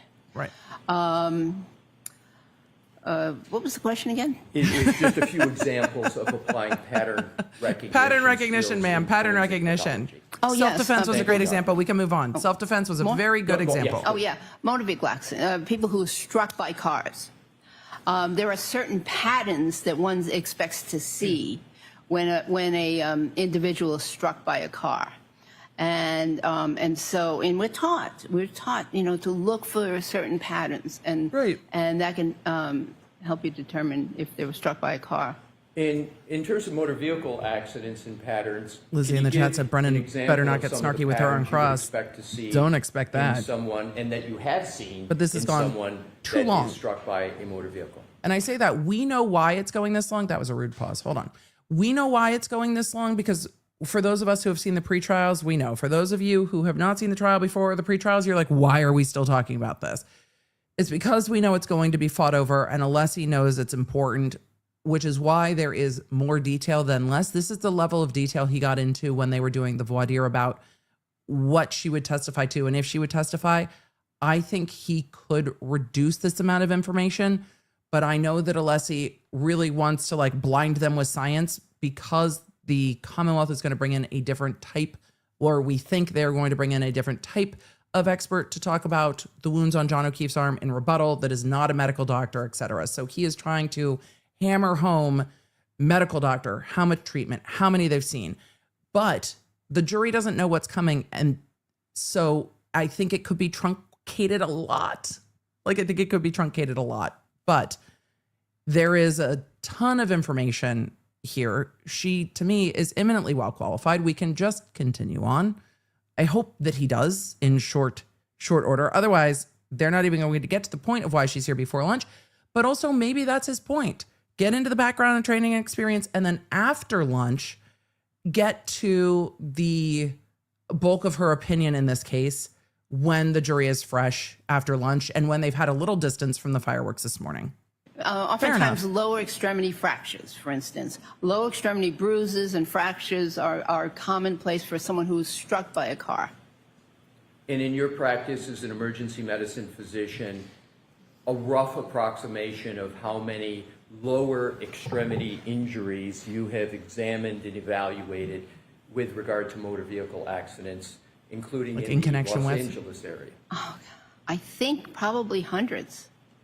Alrighty, so now let's continue with the topic that you were talking about. You called it defense injuries and wounds. I want to cover that topic. Are you familiar with the term posterior surface? Yeah. Yes. Yes, in terms of anatomy. In terms of human anatomy, and with Your Honor's permission, could Dr. Russell point Posterior, to her arm not to show what she's posterior. referring to with regard to posterior surface? We're not surface talking or about- defense injury. Sure, go right ahead. We're not talking about Sir Mix-a-Lot in this Let moment. me explain just in general. Anterior is the front of the body. And Excuse me, Dr. Russell, I'm sorry, if you want to stand up so the Yeah, jury with She's Your Honor's like, I don't permission. need to. It's fine. Are you Okay. comfortable standing Yes. up and doing this? Yes. Okay. So I appreciate that. many years ago, I appreciate the judge being like, you don't, ma'am, you don't have to if you don't want to. It's we can understand the front of the body and the back of the body. We've got it. anatomists decided on a nomenclature for describing parts of the body. And so the way the body, the descriptions go is that you take a person in what they call the standard anatomic position, which is upright with their arms, their palms facing forward. Palms facing forward. So that is the standard anatomic position. So anything in the front is anterior, anything in the back is posterior. Could you point to the arm when you talk about anterior and posterior, please? Yes. So with regard to the arm, if the palm is facing forward, that's the anterior. So the posterior part of the arm would be the back part that I'm touching right now. This back part of the arm and the back part of the forearm would be right here. Very much a teacher. So that's the posterior of the arm. Very And what helpful. Relation. She's like, look, just so everyone understands, this is why it's different. And one of the things that's important is the hand facing forward, not the hand facing this way. Anyone who's done archery knows how important it is to make sure your arm and wrist position are in the right spot. I'm sure for lots of other sports it matters too, but that is the example that came to mind first. The hands being forward matters quite a lot. Does the posterior of the arm have in determining If that made whether or things not more a clear for all wound of you, is a let me know. defensive wound? Let Well, her sit. oftentimes, when someone is being attacked, they will put their arm up to defend or protect their face, their neck, their chest, their vital organs, their vital parts of their body. So they put their arms up. And in doing so, the posterior part of the arm becomes presented to whoever is attacking them. or whatever is attacking them. So this is the part of the arm that oftentimes Emily, you're not singing Miley gets Cyrus. I'm injured trying not to. I'm when trying not to. someone I'm trying is not to. defending themselves. I'm trying not to. Thank you, Doctor. How often have you observed and concluded regarding defensive wounds to the forearm? Many times. I don't know. I don't have a number. 20, 30, I don't know. In terms of decedents. And then in terms of live people, many, many more. Right, because people do this. And yes. if we just start with the posterior part of the forearm that you've described and you encounter wounds there, are those wounds indicative or highly indicative of anything? Well, they're indicative of defensive wounds being caused during a defensive action. In your experience as a resident, a fellow, emergency room physician, and a forensic pathologist, and your time at Cochrane, have you experienced and taught Margaret, I the don't say blah, topic blah, blah. of defensive wounds? Yes. Now let's move For on. the crew that listens in the background, Margaret's chat was LOL Emily Dracula. So I had to say, I do not say blah, blah, blah. On to another topic. Do you have knowledge of the dental features of dogs? Yes. Yes. I'm glad we've Where moved on. did you gain your knowledge about the dental features of dogs? Generally from reading articles. And in terms of examining patients with dog-inflicted wounds, did that inform you anything about dog dentition or not? Not specifically. In terms of dog dentition, Your Honor, may I approach? Okay. Thank you. We're going to be talking about doggy dentition, and I am going to keep making jokes about Hotel Transylvania. Look, man, Dave Matthews Band gets a shout out in that movie in a way that I found Your Honor, may delightful. I have this Also, depiction it was one of the marked movies as that my kids loved that I injury? also loved, so it was always an easy family choice. For ID only, yes. Doggy dentition. The canines of the canine, but not to be confused with the canine. Yep. Thank you, Madam Court Reporter. Your Honor, may I hand it to the witness? I'm handing you Dr. Russell, what has been marked for identification as 000 as in orange. We can just also start the rumor that both Dr. Russell and Alessi are vampires, and therefore they do not sleep, and that is why they know so much more than the average human. They're just like, no, I'm actually 900 years old and looking good. Or Time Lords, you pick. Or have a time turner. I don't. You pick. You pick. It's one of them. I'm teasing. Dr. I Russell, don't do think you that recognize that depiction? Yes. What is it's it? funnier to joke about. This is a diagram of canine dental anatomy. And could you please, just for the Yes, jury, I heard that we are on describe Exhibit 000. I was dog trying not to make dentition O-face jokes. And what we mean by the term dentition. I think most know, but just for the record.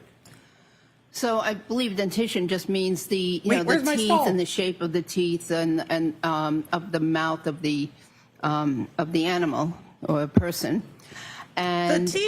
What The this teeth! diagram shows is that in general, dogs tend to have a triangular mouth, meaning it comes to a narrowing more towards pointy. the front of the mouth. It shows how many teeth I don't have a dog a one. normal dog will have. I don't need a And dog one. And what they look like, there are different kinds of teeth, just like humans have different kinds of teeth. In Your They Honor, do. to assist the jury in the understanding The canines of of what the Dr. Russell canines, is not the speaking about, canines. We don't with Your have- Honor's we don't have permission, any. Could we publish this as a chalk for the jury? We only have the human one, but the different types of teeth. There are, in fact, different types of teeth. Thank you, Your Honor. So, for all of you that are new to the And chat, my will, husband's a dental specialist. enlarge That is why we have a Mr. teaching Wolk skull. The it was relevant last week. Dr. Russell, where would you like to start with regard to this? So now it Just lives to on my give the desk. jury a brief discussion of dog dentition. I think this is helpful. Which part of this should we? I appreciate that the defense has really taken the term, like, we want some visuals. I think it's really helpful to the jury to understand, because not everyone can visualize things in their mind when you explain it. Not everyone has a dog. Not everyone grew up with a dog. I think it's fair to say, all right, this is what we're talking about. I think the visuals are incredibly helpful to demonstrate the point. It'll also keep the jury engaged. They're like, oh, I can see what you're talking about. Great. We zoom in on. Perfect. I think the lower half around the triangular upper and lower jaws, right there. Right there? Very Yeah. good.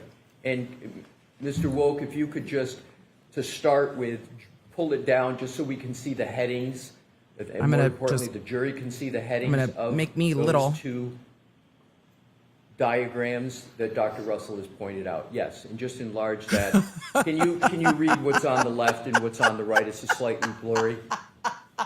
Slightly. It's slightly blurry. Slightly. Mandible, lower jaw, maxilla, upper jaw. Yes, I can read that. Slightly. Alrighty, so if we could then just reduce it back down so it's Which a one's little the bit lower and so which one's that the upper? It's That's- not distorted, and then Dr. Russell, if you could just talk about it. And before we do that, I think it would be helpful. It's so pixelated, it's fucking redacted. It's okay. The lower jaw is on the left as I'm looking at the screen, and the upper jaw on the right as I'm looking at the screen. Dr. Russell, we can go to the depiction up above just to get the overall picture. The lower jaw being up closer to where above I'm there at, the upper jaw being of the dog. closer to the other All side right, of the screen. is that that's an overall picture, correct? Do you want to point out anything generally on that picture? I don't have a pointer, but generally it's a side view, and it shows and it's a skeletal view, so there's no skin, and it shows that there are some prominent teeth. They're called the canine teeth, and then there are some smaller teeth in front of that. Excuse me if I couldn't interrupt. Pardon my interruption. Yes. I'm just going to try to locate in the courtroom a pointer, Your Honor. If There's nothing on that, Christine, Dr. Harrison? I've got one where I approach. If there's one, Unless he's approaching with the pointer. thank you. This is not an evidence. This is a demonstrative or a Russell, chalk hopefully that will work. to show the jury what they're talking about. So it was marked as exhibit O. Okay, so this is a side view, and it shows many teeth, and and this is a skeletal view, obviously, and it shows these prominent teeth, which are called the canine teeth. Humans The also canines have of the canine canines, teeth, but not the and canines. Ours are not quite as prominent. And then there are some teeth in front of that, which are called incisors. So that's the overview. Right. And just to put this in context, we are looking at this and talking about dogs. Have you had the opportunity to review any photos of the right arm of the decedent in this case? Yes. In is one of the topics We're getting to the going ultimate to point. address whether those wounds are Interesting. from a dog? Yes. And so this background in terms of dog dentition part of what you're going to cover for the jury later on? Yes, and I want to make one more comment, if I may. Please. Just when a dog bites, they usually don't bite with all of the teeth. They usually don't get all the teeth impacted on the individual.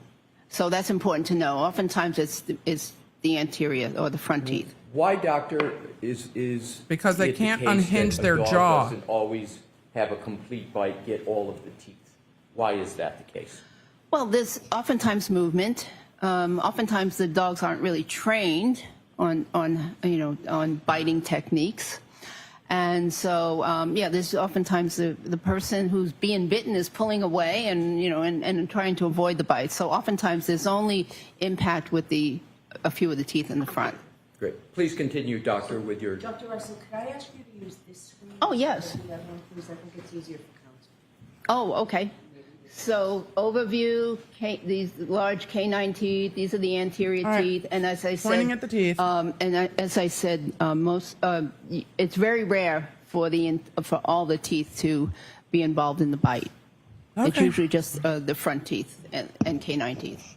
Are there certain teeth that are on this depiction that cause certain types of injuries, abrasions, tears, punctures? Is there any relation to the teeth in any of those categories, or can it be just general?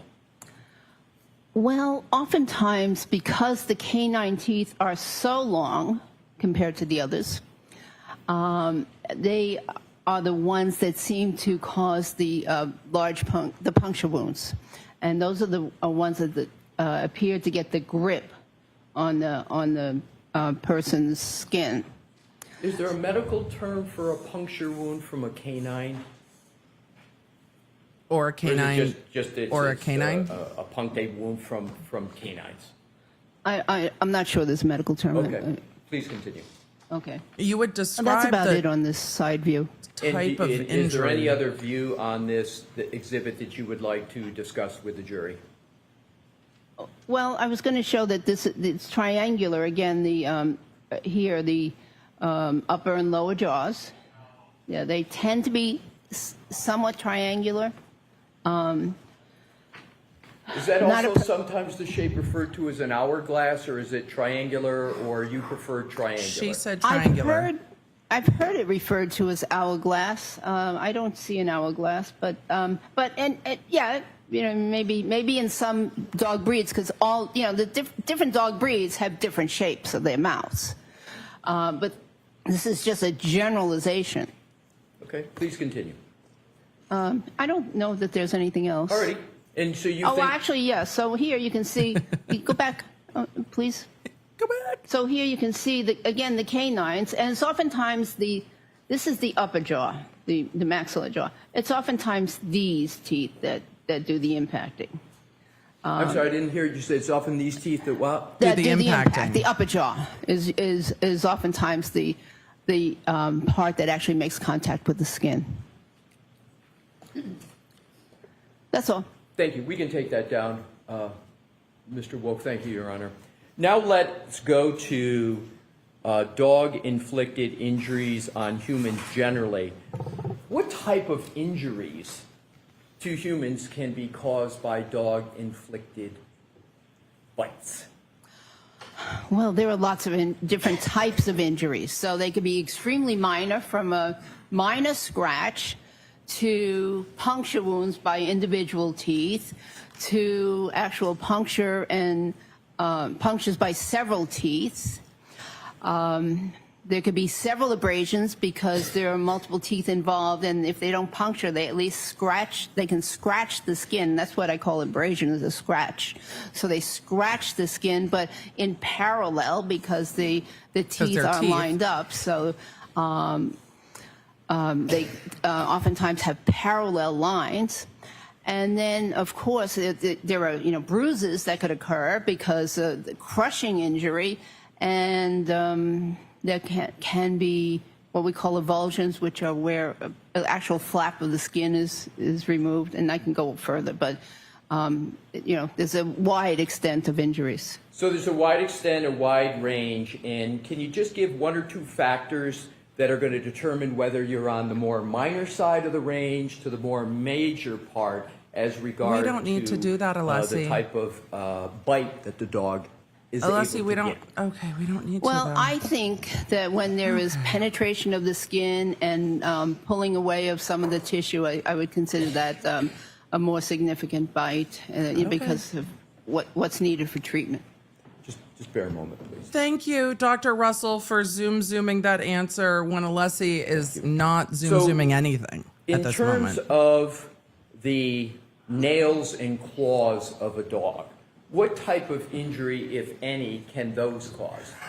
Not the what if So any. the nails they're also somewhat pointy or triangular in configuration or shape, and so they can cause scratches, and actually they can cause even deeper wounds if the nail catches the victim's skin a certain way. But most of the time, just scratches. From your experience, what type of medical experience, peer-reviewed article experience, your whole professional experience with dog-inflicted wounds on humans, do you have experience with just a part of the range or the whole range of injuries that a dog can inflict? It's very compound. Well, I think I have a very wide range of experiences Broad because those very serious ones we talked about in the very beginning, where there were crushing and ripping injuries, those were the trained canine dog bites. Most emergency physicians don't even get to see those. They're so so uncommon.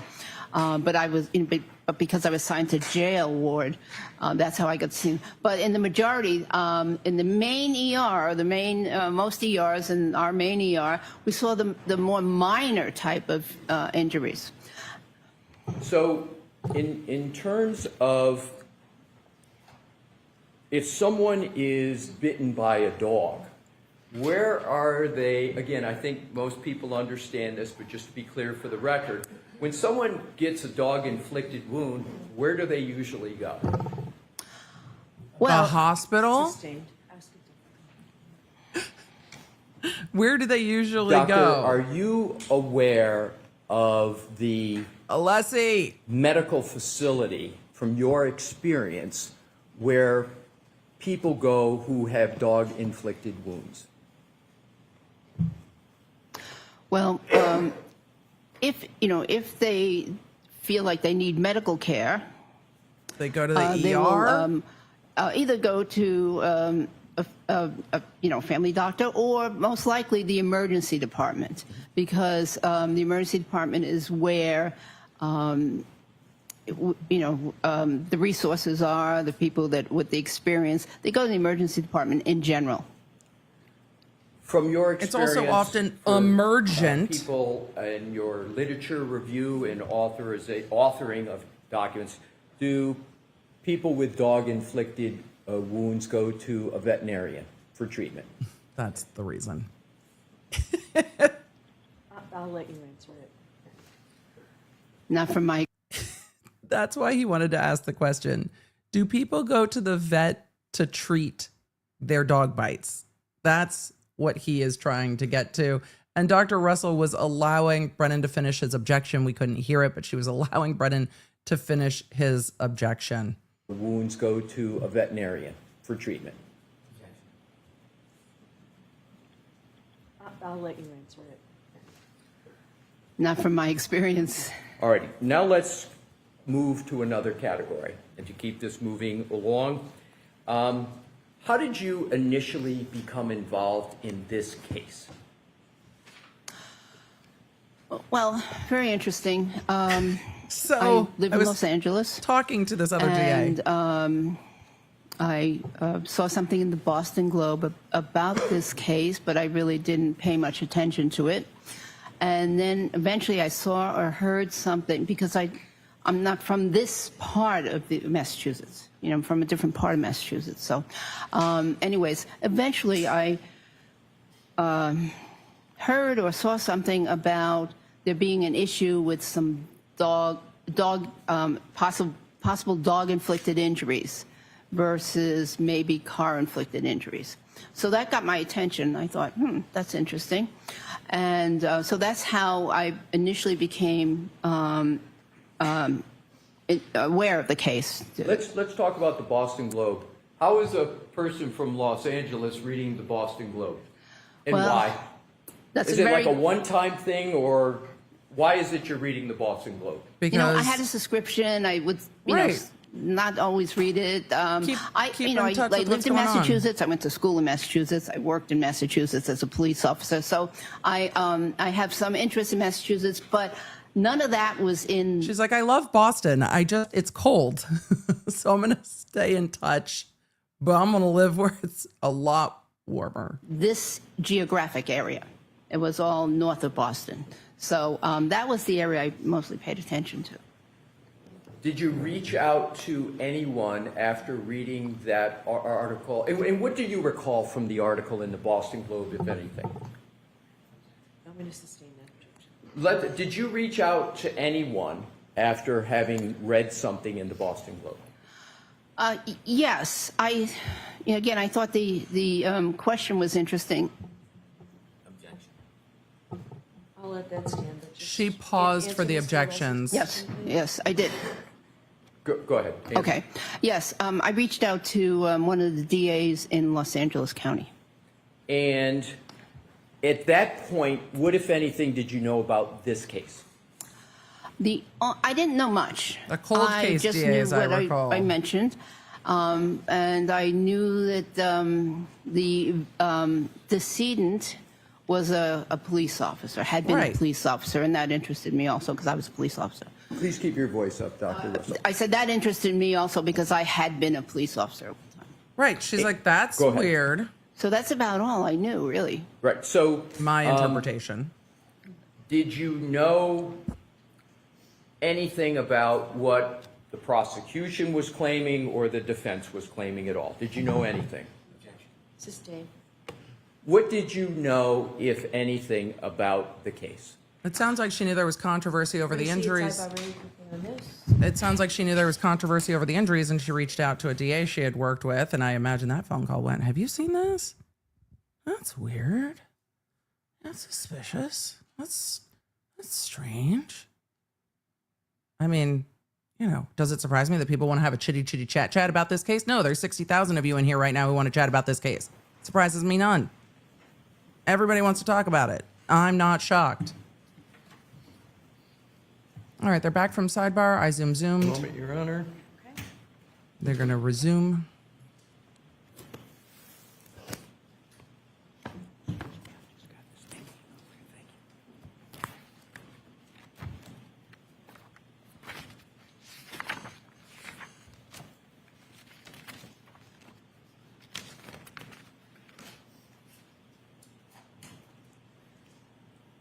Doctor, in terms of Mr. Wolk, if we could please, and Your Honor, may we publish what is already in evidence, which And they are is moving on Exhibit from that. 167?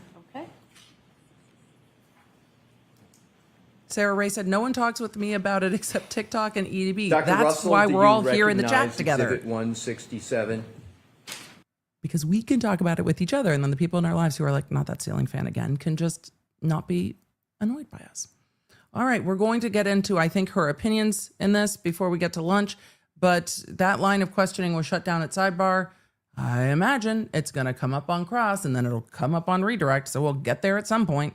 Yes. And how do you recognize that? Well, first let's start, what is it, and then how do you recognize it?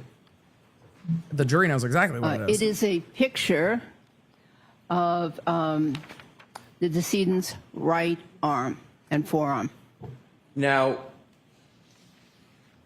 without stating what it is, have you been able to form an opinion as to the source and nature of the wounds that are depicted in that exhibit? Yes. Now, in terms of the next area, can you describe for the jury what method you used in forming your opinion without yet She's stating been what your very opinion careful is? about laying the foundation for her opinion. Well, I used pattern recognition and differential diagnosis. So let's start with wound pattern recognition. Is that the wound pattern recognition you've been discussing up to this point in your testimony? Yes. And did I hear you use the phrase differential diagnosis? Yes. Please tell the jury what you mean by the term differential diagnosis as a physician, emergency medicine physician and forensic pathologist. So when a patient, when a physician sees a patient and, or, an image in this case, and is attempting to make a diagnosis.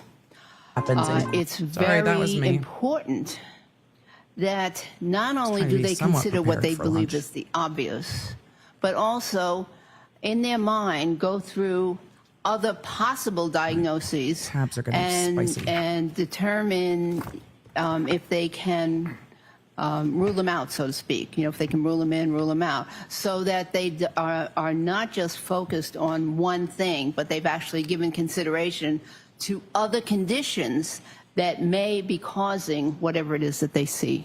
So, Mr. Wolk, if you could take that, we're going to come back to this back and forth, but I'd like to have it taken down until we do have the need to, and if we could have the lights go back on, Your Honor. Thank you. So, does applying a differential diagnosis, well, let me start out. Do you understand what confirmation bias is? I believe so. Yes. And does differential diagnosis assist or not assist in avoiding confirmation bias? I believe it assists in avoiding confirmation bias. So, in terms of differential diagnosis, did He's you going to leave apply her that concept conclusions in to, the like, beginning last. of your analysis of this So they don't case? get buried in the middle. Yes. How did you apply appreciate that approach. differential diagnosis to, among other things, avoid confirmation bias in this case? Well, in my mind, I went through I mean, she looked at the photo and went, well, that doesn't look like a car accident. She looked at it and went, huh, interesting. through other possible things or causes of wounds on an arm. What else could it be? And what they would look like and the configuration, the patterns, etc. And then I figured out why these other potential causes of wounds in the arm Started looking for other stuff. did not fit this case. So is a phraseology a synonym that for works. differential diagnosis, what doctors call ruling out something? Is that another way to say it as well? Yes. So Whichever we're going to come back parlance you to prefer, the differential Alessi. diagnosis. I just wanted to have that question first. Now let's switch to the materials that you considered informing your opinion about the nature and source of the wounds to Mr. O'Keefe. Chat. Describe. I love Dr. Russell too. We're going to go to 1.25 while they go through all the articles. We're going to go 1.25 while they go through all the articles.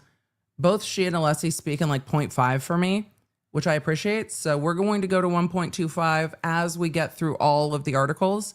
And then I imagine we're not going to get to her opinions till after lunch, but we'll go back to normal speed when we do. Because what you looked at in terms 1.25 of coming to Alessi your sounds like opinion, normal speed to me. Conducting a differential diagnosis and avoiding confirmation bias. What did you look at? Well, I looked at pictures similar to this. So there were pictures taken at the hospital.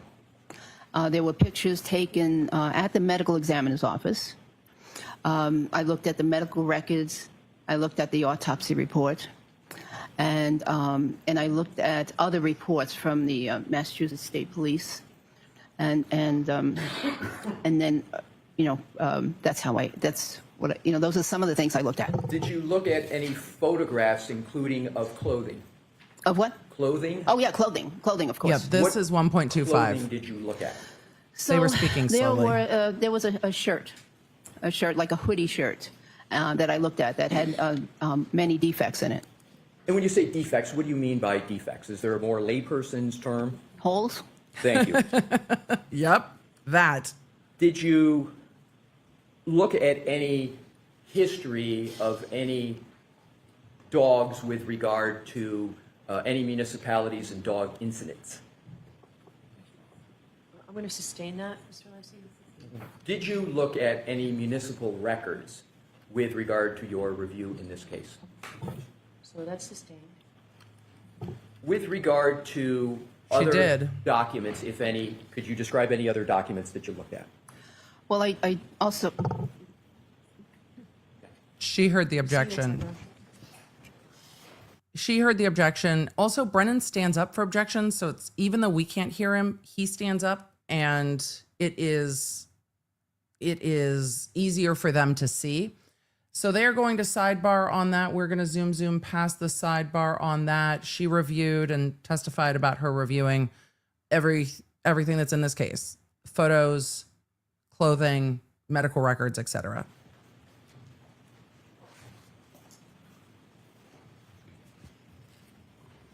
May I continue, Your Honor? Yes. Thank you. Thanks for your patience, Dr. Russell. We had broke up where you had described the materials that you had reviewed. Based on your, and Mr. Woke, if we could please put the exhibit that we just had, and with Your Honor's permission, republish it. Thank you. Based on your review of all the materials that you had described and your... It sounds like they're going to get into her opinion, so I'm going to slow this back down. So yes, it's going to feel slow. Experience that you had described, without stating it, were you able to come to any conclusions or opinions about the source and nature of the injuries that you see depicted on that exhibit? Yes. And what is your opinion and conclusion concerning those injuries? Those wounds were inflicted as the result of a dog attack. I'm sorry, I didn't hear you. Can you speak a little louder? Those they were wounds were inflicted as the inflicted result of a dog attack. And how did you form that opinion? Just describe your thought process to the jury. Well, there are multiple groupings of wounds. Do you have the pointer? I there? do. And if you could use the screen that Her Honor has requested. For all of you asking about the temperature in court, So there are multiple yes, groupings. it is hot in court. We have heard them arguing today over the fans being on and the fans being off and how loud it is when the fans are on and off. We dealt with that a lot last trial with the judge asking everyone to keep their voice up because with the fans on, the court reporter can't hear. It's a whole thing. Of Whole thing. wounds right here. Here's one on the what I'll consider the upper arm, which is above the elbow. Here's another grouping. Here's an interesting, complex grouping at the elbow. These are all at the posterior surface of the arm. And there's another grouping down here on the forearm. These multiple groupings are patterns. And they are, in my opinion, were inflicted by the teeth and claws of a dog. We've discussed previously pattern recognition skills and methodology, and you just mentioned the word pattern here. Can you elaborate on what you mean by pattern with regard to this exhibit? So there are groupings, and one can see that these wounds are going essentially in the same direction. That's going to come up a lot. They are on cross. oriented in the same way on the almost from the inner close to the inner surface of the arm or the anterior surface towards the posterior. I want to What see is what the she's pointing at. significance, if any, of that orientation you just Show us described? what. Can you show us So what she's pointing at?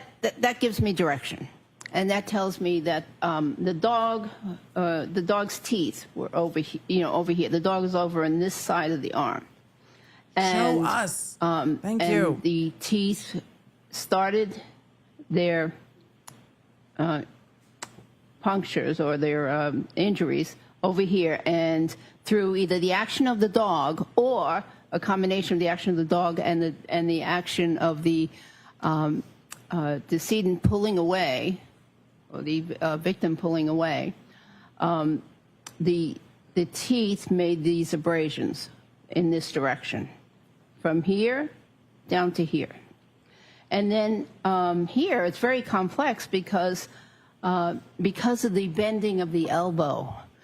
We don't know the exact configuration of what this elbow was in the arm. Was it fully extended, meaning it's fully stretched out, or was it partially bent? Was it fully bent? We don't know. But in addition to the pulling away movement, there's also the bending movement. So that one is even a little bit more complex. Right, everything And of course, moves. there are some additional marks down here. And Dogs some, move, the skin moves, possible bruising an arm down moves. here, punctate It marks all down here, moves. which may represent the lower teeth. If we could just stop at that area, have you observed in your experience what you call that complex area pattern? Have you seen that before? Not that exact pattern, no. But have you seen any that is similar to it? I've seen some characteristics of these patterns before, Right. yes. And it is the appropriate methodology to zero in on one section, or is the appropriate pattern methodology to look at all the wounds and then reach a conclusion? That's going to go The second, directly to look at to all the wounds. And could the you Commonwealth's please rebuttal witness. Why don't we take our recess? Okay, Your Honor. Oh, Thank that you. was abrupt. All right. That was very abrupt. That's going to go directly to the things we've seen objected to from the Commonwealth's rebuttal. The court is like, TikTok, it's time for lunch. I thought he was going to wait till after lunch. The lights are still off in the courtroom. I thought he was going to wait till after lunch to get into the opinions. It looks like we're going to get into the rest of the opinions at the end of lunch. So let's see. Let's zoom. Court's on lunch break for another few minutes. I'm going to answer a few questions and I'm going to grab some food and use the restroom, do the things.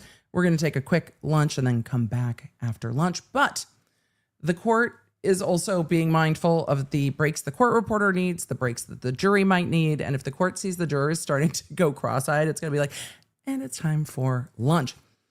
We are at the lunch break on day 25 of the Karen Reed retrial. We are in now to week 7. It is the second day of the defense's case in chief, and we are on the defense's, I think, 4th witness. I was looking at my pinned comment. It moved.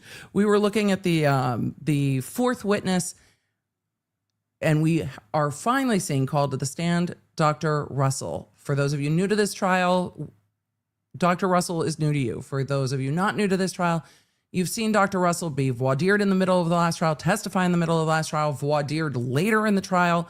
We have seen quite a lot of information from Dr. Russell, who has a wide and varied experience, worked at County USC for quite a long time, but is testifying in this case to talk about the injuries to John O'Keefe's arm and where she suspects those injuries to have come from. This is a central point for both the defense and the Commonwealth. We saw the Commonwealth bring in their experts from Aperture, and their Aperture expert with the blue paint experiment said, this tail light lines up exactly with the injuries to John O'Keefe's arm when you're standing this way and getting hit by a car this way. He then said that the tail light would have broken if it was colliding with an arm at over 8 miles an hour. Did that expert explain the basis for it? I don't think so. But they gave the opinion. So the Commonwealth's opinions are that the injuries to John O'Keefe's arm are consistent with and from a tail light.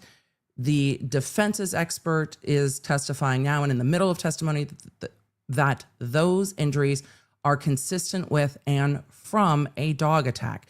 And she is just explaining the grouping of injuries and the directionality of the injuries when the court broke for lunch. A lot has happened this morning, and the defense went in depth, more probably than needed, in depth with Dr. Russell's background. Why? Because we know that the Commonwealth has put forward a expert witness who is going to testify in possibly rebuttal that those injuries do not come from a dog. So we are going to have a battle of the experts. And as everyone is going to do, they are going to distinguish and differentiate their expert from the other party's experts. And I don't think you're going to find an expert who has the experience that this particular expert does. Why? Because this does not come up in this way very often. So again, I think Dr. Russell is a good expert for the defense because looking at pictures is one thing, but Dr. Russell has treated a substantial number of dog bites as well. So it's not just looking at a picture. It's looking at a picture, but also knowing how to read those medical records, how to interpret what's said, and then from your own experience, knowing what treating that looks like. I think she's a very interesting expert. I like the way she testifies. I'm always fascinated by her background. And I'm going to be real interested to see how this goes on cross-examination because, well, it's going to be very interesting to see how this goes on cross-examination with Hank Brennan. So as they are getting to lunch, I'm going to answer a few questions. And well, day two of the defense's case just came in hot. For those of you that are new to watching the trial here, this is a conversation. So for those of you new here and are like, it's a conversation, it's a conversation. We talk about the witnesses, we talk about the law, we talk about the strategy, we talk about the lawyer, and we break down the things that are or are not happening in court for live stream trials. And for those of you that want to know when certain witnesses take the stand, or when we switch from cross-examination to direct, or when everything just pops off, the Law Nerd app is free. We built it for you so we could keep you in the loop because life gets busy. I mean, these are 6-hour days, plus. Everybody's got things to do, but when stuff happens in court, we will send you out an alert on the text, free on iOS and Android. Again, we built it to keep you in the loop. When we switch witnesses, when we get into voir dires, when we go to code red, we are going to tell you in the app. You can put your phone on Do Not Disturb if you're in a meeting and don't want to have the FOMO. But if you're like, I'm going to check back in, we will keep you posted when it's time to check back in. So look, we're all sitting here just waiting to see who's going to blink and call Trooper Proctor. Somebody's got to, right? Well, maybe not. I talked about it on this week's episode of the Emily Show podcast, which lives on the Emily Show podcast YouTube channel, The Emily Show. The defense said after court on Friday that they're not going to call Trooper Proctor. It's still wild to me. They're like, no, maybe they're going to just let Trooper Proctor be the boogeyman. Now they know that Trooper Proctor is still friends with the witness that testified this morning. We know that Trooper Proctor has been terminated due to text messages, in this case, in part, and other things. And we know that Trooper Proctor said all of those awful things. I think the texts have less impact when they don't come from Trooper Proctor. But the fact that they didn't come in till the defense case might have the impact that the defense desires, which is, are you kidding me that these are the things that were said? We're going to have to wait and see. And I just wonder if the defense is going to rethink that at the end of the court day today, if they're going to sit back and see how the impact of that testimony came across. I don't know. That is a strategy decision that they are going to have to make. Do you leave him out there as this officer that the Commonwealth never called, this former officer fired, said all these shitty things in text, is just horrific? Or do you bring him in and prove it to the jury? Is there a downside for the defense calling Trooper Proctor? Is having Brennan be able to do cross from Trooper Proctor bad for the defense? I don't know. Is calling the friend the way to get those texts in, and then you just argue them on closing and you just hammer it on closing? But if this judge, and I don't know if that's going to be the case this time, but last trial, the judge kept their closings to an hour, which I think is appallingly short, and I hate it. If the closings are going to be that short, you don't really have the time to get into talking about Proctor's text as much as you would if you just call him on the stand. So we're going to see what happens. But for today, we're with Dr. Russell. I imagine that will be most of the rest of the day, if not all of the rest of the day. Let's answer a few questions, and then we will go to lunch. I will grab some food real quick, and then we will be back probably at 1:05 Central. If court comes back sooner, I might come back a scotch sooner, but 1:05 Central, so about 15 minutes from now. That will give me time to grab some more food and go to the restroom and refill the waters, because hydration is key, and we will get there. Let's see. Janice, this was a great question. Janice asked, can the defense call the author of the IA report to testify about why Proctor was fired? They got into it a little bit, but possibly because the author of the report would have recommended the termination, and then someone else would have terminated him. But who was on the board and recommended the termination? Possibly, because it goes to the Bowden defense, which is interesting. Miss Fan Culture asked if that's a pillow behind me. It's not. It's a neon sign. There's a whole story why it's not lit up, but it really is a bright neon sign that can do all kinds of things to the camera, but it is a neon sign. I can't wait till we get to put the neon sign up. We have just not gotten there yet because it is difficult to adjust with the cameras, and the amount of time Emily has to mess with cameras is minimal. But I have heard all of you that you want a spicy skull stuffy of some sort. We are, look, the merch has been merching. It's dynamic. It's always a dynamic situation. So we will be there. Francesca asked, why do both sides not want to call Proctor? Because Proctor is a complete wild card and no one quite knows how it's going to go. So no one wants to call Proctor. Fran said she let 3 days of text in. She let the text in to avoid 3+ days of Proctor on the stand. I think it was the right call because it does go to Proctor's state of mind. It's not hearsay. It's not being offered for the truth.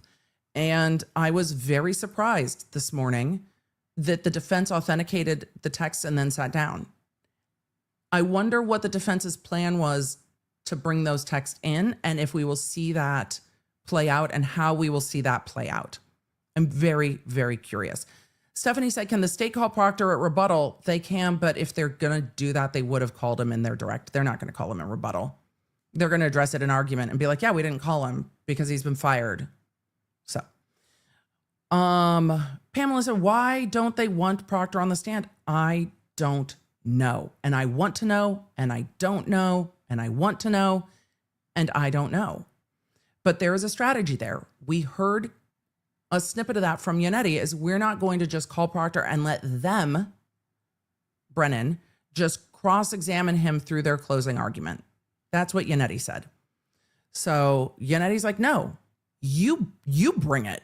We're not bringing it. You bring it. And it's easier for the defense to cross-examine a witness like Proctor, which also means it's going to be easier for Brennan to cross-examine a witness like Proctor. And if the defense calls him, it has to be direct questions.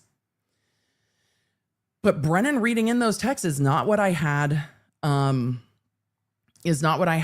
in mind for how that was going to go.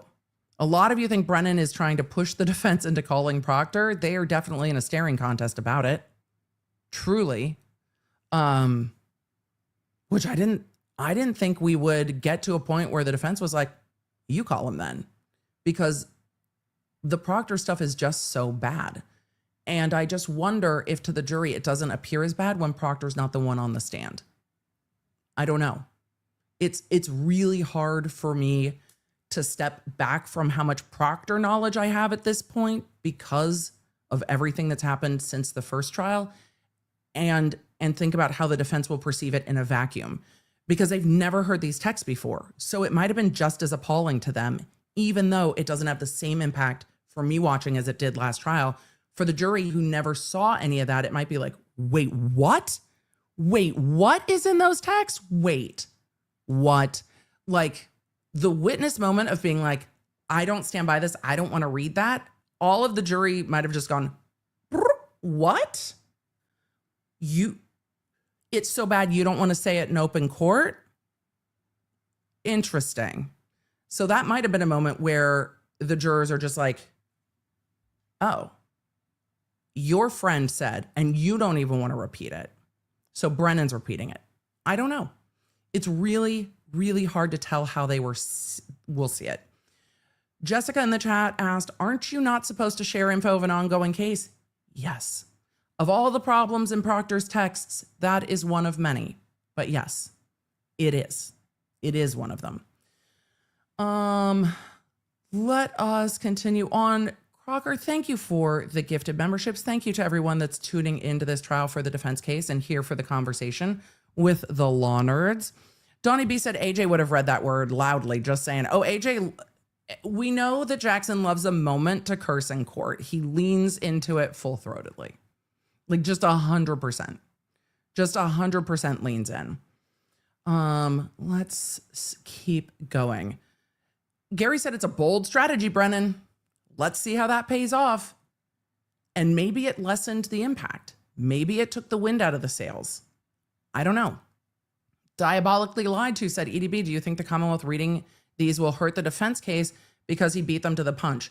I don't think it hurts the defense argument because the texts are just so bad. I don't think it hurts the way that they argue it, but could it lessen the impact of those texts? Maybe. It takes the wind out of it a little bit, but the jury's hearing it for the first time. So hearing all the things they're saying about Karen Reed has to be incredibly, if not shocking, at a minimum off-putting to the jurors. Like a, ew, what? And I think the friend saying, these aren't my words, do I have to read them? I think that is a signal to the jury how bad even the friend perceives it. So we will see. I have a hard time evaluating the impact because I've seen Proctor testify to it. But for all of you watching this the first time, let me know in the chat and in the comments how you felt about those text messages coming in. If you were just like, wait, he said what? Wait, he said what? No. She's going to catch serious charges. The homeowner's not going to catch charges. All of the name calling, objectifying her, like all of the things, liking the comment that called her a no-ass bitch, like all of it. If you're hearing that for the first time as the jurors, are you still just like, are you fucking kidding me? No matter who reads it. All right. Milena asked, and I've seen this question a lot in the chat repeatedly, if Karen Reed is convicted, can the feds step in? No. There is nothing the federal government can do about state level convictions. The appellate courts, I mean, if there are any convictions, it will go up on appeal. If the feds wanted to step in and charge anybody, they needed to do that. Well, they can still charge people, but they would have needed to do all of that before all of this to have it slow down this trial. But then again, Proctor being terminated didn't slow down this retrial, which is also kind of wild to me. So the feds can't step in and say, undo this prosecution. That's only the job of the appellate court. It is state level court. There's not much they can do. They can prosecute things in their own system.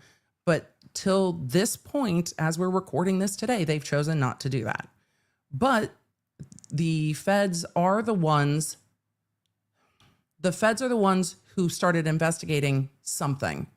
It seems to me this investigation at a minimum. And they're the ones who got all of Proctor's text messages, and Proctor's text messages are what preempted him getting terminated. So the feds did move this forward towards Proctor getting terminated. Those text messages being unearthed is because of the feds. I mean, we've heard about the FBI now. The FBI! The FBI's out there now. Like the shit's out of the horse on that one. How much the jury will connect the two or even think about it, who knows? We do not know. Nicole said day 25 really does feel like Christmas. I mean, maybe it does to the defense. I'm just gobsmacked at this point. We need a code purple. I don't know. We're so purple most of the time. We need like, I don't know. I don't know what the code above DEFCON red is. Just a wild morning. Just a wild morning.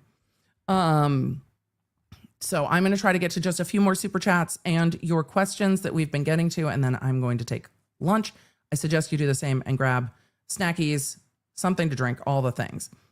Becca Has Thoughts says she was at County USC. We're talking about Dr. Russell when hospitals wouldn't treat without insurance. I was sent there from Burbank to get, that's a long way, from Burbank to get stitches. St. Joe's only cleaned and covered, but wouldn't stitch. I mean, she worked at County USC during a wild period of time in LA. So yeah, she would have seen all of the things. Michelle Miller, this is very kind. Michelle said, thank you, Emily. Us viewers and most YouTubers only watch the juicy parts and tune out when we feel like it. Your diligence must be exhausting. Well, we need to see the whole trial because then we need to know what's happening. Not to mention staying fair to both sides. Your public service is appreciated. I want to see how things go well or not for each side. I want to see the strategy of the lawyers as it's unfolding. And I want to see, I don't think Jackson thought his directive, that witness, whose name I'm already,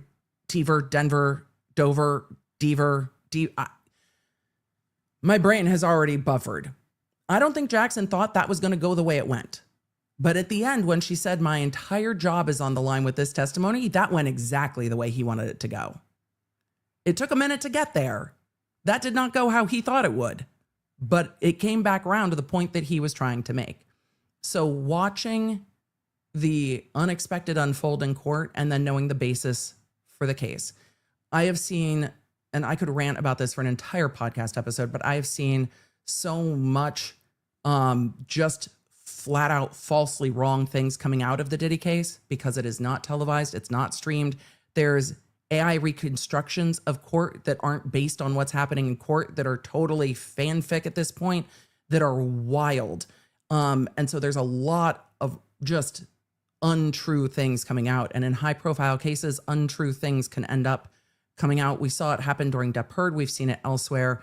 I think the best way to be fair to a case is to watch the case top to bottom, but we timestamp everything. Because at some point it's going to be like, yeah, I watched Dr. Russell testify last time. She's going to say their dog bites. Great, we got the point. We got the point. But you never know what's going to happen in a courtroom. You never know. Whether it's like when Trooper B was admitting things into evidence, it shouldn't be a moment when you brought all the evidence to court, you have all the evidence chart, you have all of the, evidence labeling on the front of the bag, and you're still like, oh, this is from 34 Fairview. And we all just saw 34 Fairview sneaker get admitted the day before. That shouldn't be happening. It's just admitting things into evidence. It should be just like, oh, we're just admitting things into evidence. And then it's like, oh, this is from 34 Fairview. What did you say? No, you did not. And so that is why we watch all of the things. But we also know that there are many who have fatigue with this case, which is why we do the case briefs. And the case briefs go up every day on the Emily Show channel so that you can choose your own adventure. But I want this trial to live here with us talking about it as it happens, because you cannot make this up. When we talk about sometimes truth is stranger than fiction, Bad Religion was just not talking about real life. They were also talking about court, because facts. Jordan, thank you so much. Emily, do you think this trial will end in another hung jury because of the evidence that wasn't brought in and lack of critical witnesses that were brought in? And if a hung jury, will the double jeopardy take effect? Jordan, I don't even want to speculate on a hung jury. It is my deepest hope that this jury is able to reach a verdict. That is my deepest hope in this case. I think that is what is needed. But if there is another hung jury, does double jeopardy take effect? No. Because with a hung jury, they can still retry it. So if for some reason a jury were to hang, then it is able to be retried again. I don't want to see that happen. I don't think anyone wants to see that happen, but yes, that is a possibility. When we get to the end of the case, we'll talk about witnesses. I think, and we are just at the very beginning of the defense case, I think who the prosecution didn't bring in leaves the argument open for the defense to say, what are they hiding from you? Listen to all these names you heard. Where are the people in the house? They didn't bring you in to ask Brian Albert what Brian Albert saw. Why not? They didn't investigate this case well, because that's the direction their arguments are going in. Law enforcement didn't even investigate this. Ladies and gentlemen, think of all the people that you didn't hear from. They didn't put them on that stand to ask them what they saw. Just like they didn't investigate. Just like they didn't. It lets the defense argue. And then the prosecution's going to argue, ladies and gentlemen, that's all a distraction. You heard from these experts who told you that during this key cycle, the car backed up and kept going, and it got up to this speed and it went up to this far. And you heard an expert tell you that those injuries to John O'Keefe's arm are from the car, and you heard the defendant's own words, which is going to be 90% of the closing argument for the prosecution. You heard the defendant say, and they're going to talk about all the things she said in those interviews again and again and again. So that's where this is going to get to when we get to closing. I think the judge should allow more time for closing. I'm very critical of the fact that she didn't, or didn't last time. We'll see if she does this time. I don't know. We will see. I remain optimistic. In the face of everything, I remain optimistic. A 8-week trial, a 7-week trial, and an hour for closing? No. Mm-mm. It just, mm-mm. Ronnie said, the feds can charge people? I thought that was up to defense attorneys. Fair. It was a good line of questioning by Jackson. Wait, you really think that we can charge you with perjury? But I don't think the jury's going to sit there and be like, the defense would never say that. The defense would never say that. I don't think the jury is sitting there going, oh my God, the defense would never say that to a witness. They've seen Jackson questioning. They've seen the way Jackson can go after witnesses. I don't think the defense is sitting there going, oh, he would never. I think the defense is like, I don't know if he said perjury or not, but I could definitely see him getting spicy with this witness. Does that change her testimony? Not really. Does it change how it's perceived? We'll see. But court is not back yet. I took way longer than I thought I was going to answering questions because y'all have such good questions. I will be back. Court is still on break. I'm going to take a real quick break. I will be back ASAP. If all of you are trying to go and get some food, something to drink, some hydration, whatever it is, go do it now because we will send a message in the app when I am back. Hopefully court will be back shortly. And we will be back shortly after court is back and zoom through the afternoon. Why? Because I have got a ton of laundry to do. Because this week is a travel week, and we will talk about that more later. So let's take a break real quick. We're going to pop the hold music on. I will see you guys back in a few minutes. Remember, I will let you know before I come back. I will see you in just a minute. All right. Quick lunch for us today. Thanks, Leonards.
Hey, Law Nerd, court is still on break, but don't forget to download the Law Nerd app so you know exactly when we're back from break, and you can get a notification from us when witnesses take the stand that you've been waiting for, when something unexpected happens in court, and during Verdict Watch. The Law Nerd app has all of your live court notifications to keep you in the loop. LawNerdApp.com, free for iOS and Android. And while we're on break, don't forget to hydrate, get up and stretch, and take care of yourself. Trial days are long days.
trying to stay in the loop with this trial? I know sometimes it's hard if you miss a day. That's why I've got daily case briefs dropping over on the Emily Show YouTube channel and the Emily Show audio feed on your favorite podcast app, so you can stay in the loop even when things get busy.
Hello, chat.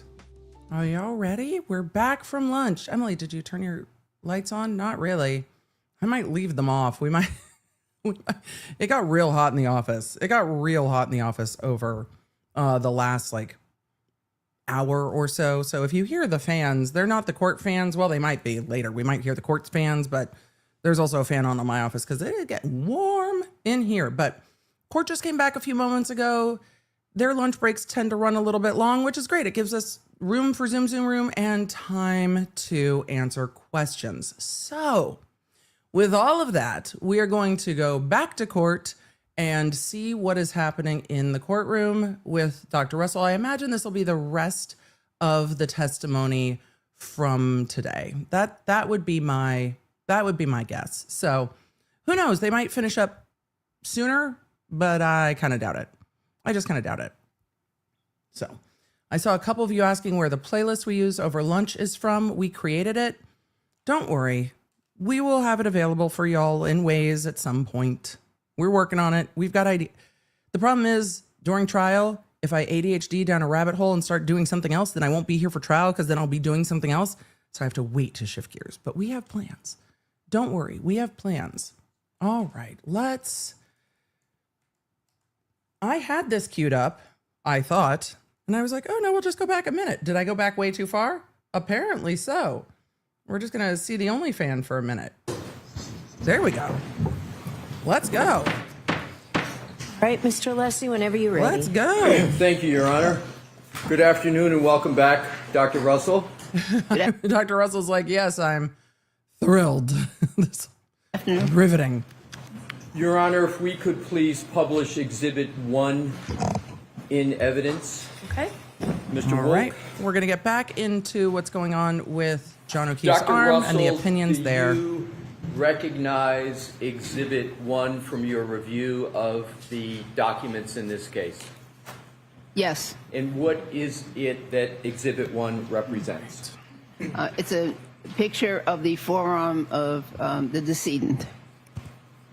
And we left off at lunch, and I'm not going to cover too much old ground just to reorient ourselves back. Please to don't, where we Alessi. were. Please don't cover too much old You were ground. discussing Please. the basis of your opinion and conclusion that you said that these wounds were caused by, why don't you restate, well, let's continue on in the basis of your opinion. Let's just continue on.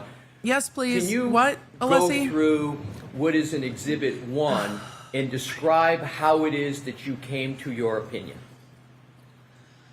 Well, I observed multiple patterns of striations or linear abrasions. I'm sorry to interrupt you so soon. Do you have the pointer in case you want to use that available? Thank you. Thank you. So there's multiple groupings of linear abrasions, and linear means like a line, linear. So there's multiple of those, and here's one. Here's another one closer to the elbow. Here's another one closer to the wrist, and here's another array of linear abrasions near the elbow.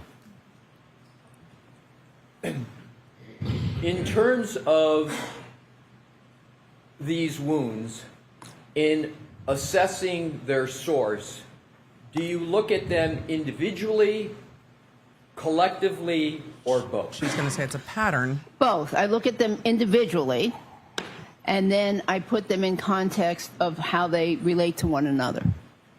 And how they relate to one another, is there a name of that methodology that you use in terms of how they relate to each other? We talked about it. Pattern recognition. Well, I think it's a pattern.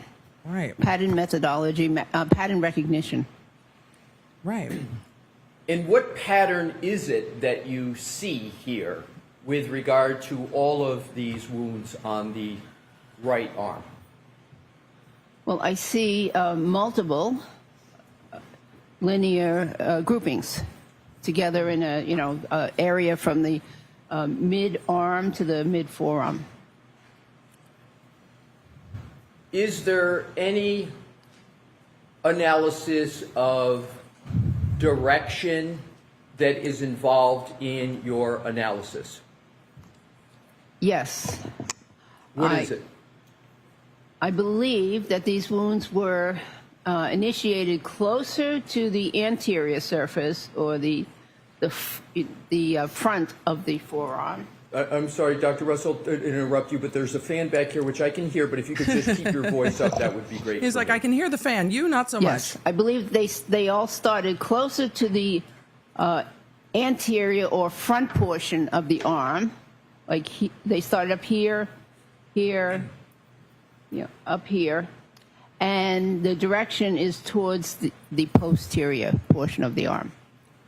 Now, if we could just go back briefly, I want you to do a comparison. If we could go back, Your Honor, please, back to Exhibit 157 that we had up earlier. Okay. I imagine they're going to look at the 167. hoodie as well, right? At some point. As between 167 and 1, which one is closer in time to when Mr. O'Keefe was located? The previous one. All right, so let's go back to the previous one. So that one is closer in time to when Mr. O'Keefe was located on January 29 of 2022, correct? Yes. And so January 29, 2022, if we can go back to Exhibit 157, or 67, excuse me, 167, can you tell when this picture was taken from the depiction? Well, it says January 31st. Okay, so is that the basis for you saying that the Exhibit 1 was closer in time to when Mr. O'Keefe was located? Yes. All right, so I want to do another comparison, have you do another comparison of the two. If you can look at what is depicted A in comparison of the Exhibit two 167, and now go back to 1 and see if you see any differences at all as to what's depicted. Do you see any differences with regard to the wounds on the arm, or the arm just in general?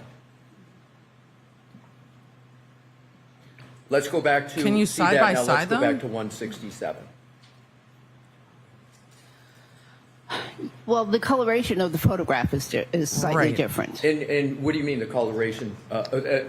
Well, the skin tones here are more yellow than they are in the previous photograph. And I'm sorry.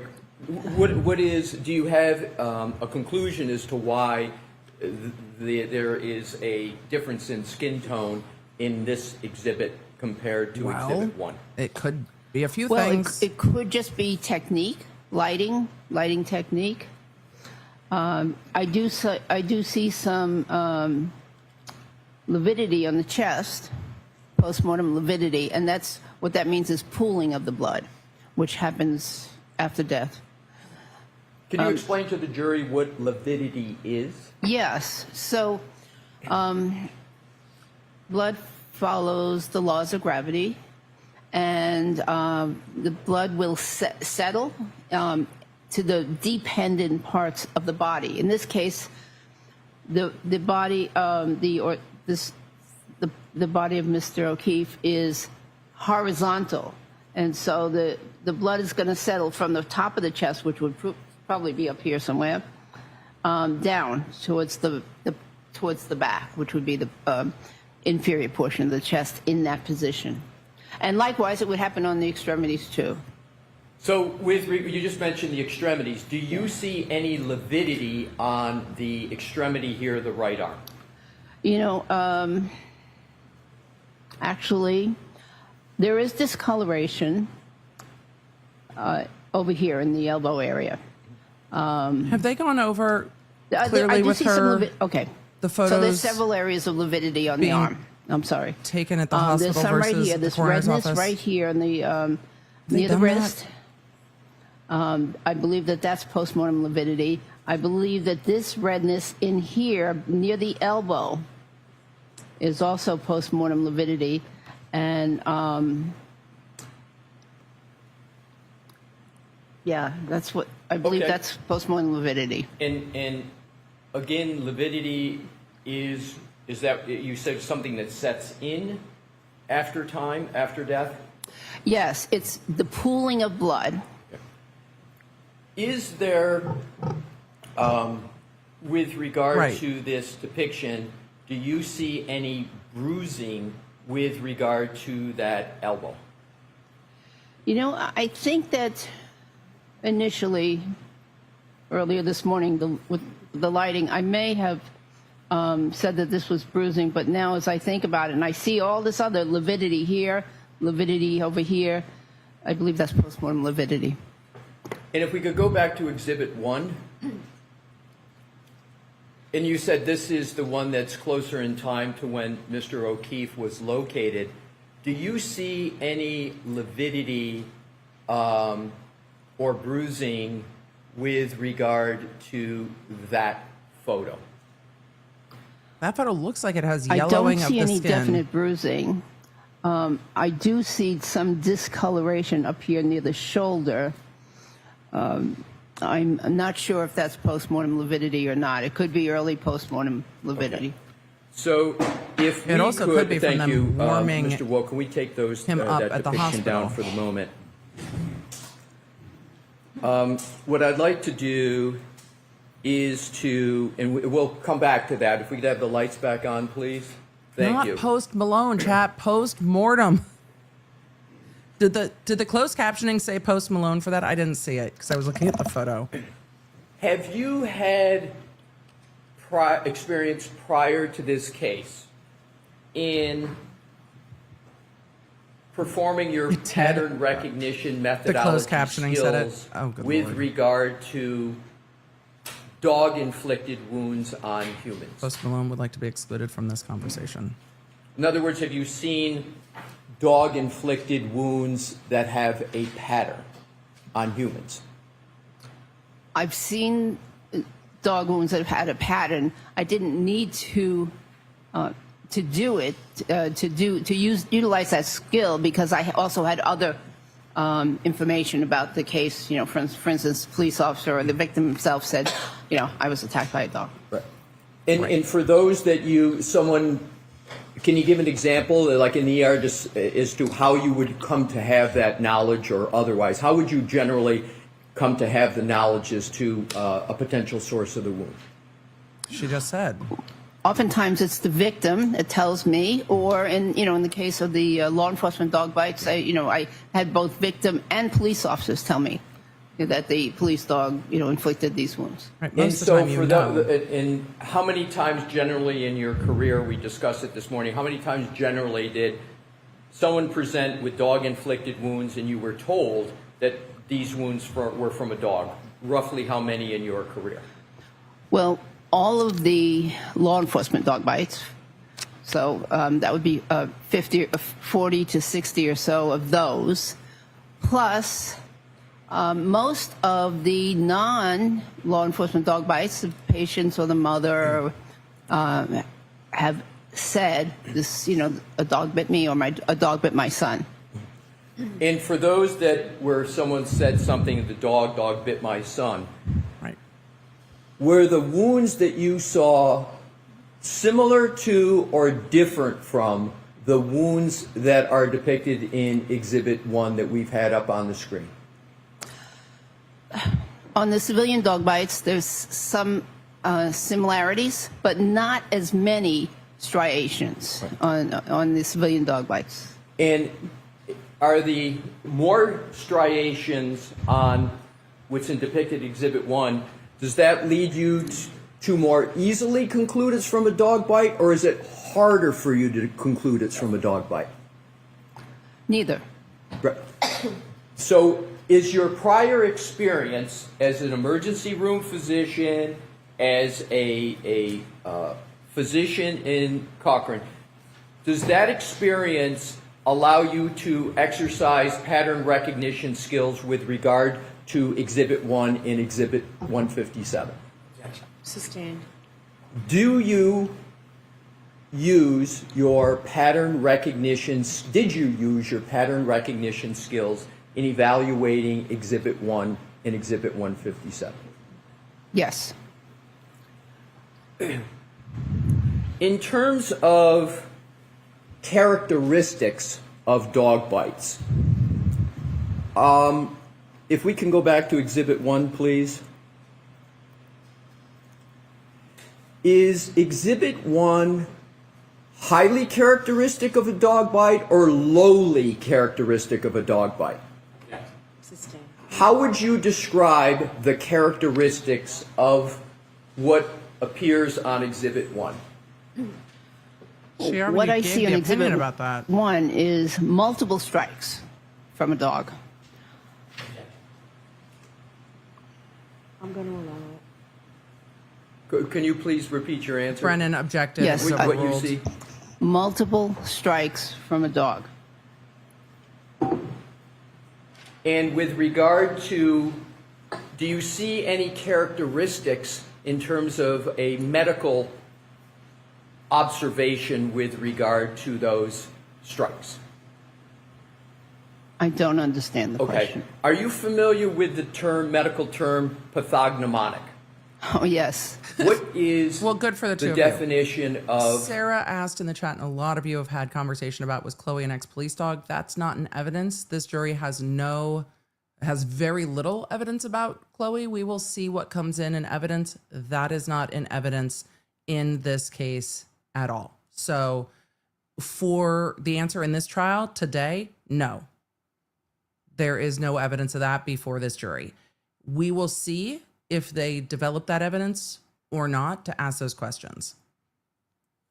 But no, pathognomonic? not in evidence. Pathognomonic in medicine means that the characteristics of a condition are so highly specific and unique that they basically say that it can only be from a certain condition and no other condition.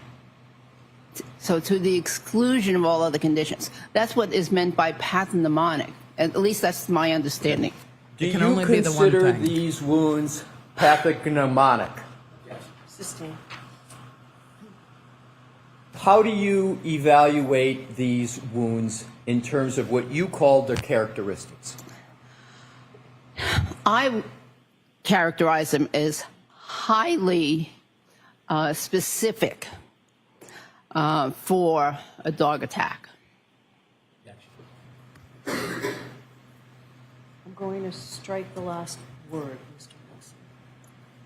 The highly, was it attack? Because that was her opinion earlier. In terms of Attack was her opinion earlier, and it wasn't The- objected to. characteristics that you have talked about, are there any other aspects of dog dentition that you can discern from Exhibit 1?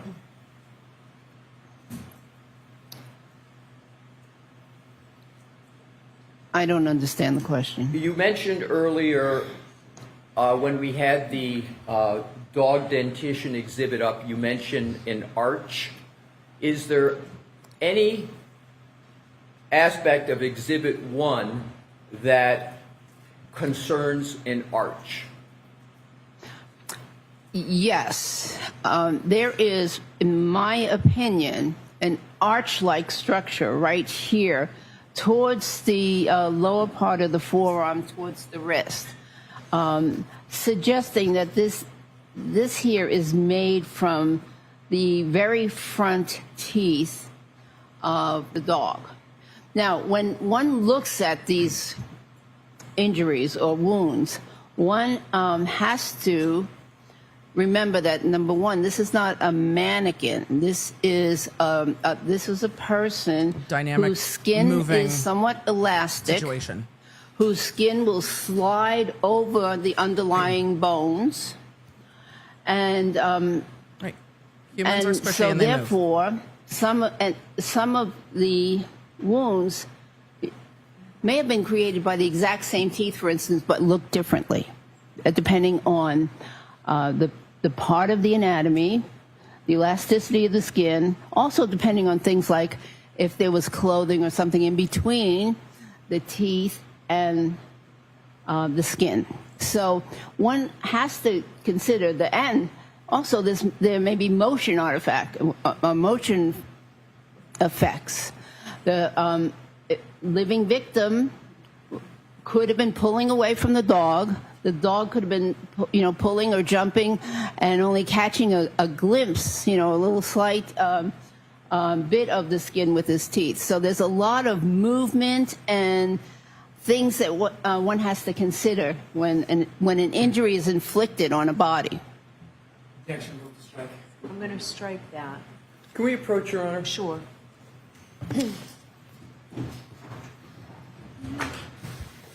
All right, they're approaching. Just a reminder. Hi, everybody. Hello. Good to see you. Law nerds of the chat as we are talking live trial, Karen Reed, the retrial, day 25. It's been wild. There's over about 20% of you that have never watched this case before and aren't really familiar with the case. So thank you, chat, for helping us focus on what is known in court. We can talk about all the things known outside of court at a later time. It is hard enough for me to focus on what we know from court and what we know from last case and what we know from what might be coming up. So I appreciate it when we talk about focusing on what this jury knows and what this jury will have in front of them to decide. Because it's hard. It's easier for those watching for the first time. It's hard for those of us that haven't. We're going to zoom past that sidebar and see where they go next with that. I think we are getting outside of the opinions that were provided by this expert. Remember, expert opinions must be disclosed. So I think they will probably go about that a different way. If we could put the chair is exhibit fighting one with back my up on the desk. screen, please, Mr. All Vogt. right. So Alessi is overkilling this witness a little bit because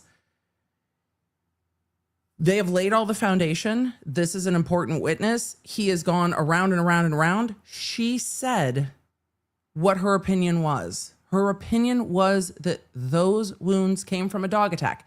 That was her opinion. It came in before lunch. There's not a lot more that they need to do with this. So it's already come in. So why, after we've gotten to that opinion, I want and hope that he will get through into her opinions about vehicle collisions a bit. Dr. Russell, is what's depicted on the screen one dog bite or more than one dog bite?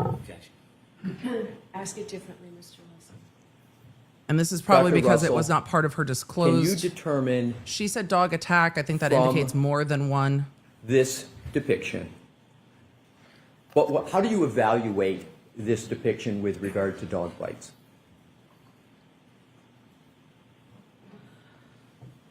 Well, I see several groupings of wounds. Here's one grouping up near the shoulder. Here's another distinct grouping near the elbow, but above the elbow. Here is a third grouping around the back of the elbow and the upper forearm. Here's some additional marks. I think they're separate, but I don't know exactly if they are separate dog bites or scratches. And then there's another grouping around the posterior forearm near the wrist. So 1, 2, 3, 4. There's at least 4 different types of either bites or combination bite and claw marks. You mentioned claw marks. Is there any So that's her evidence opinion. of claw marks in this exhibit? It's hard to say exactly what what these marks are. This one here, this one here. The coroner and even classified to a all of certain these as extent, superficial. this one here has some characteristics of both claw marks and bites. So Even though you may not be able to determine whether it's a claw mark, can you determine, or the specific type of mark, can you determine that those are from a dog? I believe they are, yes. So now let's go. You mentioned, we'll switch, we can leave that up for just a moment. Jennifer in the We're gonna chat come right asked, back. can the defense bring in examples of dog bite pictures to compare? No, they can't. They need to go with this expert's testimony, and she needs to paint that picture for the jury based on her training and experience. And Dr. Russell, earlier on, It is her you job used to make the it phrase clear. incomplete dental impression. Do you recall that? Something like that, yes. What phrase would you like to use? Because you were describing whether a dog or not had a complete bite. What phrase would you like to use? But that's okay. Incomplete bite, I Okay. might Do you consider. see any evidence of an incomplete bite on Exhibit 1? I believe all of the bites here are incomplete. Why do you come to that conclusion? Because in my opinion, they don't penetrate the skin, which I would consider more of a bite or more of a complete bite. So they're just scratches on the surface of the skin. When you say they don't penetrate the skin, we see the marks that are on there. What do you mean that they don't penetrate the skin? They don't penetrate the full thickness of the skin. Right there, And extend scratches. into the soft tissue underneath. Which we And heard from the coroner what- as well. In terms of incompleteness that you just described, have you observed incomplete dog bites in your career? Many. Roughly how many incomplete dog bites have you observed and treated in your career? Over 100. In our I incomplete imagine bites, the majority. what we're going to see when we get to cross-examination and the other witness is if there are scratches on this part of the arm, why are there not corresponding scratches where the other part of the jaw is? Like if we've got a jaw, where are the marks from both sides of the jaw? And that's why they're getting into incomplete dog bites, to talk about the upper jaw and scratches vis-a-vis having both parts of the jaw connect with the arm. So we're going to see that on cross. I think we're going to see it with the other expert too. Majority of bites from civilian dogs, or are they a minority of the bites from civilian dogs? I believe they're the majority of the bites of civilian dogs. Did you determine whether these wounds occurred at the same time? I believe they did. Why do you come to the conclusion that they I occurred mean, at the same close time? in time, not like simultaneously. Because of the wound characteristics, the coloration of the wounds, the tissue reaction to the wounds. So they all timing are at the same time, around the same time. Did you determine whether Postmortem or these antemortem? wounds were sustained by Mr. O'Keefe before or after he died? Before he died. How do you reach the conclusion that these wounds were suffered by Mr. O'Keefe before he died? Because they have what we call a vital reaction. So there is an ever so slight vital reaction or inflammation around the edges of the wounds. And so that determines that, that supports the fact that they were inflicted during life.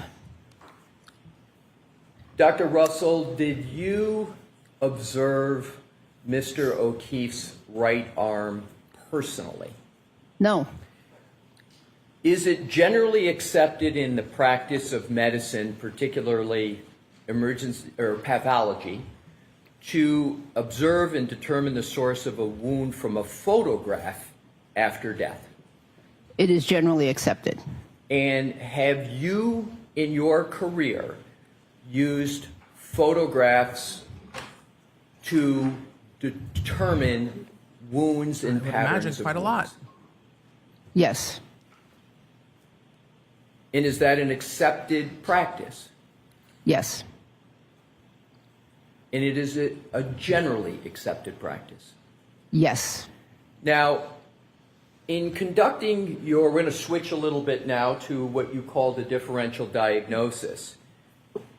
In conducting your differential diagnosis with regard to motor He vehicle has jumped around in accidents, this a describe bit for the too jury much, how you I think. performed that differential diagnosis with regard to the decedent. And we can leave that up for just a moment. Go ahead, Dr. Russell. So I'm going to need to see you. Sorry, folks. First of all, that question, Alessi, was 7 paragraphs in cursive, single-spaced, and he is asking about differential diagnoses Remember, everything an expert's going to testify to has to be disclosed. If there are new opinions, the new opinions will not come in. New opinions are not supposed to come in. So they are approaching on that as they get to differential diagnosis, but they had a really thorough hearing on this. And I believe that she is allowed to testify about the injuries to the arm not coming from a vehicle as well. So we're going to see where they get to after this. After the sidebar with the attorneys. This is a long sidebar. There we go. May I proceed, Your Honor? Yes. With Your Honor's permission to republish Exhibit 1. Thank you for your patience, Dr. Russell. And the jury's probably like, we just came back from lunch. The wounds you see on Exhibit 1 consistent or inconsistent with what you have seen from your experience with regard to motor vehicle accident victims? Inconsistent. And she is allowed to get into that opinion, the opinion being that the injuries are inconsistent with a motor vehicle accident.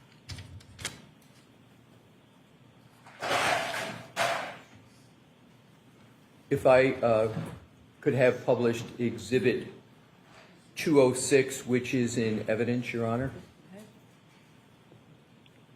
She was not allowed to get into that last trial. They had an extensive day of hearing over it.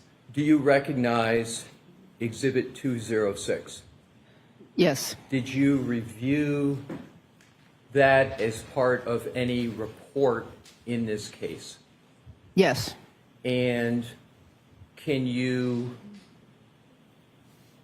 describe how you reviewed this document as part of your evaluation of this case?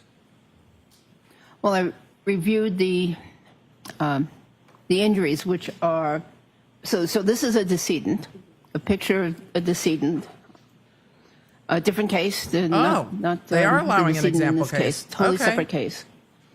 And is this from Dr. Welcher's report that you reviewed? Yes. All right, They are so bringing in continue, Welcher's review case, And which, so this, frankly, I'm surprised they allowed in. And maybe the reason the defense didn't object is because they wanted to use Welcher's, because they could have. They didn't. I wonder if they didn't object to Welcher's example case because they wanted to allow this witness to evaluate it and use it. this is a person deceased. Hopefully looks they like won't show in it the again. street, and he's got multiple injuries. And this is allegedly from an auto versus pedestrian accident. So if we could, are you able to discern any injuries to any limbs from this? If you could zoom in on the limbs. Ms. We don't Brooks, want thank it you. zoomed in. So there is a very extensive degloving, partially degloving, avulsion injury to the forearm of this individual, the extensive skin loss, damage to the subcutaneous tissue, possibly damage to other tissues beneath that. And Mr. You know what Wolk, else if there you could- was? There was a dent to the car. The taillight wasn't broken. The car was dented around the taillight. The taillight wasn't broken. And there were, I realize what time of day it is, but there was hair and skin tissue and biological tissue near where the car was dented at the point of impact. There wasn't a broken taillight. There was a very, very damaged and deceased pedestrian. Zoom back out and go to the list. So the jury after lunch that is like, is oh in- boy, with this. highlighted in the original of this. And Dr. Russell, can you tell me whether you evaluated the list, and if so, how did you evaluate that list in connection with the photo? Well, the photo is limited only really to the upper chest and the right arm. And so I can't comment on any of the CAT I hope this is just the list. It might not be. scan findings here Oh, on that's just a list. Good. on this list. But this is a list Well done, pool camera. Well done. Thank you, pool camera. We appreciate you. Just going over the list. Of numerous traumatic injuries to this person. And regarding the arm, it says right upper extremity wound. Also, if you don't know some of the medical phrases, I wouldn't Google if you've just eaten. Just an Emily word of caution. Wound. If this is with not your job, you vascular might not want to see it. injury. Clinical. What does that mean, if anything, to you? Well, that suggests it's a soft tissue wound. However, what they're saying is clinical, so they're not commenting on if there were any X-ray findings, for instance. On an X-ray, but I mean, would be a post-mortem X-ray, and this is just a clinical diagnosis or a visual, hands-on diagnosis. Do you know whether that line that you just read relates to any part of the photograph? Any part of the photograph? Well, I believe it relates to that injury that we pointed out in the previous photograph. Can you switch back to that, please, Mr. Wolf? And if you could just zoom in and just what does... So this is the wound that they are talking about. It's a large gaping Everyone has different wound, tolerances. soft tissue wound. If we could go back to the list, please. Large gaping soft tissue wound. We Zoom in. remember. Thank you. But Please continue. no, what I was going to say is that there are multiple other injuries in this person. Multiple serious, significant injuries, subdural hemorrhage. I think using a proficient ER doc from one of the busiest ERs in the country, and then someone who's also worked as a pathologist to go over this test case to highlight these are all the things you expect to see in a vehicle collision. And this is not what we saw here. I think it is a really good use of this expert. And again, when we talk about lawyer strategy, there are things you might object to and keep out and things you might not. The defense didn't object to keep this out. Why? Because, well, the prosecution would probably object if the defense tried to bring something like this in. So if the prosecution wants to bring it in, they're not going to object because they're going to use it to their advantage. They're going to take the information from the expert from the Commonwealth and say, see, this is exactly what we would expect. But that's not what we have here. Subarachnoid hemorrhage, intraventricular hemorrhage, liver laceration, pneumothorax. That's blood and air in the chest cavity outside of the lungs. So it's in an area where it shouldn't be. This person had numerous injuries. Yeah. Are you able to compare A lot of them. these injuries in that photo in this Exhibit 206? And did you compare them to your review of the autopsy report and other medical records of Mr. O'Keefe?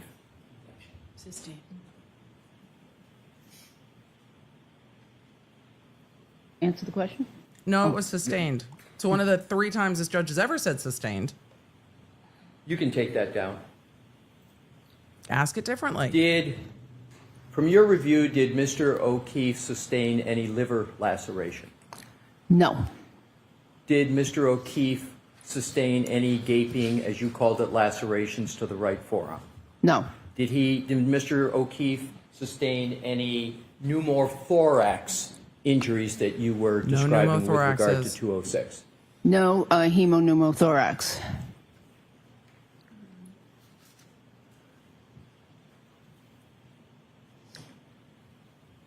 Right. Alessia, you can just ask it differently. You can ask her about, are these the injuries you would expect to see those In test terms, case let's switch to of somebody another involved in a topic. pedestrian Let's motor talk vehicle. about clothing of the decedent. I hoped we were going to get here. In forming your opinion, did you consider Mr. O'Keefe's clothing in relation to his wounds? Yes. Yes. If we could, Your Honor, have Exhibit 150 in evidence published. Okay. Do you recognize what's depicted in Exhibit 150? Yes. And what is it? It's a picture of part of the hoodie, sweatshirt or shirt that Mr. O'Keefe was wearing at the time. And I wearing thought this when? was incredibly At the time of helpful. his death. I think it's incredibly helpful when they zoomed in on this with the scientific witnesses to show the differences of the type of damage to the hoodie and the way that the damage to the hoodie looked before the underarm was damaged or simultaneous to the underarm being damaged. And I hope they did zoom in on some you of these. evaluate this photo as part of your review of the autopsy report? Yes. And we're going to come back to this. If we could please switch to, Your Honor, 147C in evidence. Okay. Thank you. And what is 147C? So this is a close-up of the sleeve of that shirt that we just saw on the previous image. And there's a hole or defect here in the sleeve, which I'm circling with the pointer. So all and the there's things a we saw label that 700 years ago, we saw all the lab testimony about these. That long cut that's not flagged is from emergency services. The other photos are from crime scene, and crime scene flagged each individual defect in this, except for the long cut that came from first responders. And we heard first responders testify about cutting off the clothes. So they put those white flags on the other defects they found in the clothing. And then I think we're going to go defect by defect, zoomed in, because the defense is going to argue that these are round punctures that then pull in one direction. And they're going to argue that that's consistent with the direction that she testified to, the pulling direction that she already testified to.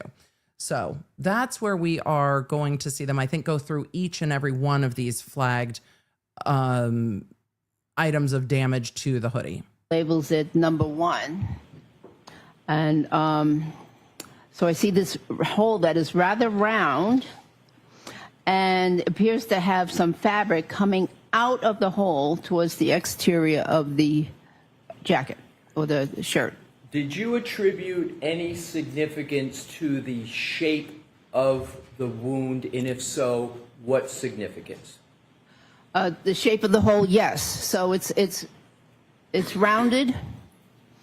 I actually attributed a lot of significance to that. Describe a lot of significance that you attributed to this hole. Well, I believe that this hole was made by a canine tooth, and with the tooth going into the shirt, reaching the skin, and then coming out of the shirt, pulling out some fabric with it. And we'll come back to this. If we could, Mr. Wolk, go to No, don't just finish this point with this 147D as in thing. David Don't come that's back in to evidence. it. Just finish Do it you now. recognize this photo? Yes. What is it? A round hole in the shirt, again with some fabric fibers pointing towards the outside of the shirt. Is this the same hole that we just saw on 147C or a different hole? Could we go back? You would have to zoom out.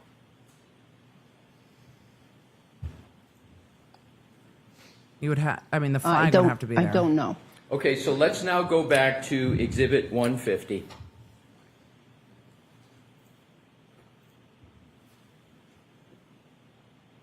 What There's a lot of significance, There's if a any, lot do you of give those. to the various triangles that are on the hoodie? Could you describe to the jury what those are and what's their purpose?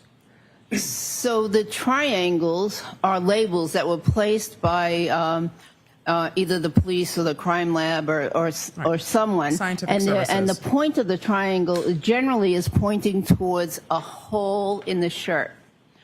As you can see, there are multiple Defect, ones some type of here, defect and I in want to the- make sure that you the don't shirt. confuse it with this rather large defect, which is caused by something else. So let's start with each one, and we'll go through these quickly. Let's start and zoom in on number 1. What did you conclude about the source of that hole in the hoodie? Sustained. Did you evaluate what is depicted as number 1 in that slide as part of your review? Yes. And what was your evaluation? Sustained. Let's go back and zoom out.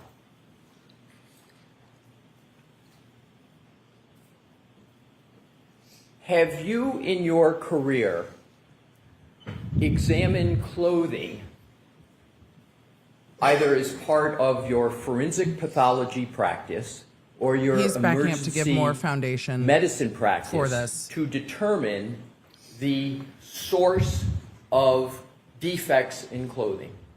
Yes. I think this is beyond. How many times? I think this is beyond the expert disclosure that was given. And Alessia is getting into a very different area now, asking her not how she took these into account, which I think is really important. How did you consider these? Why did you consider these? How did the way that the damage to the clothes look informed your opinion? But what made the damage is a different question than, okay, what does this look to you? How does that play into your determination about what happened to John O'Keefe's arm? Well, if I'm thinking, could this have been a taillight versus could this have been a dog? That is a round puncture in the clothes going in the same direction of the injuries. She can talk about those things. But can you say it is my opinion to a scientific degree of certainty that this is what caused the damage to the clothes? Is different. It might seem like a very nuanced and picky difference, but it is a difference. It is a difference. So I think it would be easier if Alessi went damage by damage and asked, did these things play into your determination about the injury to John O'Keefe's arm? How? Why? Why did looking at puncture or damage number 1, why do you think looking at damage number 1 informed your decision about the underlying injury and going through it that way? And I hope that he does, but we'll see. Times have you done that approximately in your career? Several hundred. And have you, in that, I think those that's going to several come up on hundred cross a times, lot. I don't think she have you regularly ever determines the had damage to reach clothing. a conclusion I think she sees as to it whether there was any connection course of her between work. defects in clothing and wounds to humans? Many times. Can you give some examples of the many times you've had to look at clothing and defects in clothing to assist you in determining wound That's not what she recognition said. in a human? Yes. So let me clarify. It's mostly used in forensic pathology, not so much in emergency medicine. The clothing and the cause of the wound is as important as in emergency medicine as the treatment of the wound. But in forensic pathology, it's a key component to any examination where you think that it was an unnatural death. So, so I've done it in gunshot wounds, in stab wounds, multiple times. Looking at the defects, looking at the direction of the, of what I think the bullet, the bullet track was, determining entry and exit wounds. In stab wounds, I've utilized them to help determine offensive and defensive wounds or injuries. So yes, many times. She clarified that. Have you ever well. performed that analysis? You testified earlier, 500 to 1,000 evaluations of dog-inflicted wounds on humans. Have you ever performed the analysis of defects in clothing and compared them to wounds on humans in the context of dog-inflicted wounds on humans? I don't think so. Perhaps. Well, yes. So in terms no. of, Not have there the been microphone any dying. instances of doing that in your career? Have you done that at all in your career? Maybe that one child case. All right. So She said maybe once. Let's go now to Alessi! the. I'm going to turn this down real quick while that microphone yells as it's trying to come back online. I think he was doing fine in the other direction. How does this how does this, the damage to the clothes, factor into your determination here? Just go one by one. You don't need her to give an opinion on it. I think the more that the defense can bring up the defects to the clothing, the more everyone's going to look at it and go, that looks like a puncture. It looks round. It does not look like plastic sliced it. I think that will be helpful. I turned this down because something started buzzing. God, it better stop doing that soon. Thank you. Hopefully the mic comes back online, but I don't know if it will. Discussing the defects in the arm, as well as the wounds in the arm, and then the defects in the clothing. Yes, back to that. That was a In good line of terms questioning. of Back to that. Back to Exhibit 1. Yes.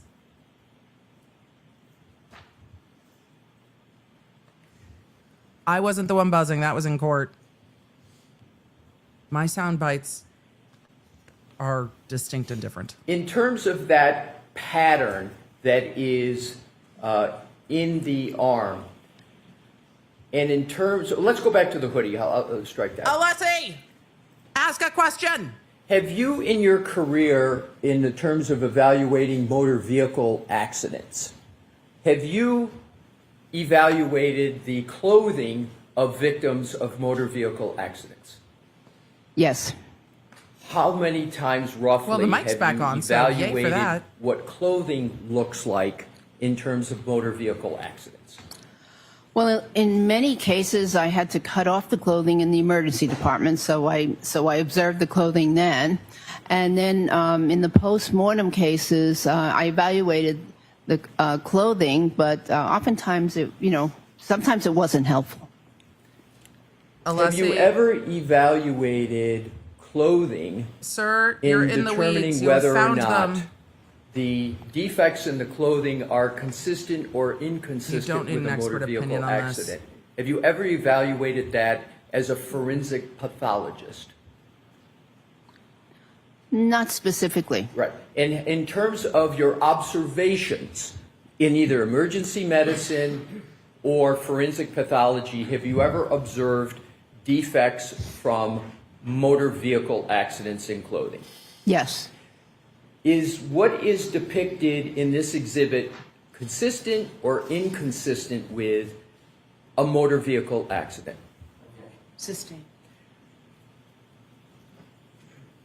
There's no foundation for the clothes. He's got to do it a different way. In determining, let's go back to Exhibit 1, please.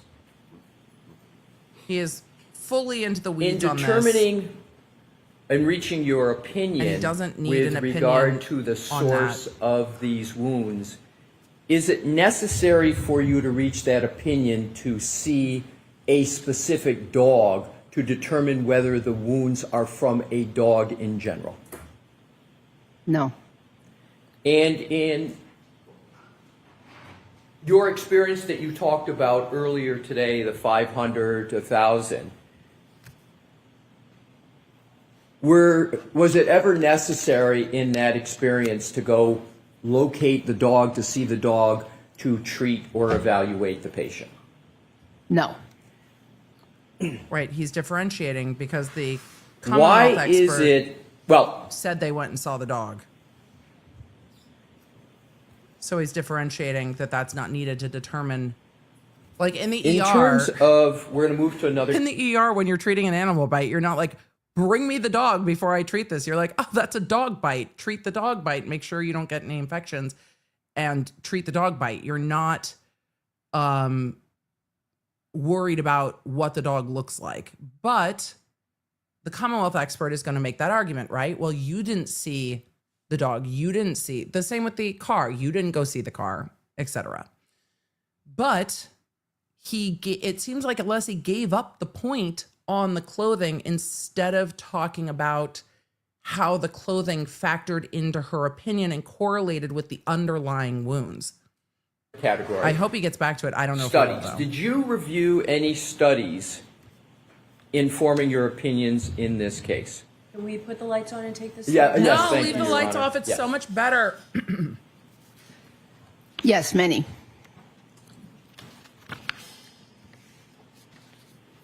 And did those studies that you review support or not support your conclusions in this case? Sustained. Which studies did you rely upon? Well, I reviewed quite a few, 10 to 20 in depth, and I relied a lot on 2 of the articles. Do you recall the names of the lead authors in the studies that you said, that you just referenced? Yes, one of them was Demuniak. We're back Spell that, please. into the weeds. DEMUNNYCK,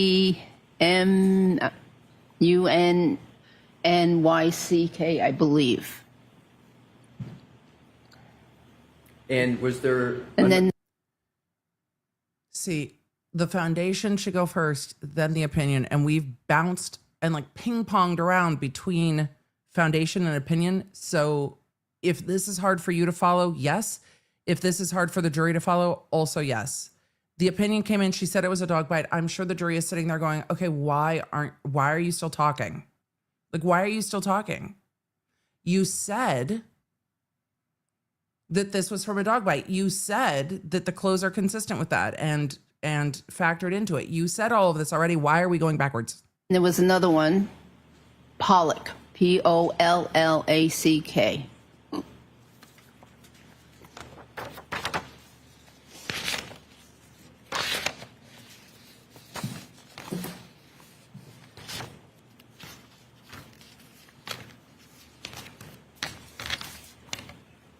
May I approach, Your Honor? Yes. Thank you.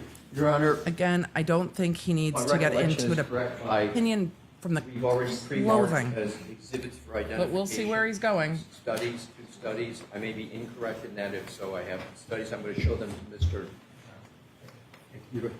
Yes, thank you. So we can just... Okay. Sure, I have all pages.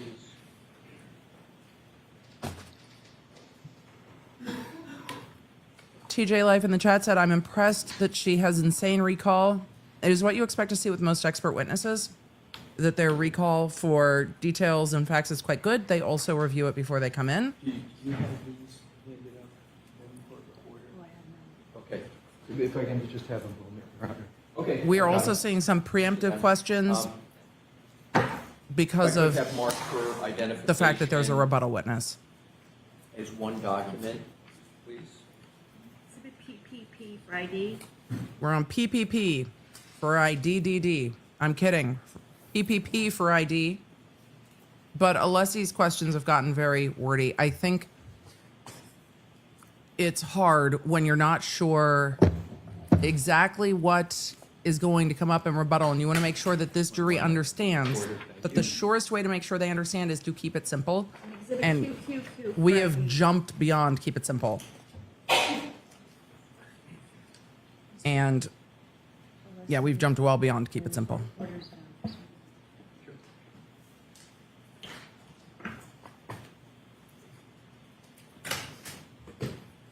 Yes, Your Honor. Which is what?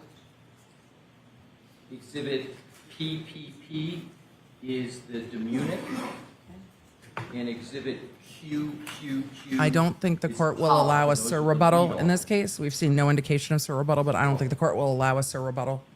Yeah, I leave them with the witness, Your Honor. Yes. Thank you. And it's not common in criminal cases at all.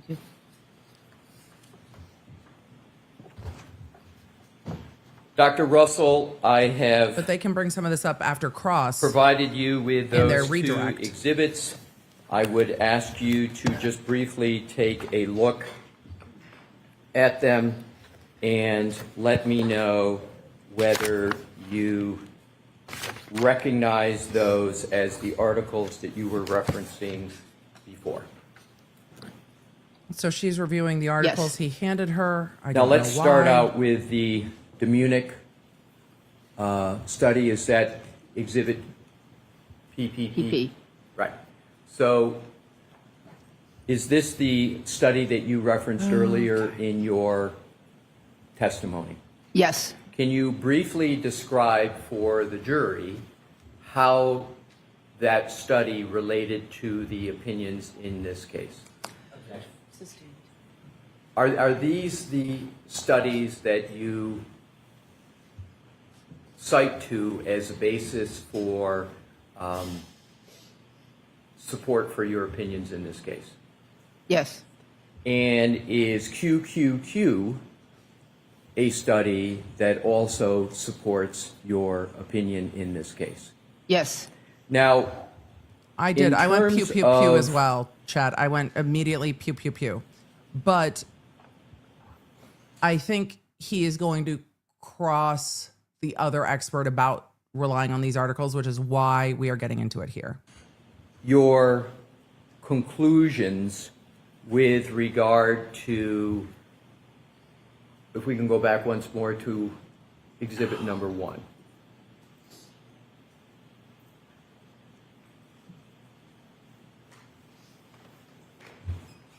With regard to your opinion on the cause of these injuries, can you once again state your opinion as to the cause of these injuries?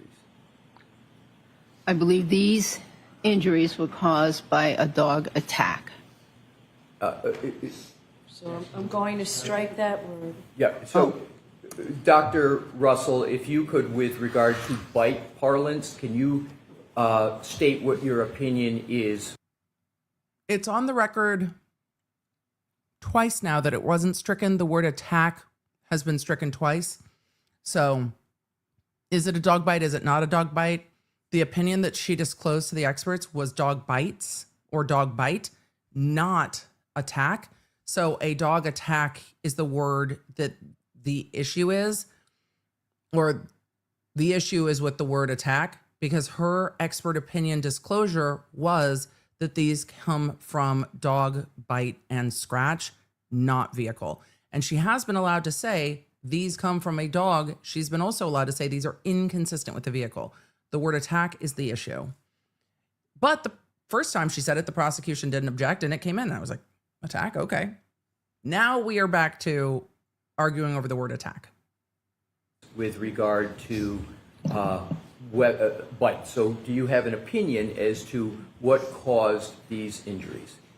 Yes. I believe that these injuries are the result of dog bites and or claw marks. And do you hold that opinion the to a cleaner reasonable degree option. of medical certainty? Yes.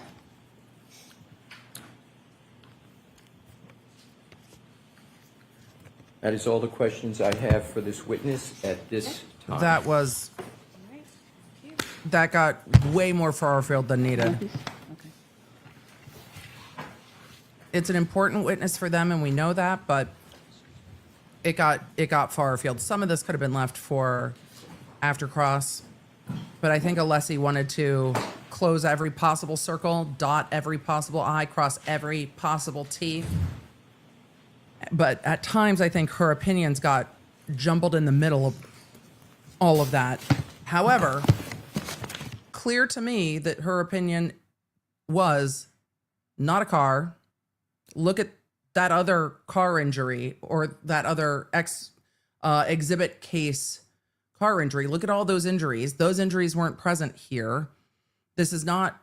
These injuries are not from a vehicle. These injuries are from a dog. I think that point came across clear, but so much of it got lost in the middle of Alessi circling back to close those loops. All right, Brennan, let's see how this goes on cross. May I? Yes. Good afternoon, Dr. Russell. Good afternoon, Mr. Brennan. Dr. Russell, we've met before. Yes. I've asked you questions before, Yes. and you've testified before where I've had a chance to ask you about some of your statements and opinions, That's haven't true. I? Yes. Before this case, Look, he's not yelling yet. had you ever testified That's so helpful. as an expert in dog bites in any federal court in the United States? No.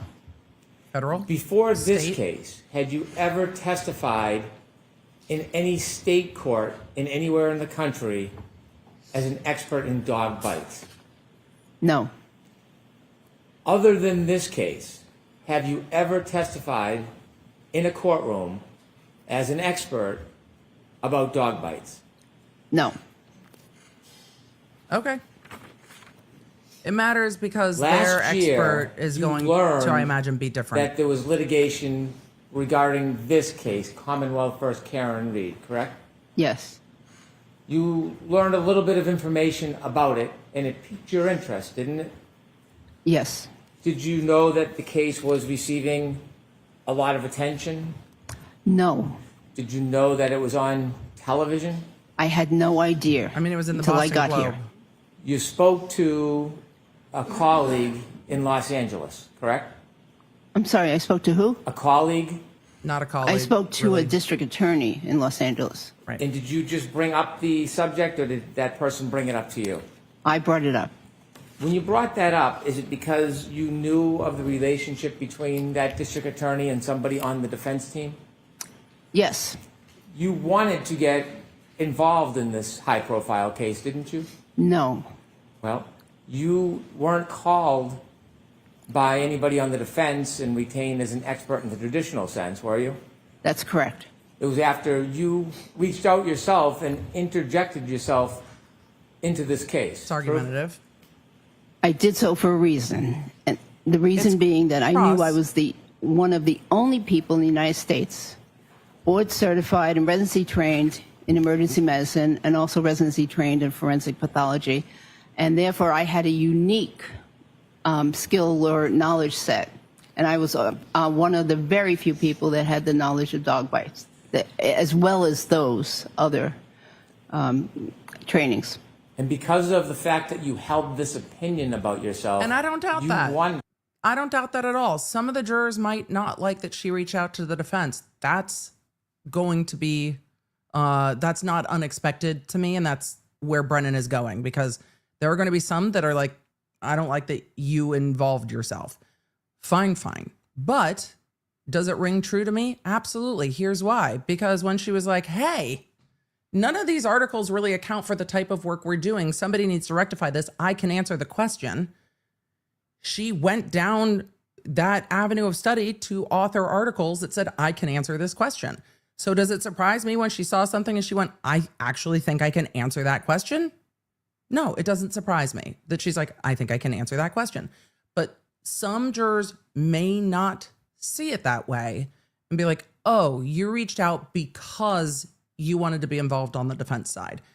However, I think they did a good job in direct of asking her about this being an area that she knows a lot about and more than others based on her experience and the articles she has written. Because how would you even know?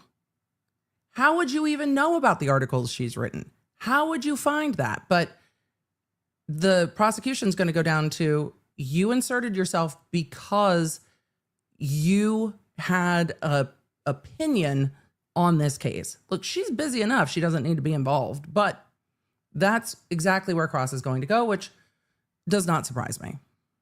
Did you get involved in this very high-profile case, didn't you? I thought I could help clarify the issues as to whether or not this could be a dog bite, and maybe they could move on to something else if it wasn't. Did you want to get involved? No, not really. No. Inevitably, you got hired by I was the like, well, defense, didn't you? actually, I have info Yes, about I that. reluctantly agreed. And they paid for your time? They are paying for the time. Yes. Did you She know wanted to that there help. was a relationship between She's the indicated that district she is a attorney person spoke who in wants to California help. and somebody on this defense table? I know, yes. So when you spoke to the district attorney, did you have the hope that they would reach out? A district attorney, not the district attorney, a district attorney. And this might have been a serve if we hadn't already heard that you paid Aperture over $300,000. on your behalf to get you involved in this case? As I said, I hope that they could She wanted reach to out answer to the the team question. and I could help clarify issues so that they could move on. If it wasn't, if these weren't dog bites, then no sense spending a whole bunch of time on it. After you testified in this Right. case last year, you then began to advertise yourself as a dog bite expert, didn't you? I had advertised myself many years ago as a dog bite expert. I think I'm not sure, but yes, She wrote a I peer-reviewed did article advertise about it. myself as a emergency medicine and forensic pathology expert. Did you take with other sub interests? Sure. Did you take a photograph of you testifying at trial and put it on a website to promote your accomplishments? It's a listing service for physicians, and yes, there is a photograph. So you took a photograph from your participation in this event, Yes, that's there. and you used that photograph in your participation at this event to try to procure future work, didn't you? I wouldn't say that was the reason, no. Why else would you do When it? you listed a number of things that you have experience in after this case, you then added that you were an expert in dog bites, didn't you? I believe I am an expert in dog bites, yes. But after this case, and after you took the photograph from this case, and after you created this advertising, you then added the fact that you were an expert in dog bites, didn't you? It was all at the same time, and it was submitted at the same time. Right. Right. The listing service isn't weird to me. Will the jury be like, what do you mean you took pictures of yourself testifying this case and put it on the website? We'll see. Again, sometimes it rings a little hollow for me when we have I'm still pursuing my degree. So, but there are jurors who will not like the pictures in court. Is the listing service weird? No. Is it weird that Brennan's arguing this after being totally fine with the other LinkedIn issues? Yeah, it's weird. After this case, after you participated or volunteered to involve yourself in this case, you then used it as a marketing opportunity, didn't you? Well, I had retired from my full-time job, and I had time, and I wanted to get more involved in some forensic legal cases, and not specifically dog bite cases. I have much more experience with other cases. Undoubtedly, I respect that, but simply after you testified in this case, you did use your participation as a way to try to garner future interest in cases and income, didn't you?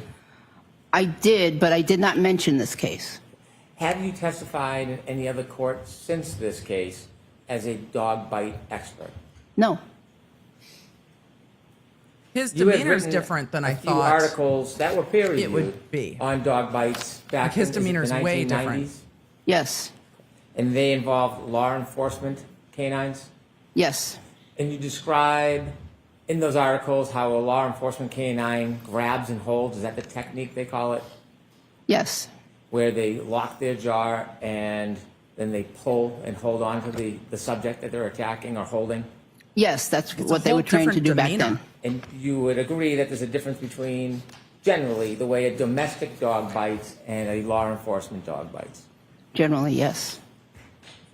Since those two articles in 1990, have you authored anything else regarding dog bites? No. You had mentioned that you had gone to seminars regarding identification. Now, I had a chance to ask you a number of months ago about some details about training and education you have on pattern recognition analysis as it specifically relates to dog bites. Remember I asked you those questions a number of months ago? I believe you did. And I'd asked you if you could give us any specific listed trainings that you had regarding pattern recognition analysis of dog bites. And at that time, you did not have any names of any classes or seminars or certificates that you have. You mentioned again today that you have attended seminars regarding dog identification analysis. Do you now know some of those trainings and seminars? And are any of those listed on your CV? The trainings that I went to on bite marks in general, they were bite marks in general, and included things like No, how not to odontology determine again. what was a human bite, how to differentiate a human bite from a dog bite.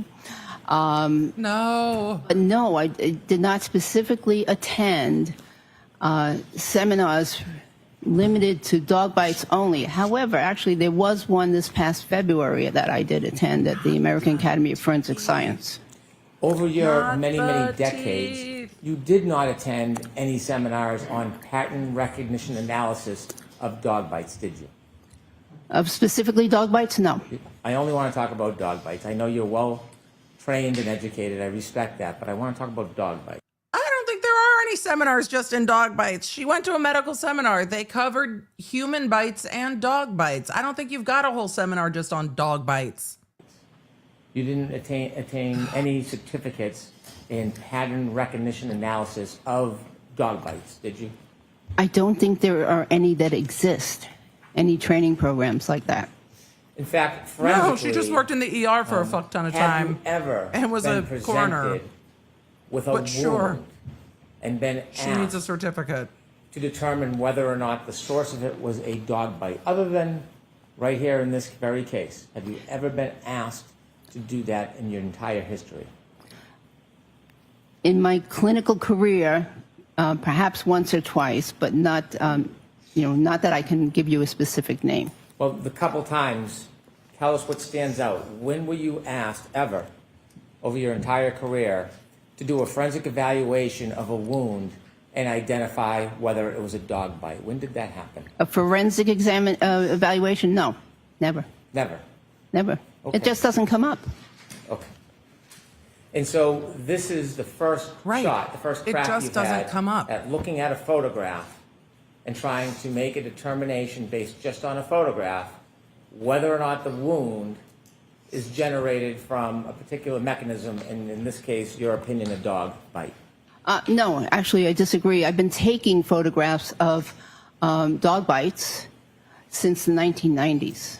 And when you took the photographs, you knew they were dog bites. I did know that there were dog bites, Have you- yes. I have a collection. I'm sorry. I didn't mean to interrupt you. I'm sorry. Well, she's an author, and she's That was written it. about it. So, not when you knew it was a dog bite and you took a photo. I know you have an interest. I'm asking, other than this case, there was never, ever a time in your career where you were presented with a photo and asked to give an opinion whether the mechanism of injury was a dog bite, other than this case. That's correct. So this is not a pattern recognition analysis engagement that you have any experience in before this effort. That's not true. I've recognized that pattern many times. Right. I For appreciate treatment your purposes. opinion, but I want to ask my question. You do not have experience over your long, accomplished career in the effort of pattern recognition analysis of dog bite wounds. Isn't that fair to say? No. Okay. No. Why are you giving up and letting him have you the answer? mentioned before, and you just mentioned I don't think that's true. She's like, yes, I do. Not in a court setting, but this is what I did at work. I didn't expect her just going, no. Why are we giving up the answer to him? Fight with him. Do not back down on your experience.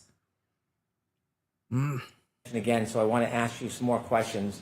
You believe that you are uniquely qualified to look at a photograph and give an opinion about the source of the injury?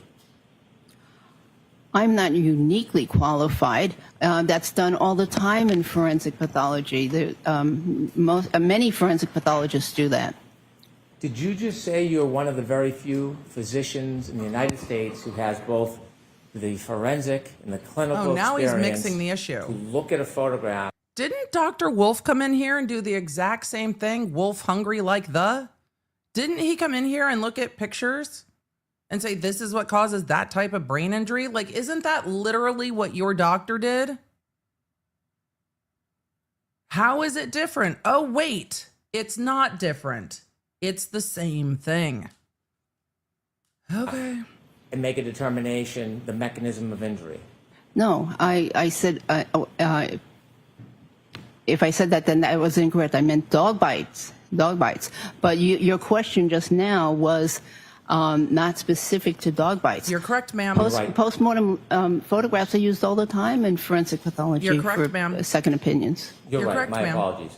And he didn't reduce the question to dog bites. He said, so you're uniquely qualified to look at a photograph and make a determination. Literally all of the doctors that review things for a second opinion, post or anti-mortem. Did you say today and before, have you said that you believe you're one of the only few physicians in the United States who could authoritatively distinguish between That she causes said. of wounds when it relates to dog bites? I did say that, and that's because of my unique training. I don't know of another doctor in the whole United States that did 2 residencies, one in emergency medicine and one in forensic pathology, and Worked in and jail has a populations like that. lifelong interest in dog bites.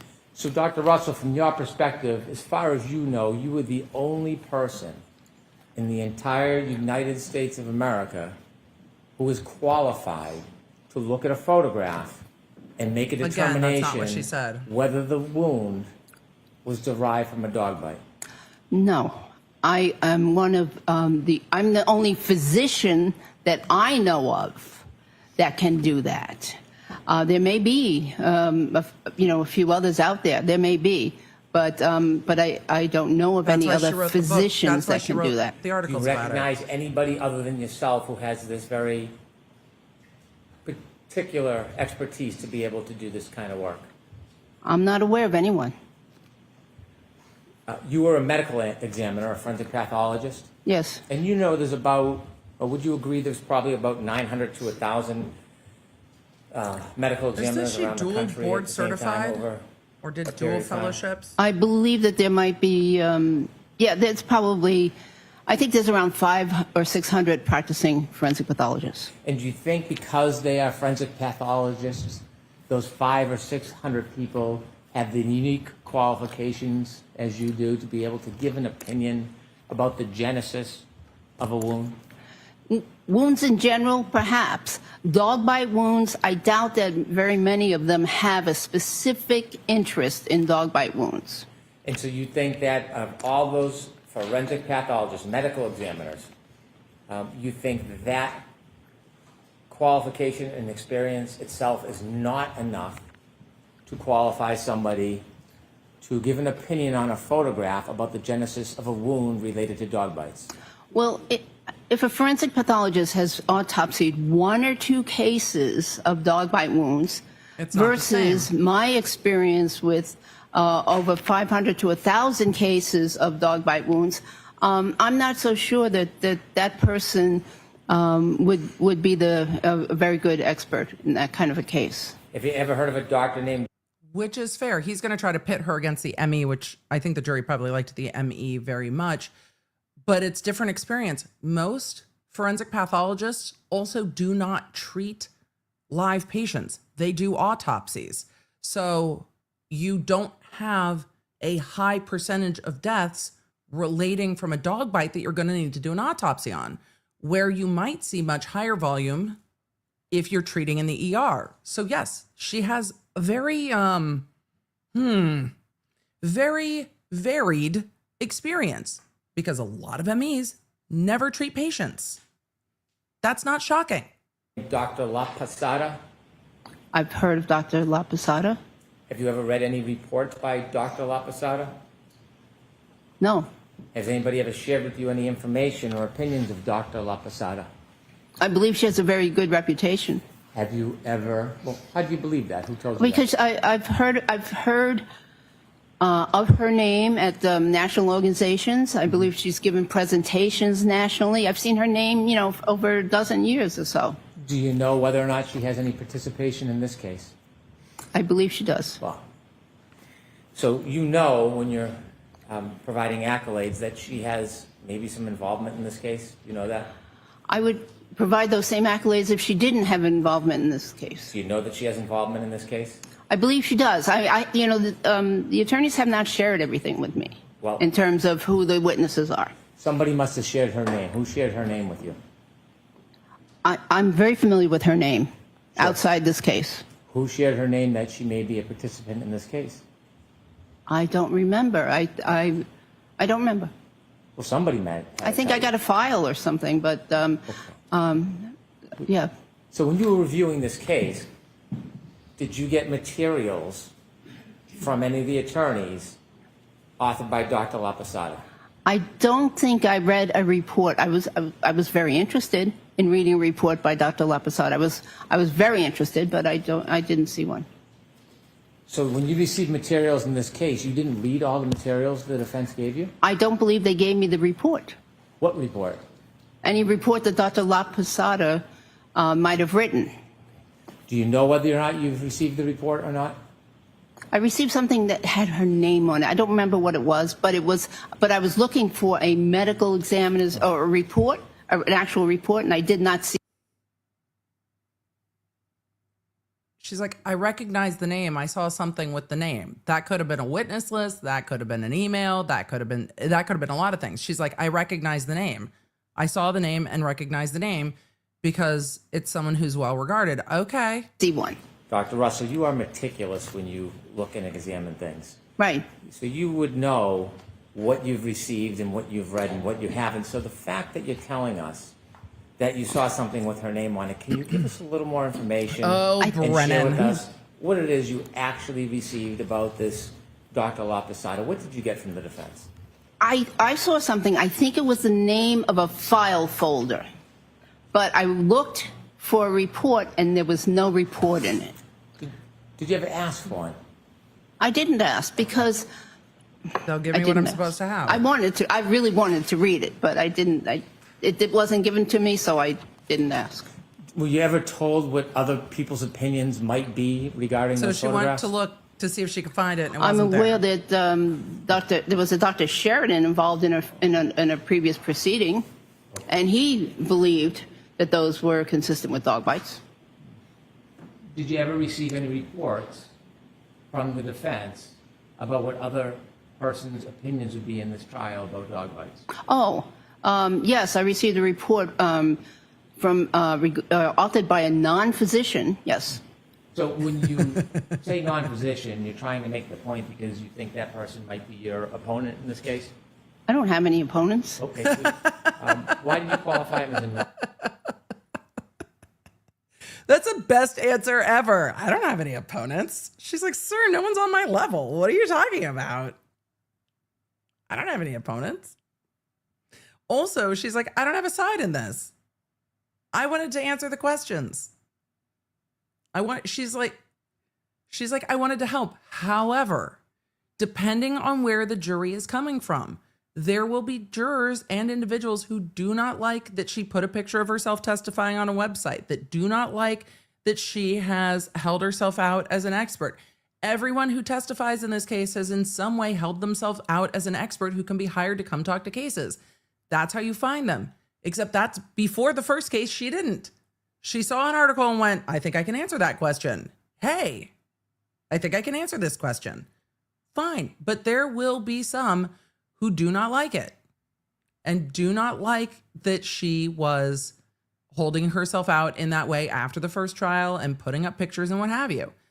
However, I think the answer was, I don't have any opponents, is great. And I'm here for it. Just 100%. But Brennan has taken a completely different approach to cross. And I think it is a helpful approach to cross because he is trying to get to, yeah, but you're just like team defense, right? Notice he didn't ask how much she was paid. Notice he didn't ask. I did. I noticed he wasn't asked. That's a great answer. Authored by a non-physician, yes. So when you say non-physician, you're trying to make the point because you think that person might be your opponent in this case?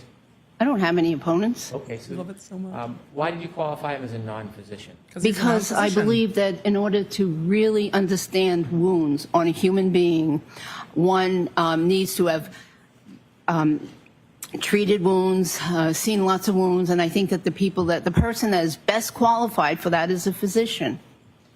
You know who agreed with that? You know who agreed exactly with that? Who agreed dead ass on point with that? Judge Cannone. The last trial said non-physicians, non-medical doctors cannot testify to a medical cause of injury. And then somehow that all changed and now we're here.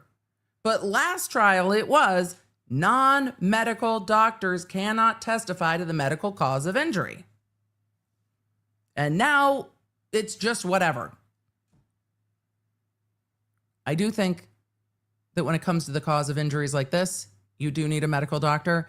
When it comes, or someone with deep and varied experience, when it comes to the biomedical engineers, I think the biomedical engineers can testify about cause of injury as well, but that's different than differentiating where an abrasion comes from, right? That has to do with force and torque and all the rest of it. However, what the judge said last time is only doctors, and now all of a sudden, it's whatever.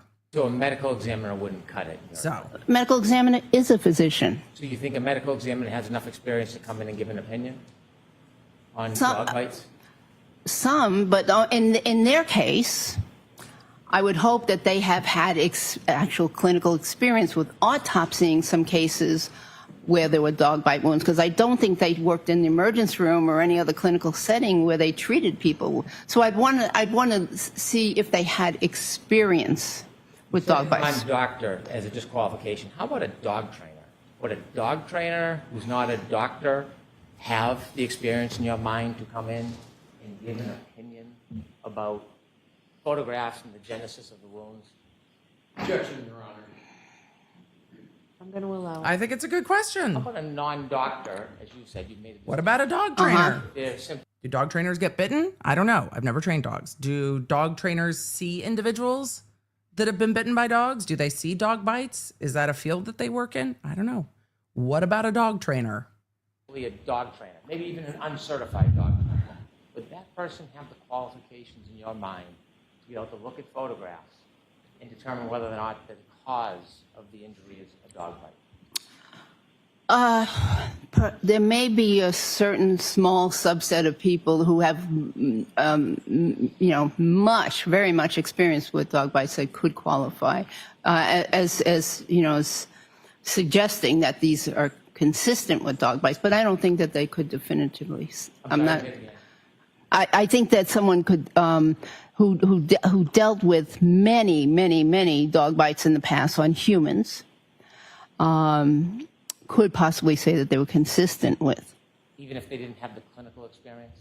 Well, I'd prefer to hear that information from a physician, but I wouldn't rule out that only doctors, only a physician, MD, could say that something was a dog bite. It seems like the standard is now kind of changing a little bit. Because when I asked you, Your Honor. Sustained. She sustained it based on disqualified the person because they weren't a doctor. It seems the court sustained it based on the commentary. It's argumentative, and Brennan didn't even take a breath, and he's just rephrasing mid-sentence. kind of changing a little bit. Because when I asked you, Your Honor. Sustained. you mentioned the other person, you disqualified the person because they weren't a doctor. And it seems now in some instances, you're willing to accept a non-doctor into your very select group of experts. If someone, I can explain. If someone had looked at perhaps hundreds and hundreds of wounds inflicted by a dog that they know was inflicted by a dog, and they saw the resulting photographs on a person, I think that particular person may be able to make some comment as to whether or not some wounds are consistent. However, if in terms of a medical examiner, if they've autopsied one case or two cases of dog bites and they're trying to testify based on some pictures, I would be a little concerned about that. Does qualification for this type of business, in your mind, depend on who hires you? Absolutely not. Suffice to say, you've never taken a class in the forensic analysis of dog bites. I don't think any class exists. Ma'am, start teaching one. Just start teaching one. Just start teaching. I'm ready for her to be like, I'm gonna start one. But she wouldn't, because her I was being sarcastic. Her testimony is this is learned experience through the work that she did. This is not something that you're just going to teach someone because it can vary too much. You just need the experience. And you just need to see case after case after case after case. So she wouldn't just tell somebody, look at these pictures, look at this photograph, that's fine. She's not going to, because she maintains you need to see this in your field of work. But I'm asking about your experience. Well, that's correct. You haven't, have you? That's correct. I can't take a course that doesn't exist. You've never engaged in any type of opinion looking at photographs and then had that opinion peer reviewed by other dog bite experts, have you? She wrote No. peer-reviewed articles. Do you have any experience in veterinarian medicine? I'm aware of it. That's my experience. Do you have any accomplishments like degrees? No. Now, you've testified a number of times in this case, haven't you? Just going Yes. after her on her And when you testify, you credentials know there's a court is kind of reporter and there are wild. transcripts, correct? Yes. You originally testified when you first came out and volunteered to testify last year, and there was a hearing before trial, wasn't there? Yes. Excuse me? Say again, When you please. volunteered to come out last year, there was a hearing before you testified at trial, wasn't there? Yes. Do you remember that was on June 18, 2022? Sounds right. And then you then testified at trial on June 21st, 2022. Yes. I didn't have the privilege of meeting you on either of those events, did I? No. But since then, we have met, Yes. and we had a chance to speak at a subsequent hearing on December 12, 2024. Yes. And then after that, we again had an opportunity to discuss this on January 7, 2025. Yes. Yeah, they've talked about it a bunch at this point. When you reviewed the case, when you first reviewed I it don't before think you he's yelling. testified last year, I don't think he's yelling. She, at this point, she said she couldn't hear and it's loud in there. I don't think he's yelling at this point. I think he's truly trying to project. We'll see if that changes. you had very limited information, didn't you? Yes. This You is going had to just she an being autopsy report, provided more information from the photographs defense. from the coroner, photographs from the hospital, an emergency room report. Right. Yes? Yes, I had more than that. The medical examiner file had a toxicology report. Yes. And there was more. Okay. I believe there was a dog bite, a town of Canton report. Okay. So when you had an opportunity to look at the medical examiner's report, you yourself had been a medical examiner, correct? Yes. And there's a unique advantage of actually conducting an autopsy as opposed to just looking at photographs, isn't there? Yes, there is. And if you are actually conducting the autopsy, you firsthand can make observations about injuries, make measurements, and see things that don't always appear in photographs. That's fair. That's correct. And when you would do medical exams, you had a distinct advantage over people who would later see your work, a written report, or photographs, because you were there actually conducting the investigation. Yes. And it's for that reason that when you testified before, you have acknowledged that you relied on Dr. Scordi-Bello's report for information. Yes. Because you Yeah, didn't she have said the that here benefit too. of doing measurements or looking at depths or anything else firsthand. Yes. Correct. And when you looked Right. at that photograph that you discussed with the jury, you also had a chance to see Dr. Scordi-Bello's report regarding the abrasions on Mr. O'Keefe's arm. Yes. She described those abrasions as superficial, didn't she? Yes. She actually gave measurements, 3 centimeter superficial abrasion on the right medial upper Right. arm. And this witness said that too. Right? Yes. You not only read that, you deferred to her ability to have a first-hand observation, and you accepted that as true, didn't you?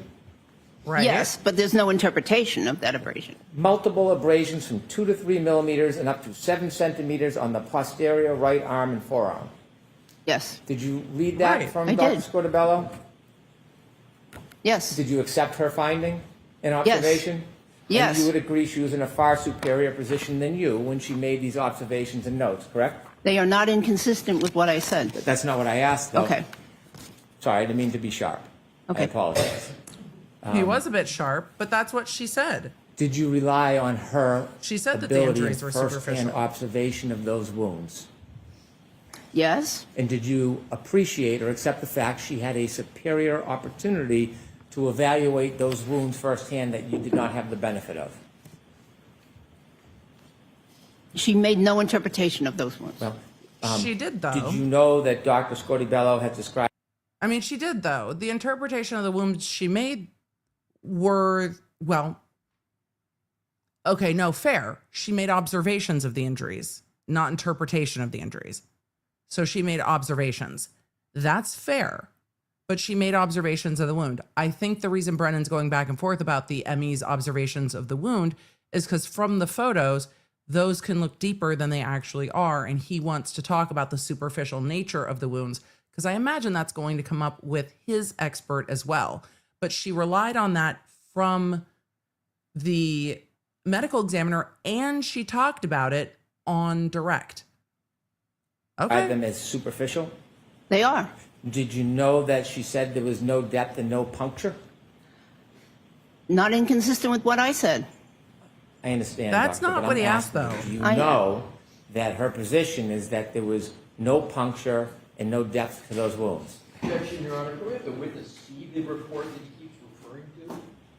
Can you answer that question without Well, seeing it, or do you need to? now it looks like Alessi's trying to bail out the witness by saying, can we have her look at it? But that's what Dr. Scortibello said, is that there was no puncture and that the wounds were superficial. But I don't think that's very much different than what she said, because she said she relied on that report. But Alessi getting into, can we show her a report, is interesting. Well, I remember it, but She's there's like, I no don't know. inconsistency here. I agree with that.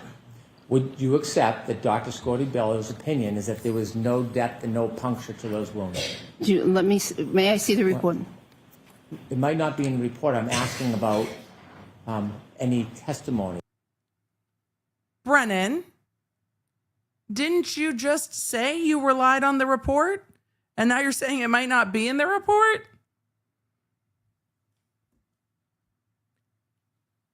Brennan.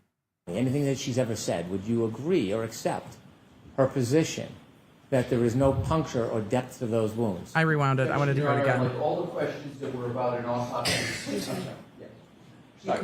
Okay. I wanted to back it up. I wanted to hear that again. And now they're going to sidebar. It might not be in the report. Which is probably why Alessi jumped up and said, can he show her the report?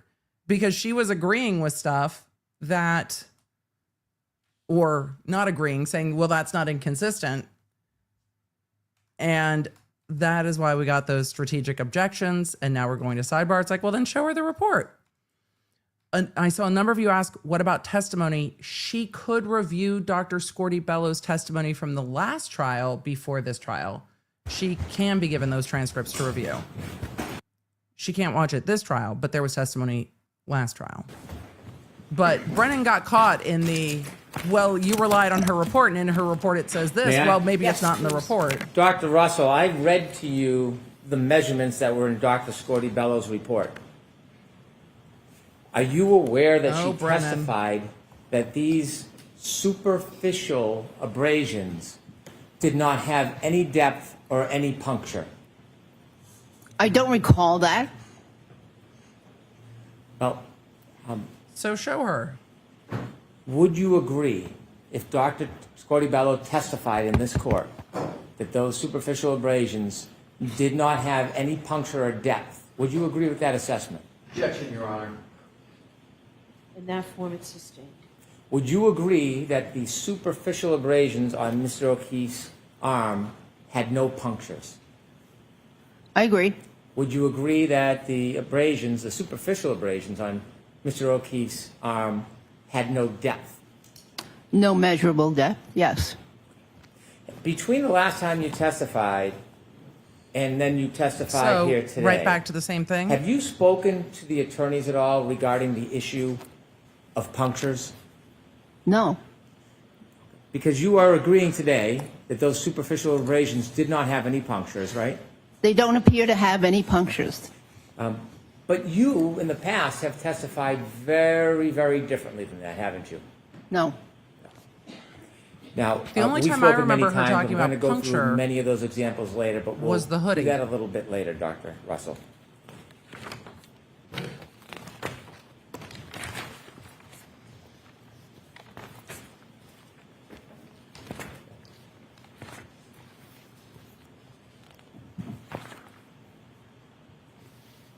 A lot of you in the chat are saying she said puncture on direct. I don't remember her saying puncture on direct. I remember her saying puntate Over the wounds, course of your many testimonies but I remember her saying under puncture oath, to the would hoodie, it be fair to say not to the wounds. that you- But we can always review later. I remember her talking about punctate wounds, not puncture wounds, and talking about the puncture to the hoodie. That's my memory. My memory might be wrong, but that's what I remember.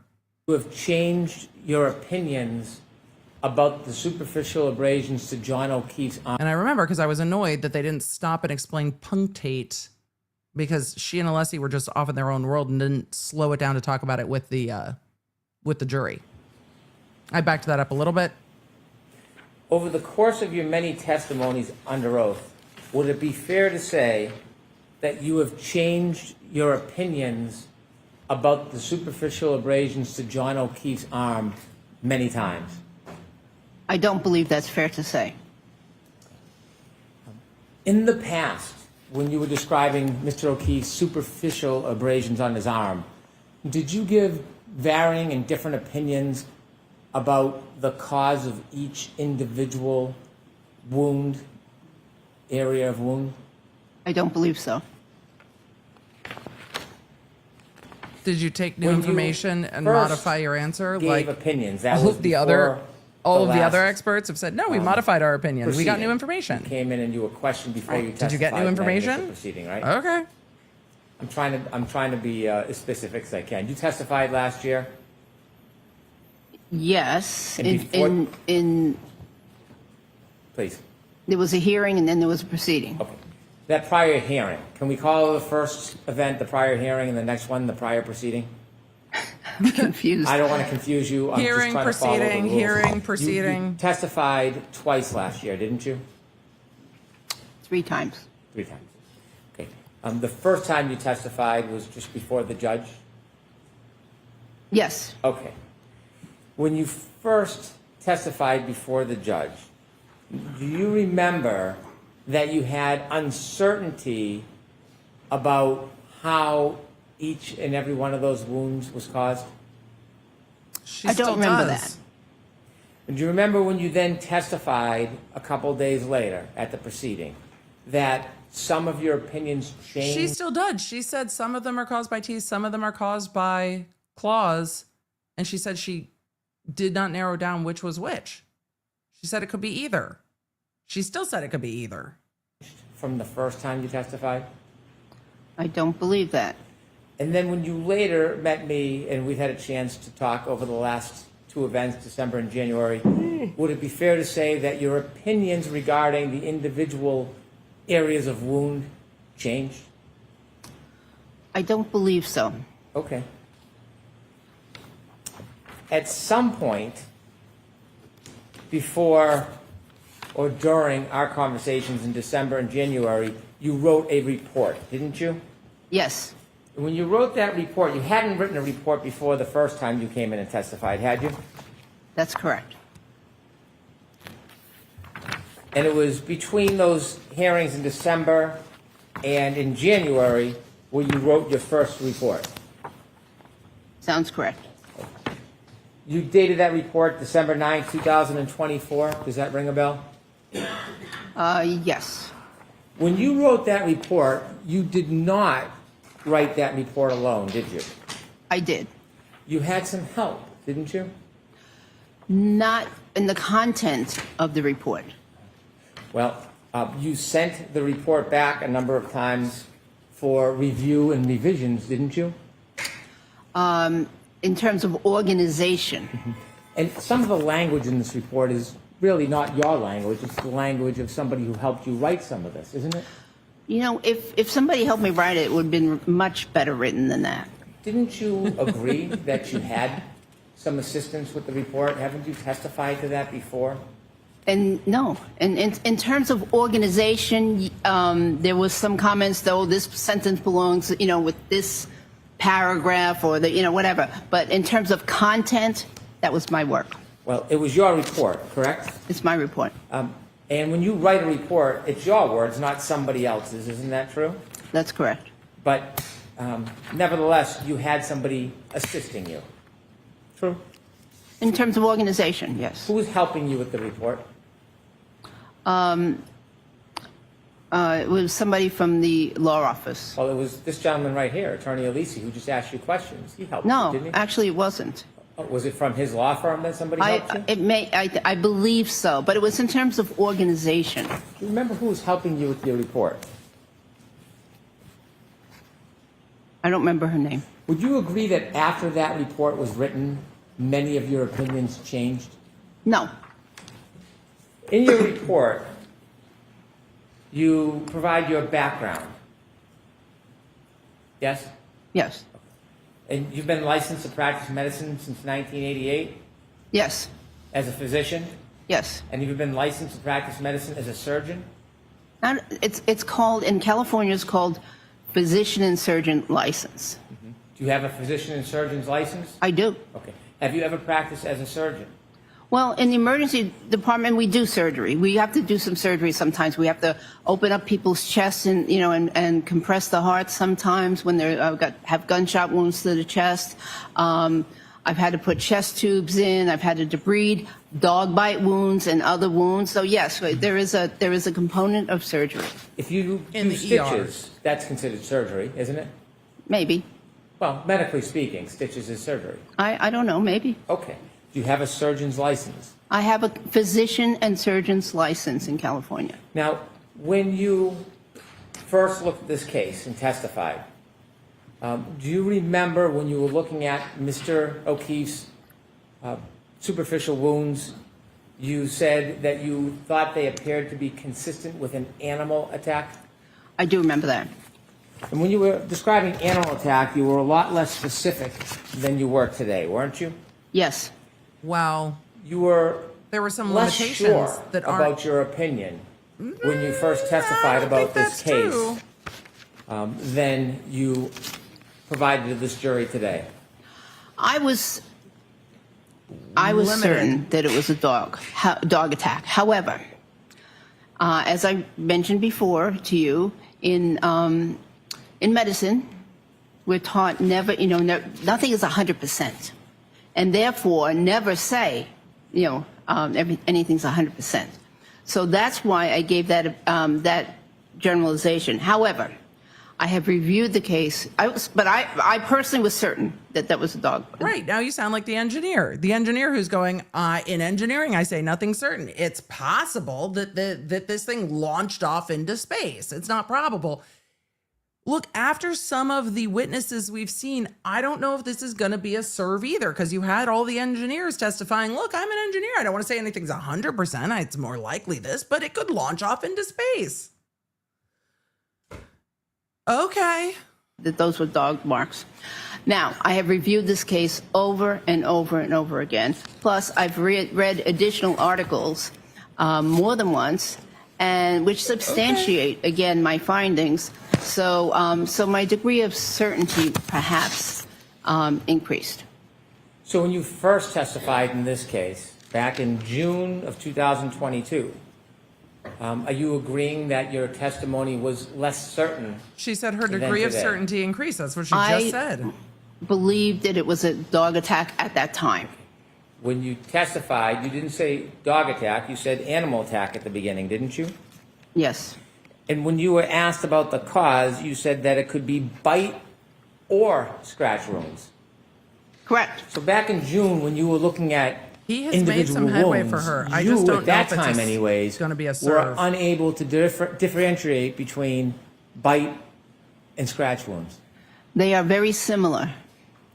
I understand, but today you seem pretty unequivocal. So I want to go back to the beginning and see the evolution. I'm asking a question. All right. So the argumentative part is out. Ask the question, Mr. Wood. The I court, want to the go argumentative back part is to- out. Identify the evolution Oh, Lord. of your opinions. So let's start at the beginning. So, question, please. The At the evolution beginning, is the before your argumentative opinion part. evolved, you started with an opinion that this Still could have been either argumentative. bite or scratch wounds, right? Yes. And if there was actually a methodology where you could identify superficial abrasions and make She a said that here, determination whether too. it was from an animal or a dog, there would be something definitive, specific, where you could identify a scratch from a bite wound, wouldn't there be? Not unless there was a piece of tooth in the wound or a piece of nail. There would otherwise not be any specificity. You talked about patterns when you first testified back in June of last year. Mm-hmm. And when you talked about the patterns, again, you had some uncertainty whether those patterns were caused by nails, claws, or could have been caused by teeth. Isn't that fair to say originally that was your position? Yes, there is some overlap in terms of the appearances. They can appear very similar, and they can be arranged very similar in terms of parallel lines. In fact, when you first testified, Okay. you weren't consistently even saying that it was a dog, or as you say today, dog attack. You were saying, in your opinion, they were the result of animal bites or scratches. He went to That all was the what work- you originally opened. Goes to all the work to have dog attack stricken, and then in his questions, it's like, or as you say, dog attack. Okay. Isn't it? We just went through that, yes. And at some point, you said that it might most likely be a large dog. Do you remember that? I don't remember her saying that this time. Approach with regard to this line of questioning. So why don't we break for today? All right, so jurors, we're not going to finish this today in the next 5 minutes, so it seems like it's a good place to break. I do have to give you those same cautions. Please do not discuss this case with anyone. Don't do any And we're done. research or investigation into the case. If you happen to see, hear, or read anything about the case, please disregard it and let us know. Please be very careful with your social media use. Tomorrow is also a full day. We'll see you tomorrow. Thank you very much. Dr. Russell, you can again just call it. Tomorrow is also a full day. Does that imply that there will be some that are not? What days are not going to be full days? Can we just get a list? Can I see counsel while the jury's filing out, please? Are we going back? Are you going back on the record? Can we just get a schedule for the week? That would be helpful. Do we go back on the record? I'm going to take a look and see if they go back on the record. It looks like they don't, but let's see. It looks like they don't. But I want to be sure that they are leaving, because I am never sure with this court if they are done or not done. It looks like packing up. I think they are packing up. All of the audio is still muted. I know all of you in the chat are saying I would love an itinerary. I would too. Yep, and done. So everything has been packed up and is going back to chambers. All right, well, done for the day. Emily, you were yawning a lot. Yep, at the end there, definitely was. How about you? Were you not? I'm jealous if you're not. All right. And that is the end of court for today. I suspected that we weren't going to finish with Dr. Russell today. And here at the end of day 25, we are still in the middle. Yeah, likely the middle of the cross-examination of Dr. Russell, and court, said, we're not going to finish this today. So instead of going to sidebar, the court just cut off Brennan like mid-question and was like, instead of going to sidebar about this line of questioning, we're just going to go. And I know that it seems that she only does that to one side or the other, but look, whoever's questioning at 4:00, the court's just like, and we are done. Has that been consistent with this court? Yes, it has. Has the court lined out that the days for court staff are specific? Yes. Have we talked about it in the past that there are often contracts and rules with regard to when court staff gets breaks?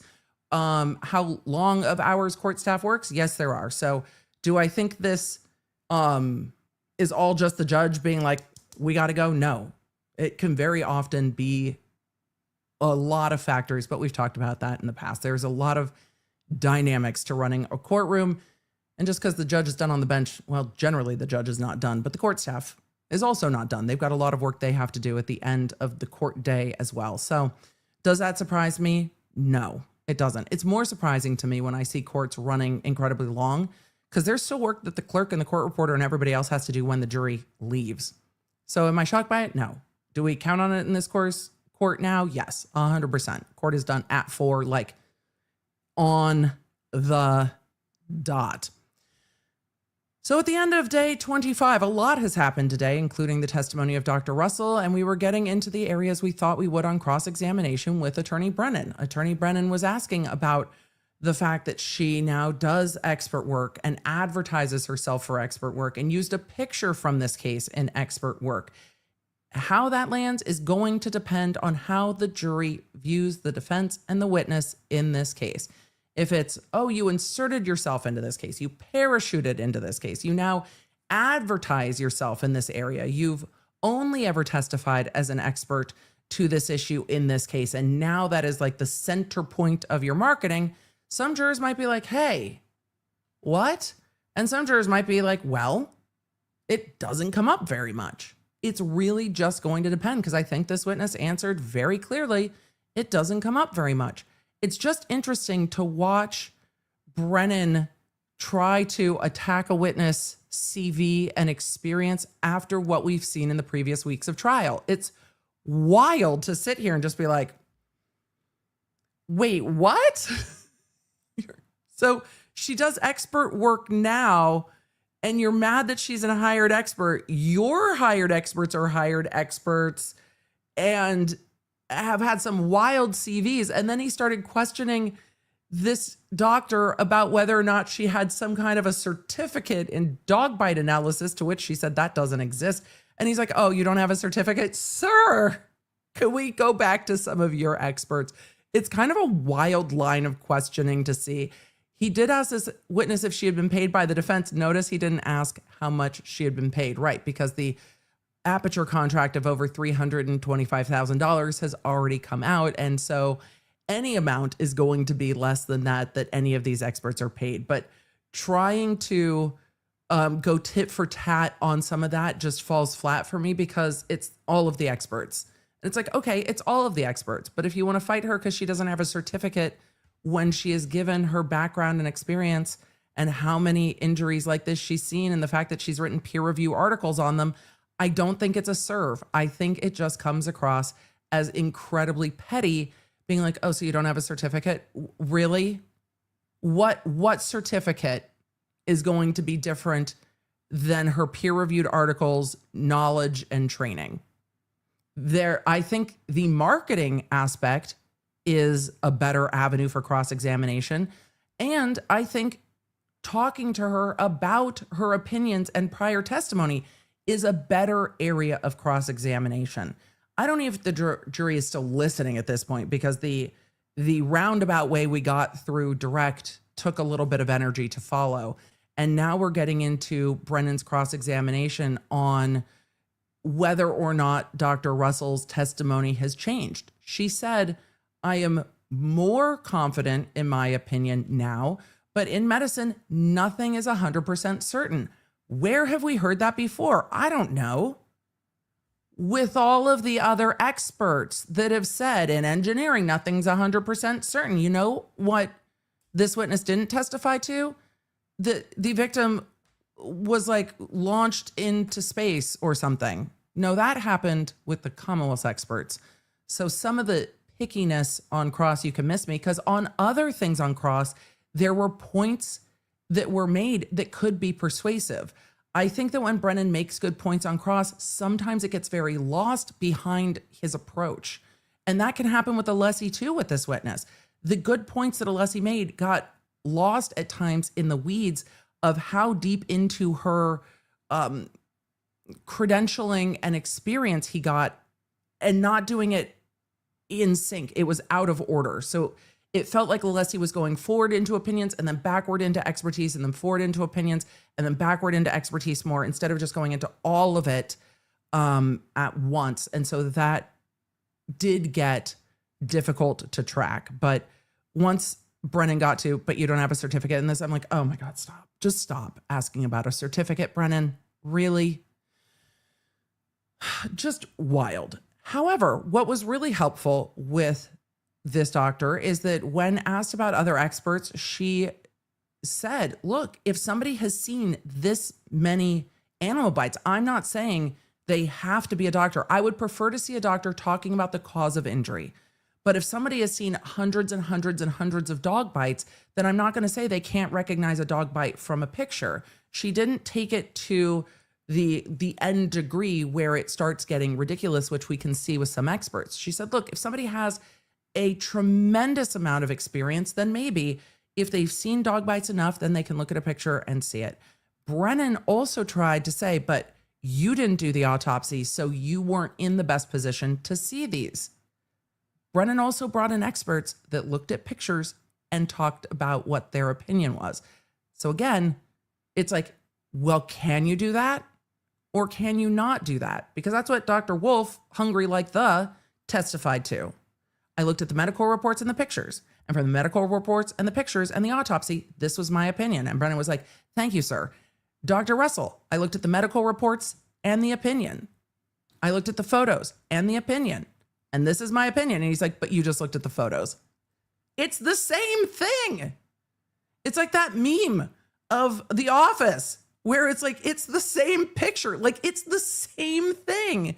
And Brennan is trying to make it seem like it was just, oh, but you only looked at the picture. She's like, I had adopted the findings of the coroner. When the coroner said these were superficial abrasions, then I went with these are superficial abrasions. She goes, I'm not challenging the medical examiner's testimony or report on that. It's the same. So I think Dr. Russell has at times given up a little to Hank Brennan's questioning. So at times she was giving up to Brennan, but at times she was like, no, that's not what I'm saying. And I think Brennan got caught once in asking if this witness adopted the ME's report that said there were no punctures in the wounds. There were no puncture wounds, that these were superficial wounds. And there was an objection for Alessi, and she was saying, yes, I would agree with that. And then after the objection, she said, I don't know if that was in the report, but I agree with what the medical examiner said. And Brennan said, well, I don't know if it's in the report, after he was just asking her about the report. So did Brennan get caught saying something was in the report that wasn't in the report, and that's why Alessi was objecting? Because they sure as heck went to sidebar right after that. But it was kind of funny when he rewound himself and was like, you agree that there were no punctures? And she's like, I agree that these were superficial wounds, no punctures. Okay. The only time she talked about punctures was to the clothing. And I wish Alessi had gotten into that line of questioning more with the damage to the hoodie. I think that that's a really compelling line of testimony.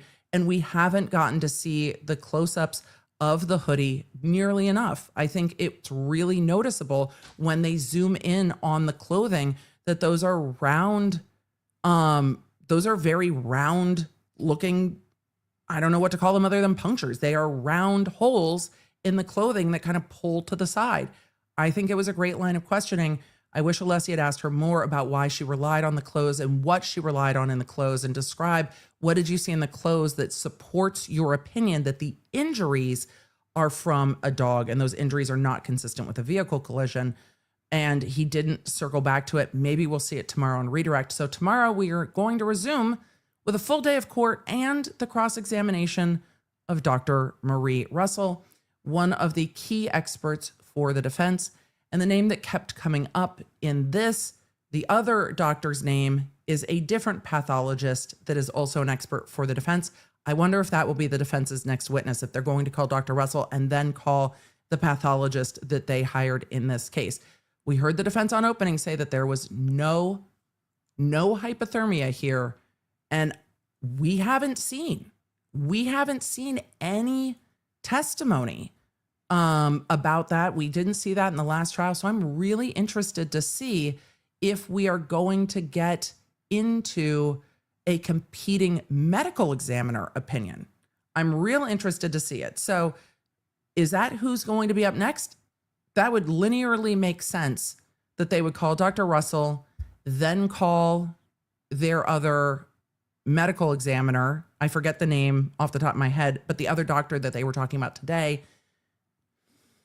And then who are they going? And then who would be next? ARCA? I don't know. It'll be very interesting to see the order of witnesses from here because there's going to be some new testimony. And we've already seen some of that new testimony with the first witness the defense called last Friday. So, Laposado, thank you, chat. Dr. Laposado, who we did not see last trial. So I'm interested to see that as well. But there is still some expert testimony. I wonder if we are done with the experts after that. There's a few more. And then into accident reconstruction, I would think. All right. Let's get into questions. You've got questions.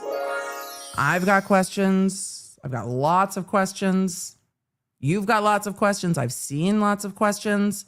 I'm interested to see where we go with Cross tomorrow because Brennan's demeanor was better. But there are times his questions just get lost when he wants to fight with the witnesses on points that just aren't, for me, aren't a serve. So let's talk about questions.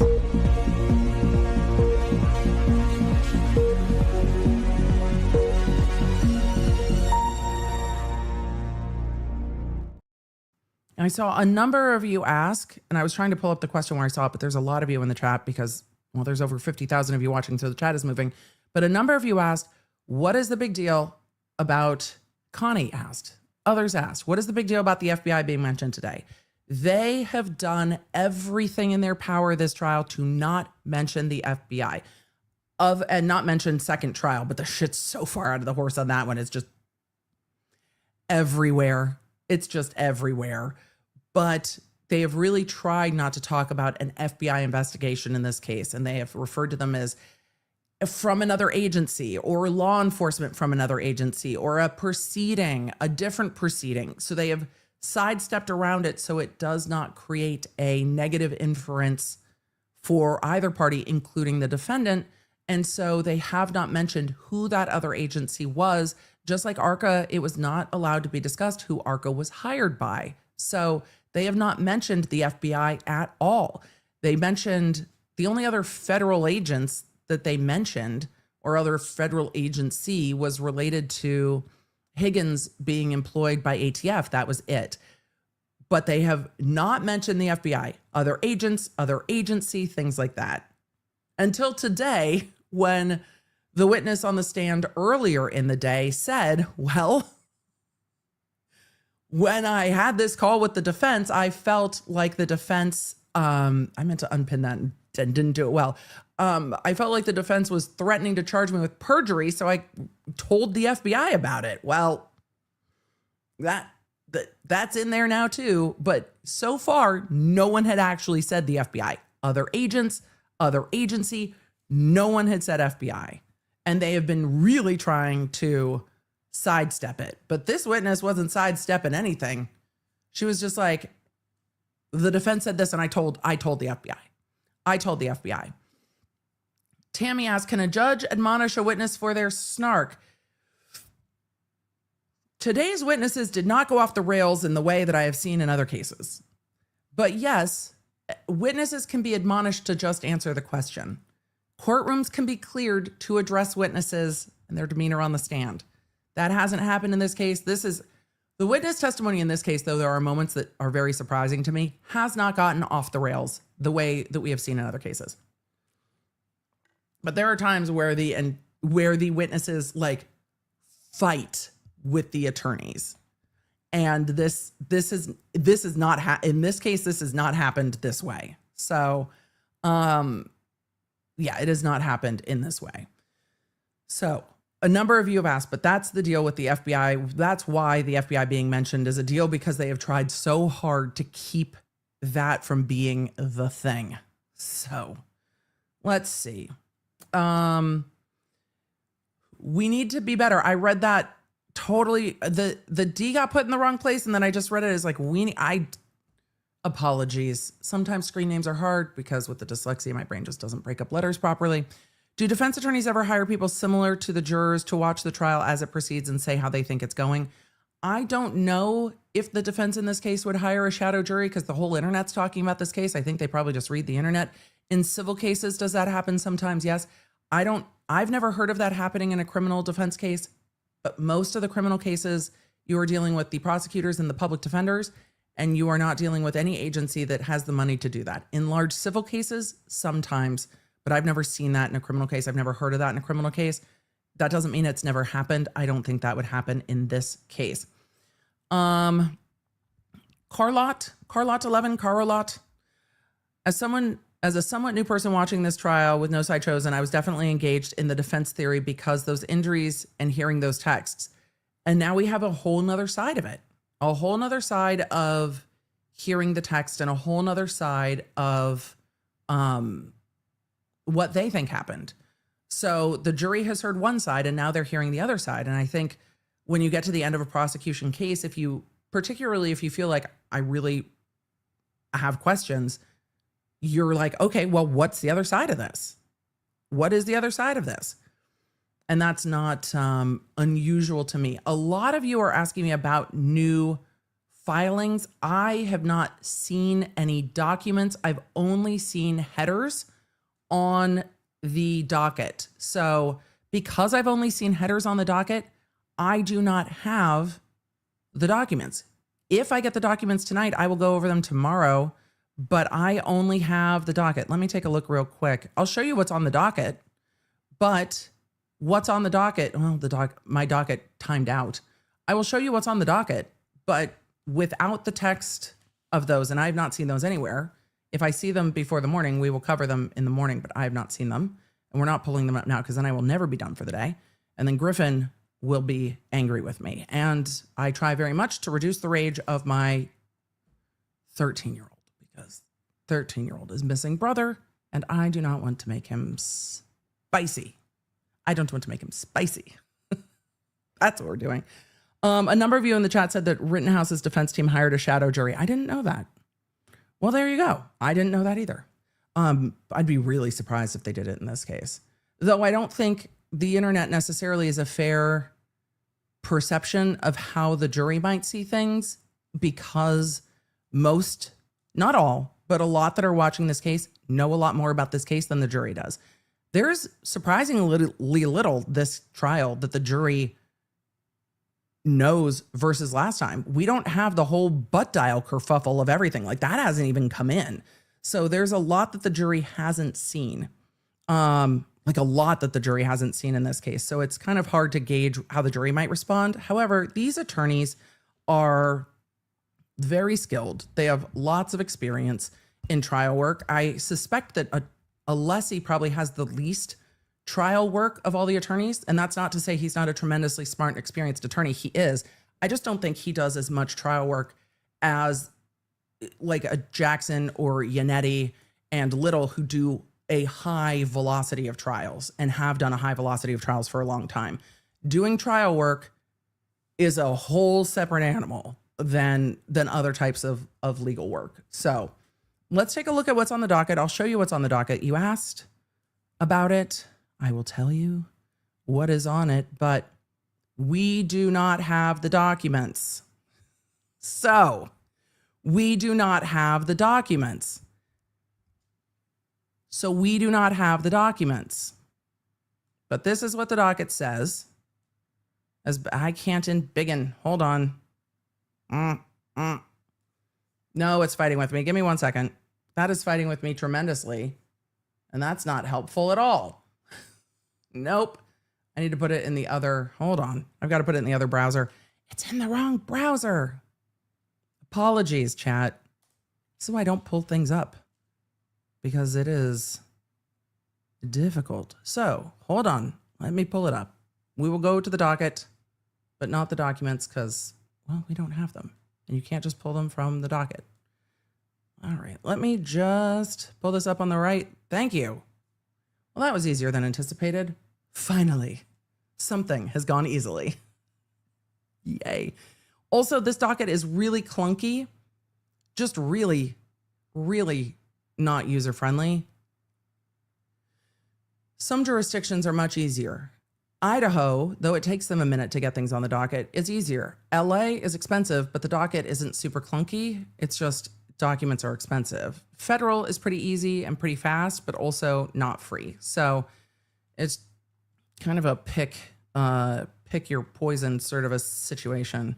So let me get to the next page of the docket because we are on what? Docket number 709.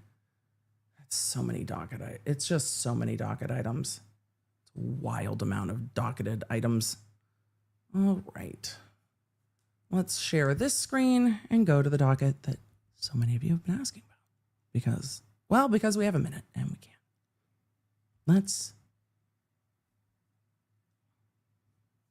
All right.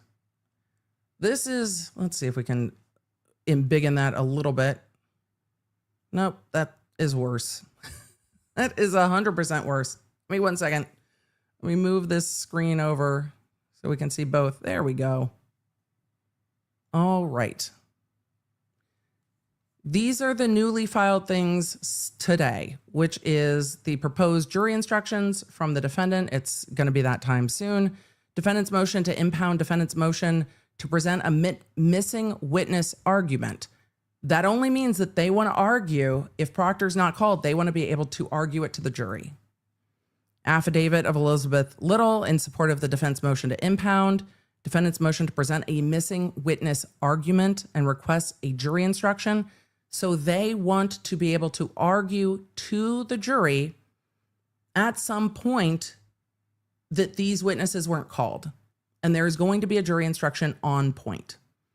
So getting to that jury instruction, we can pull it and look at it tomorrow. But getting to that jury instruction is going to be an instruction about missing witnesses. So defendant's motion to present a missing witness argument redacted, which means we should have it tomorrow, hopefully. Defendant's motion for reconsideration of the court's March 31st order excluding the testimony of defense expert Michael Easter. I don't think the court is going to allow for that. I see a lot of you saying missing witness, a witness has run away. No. They want to bring in a jury instruction and they want to be able to argue to the jury about witnesses you didn't hear from.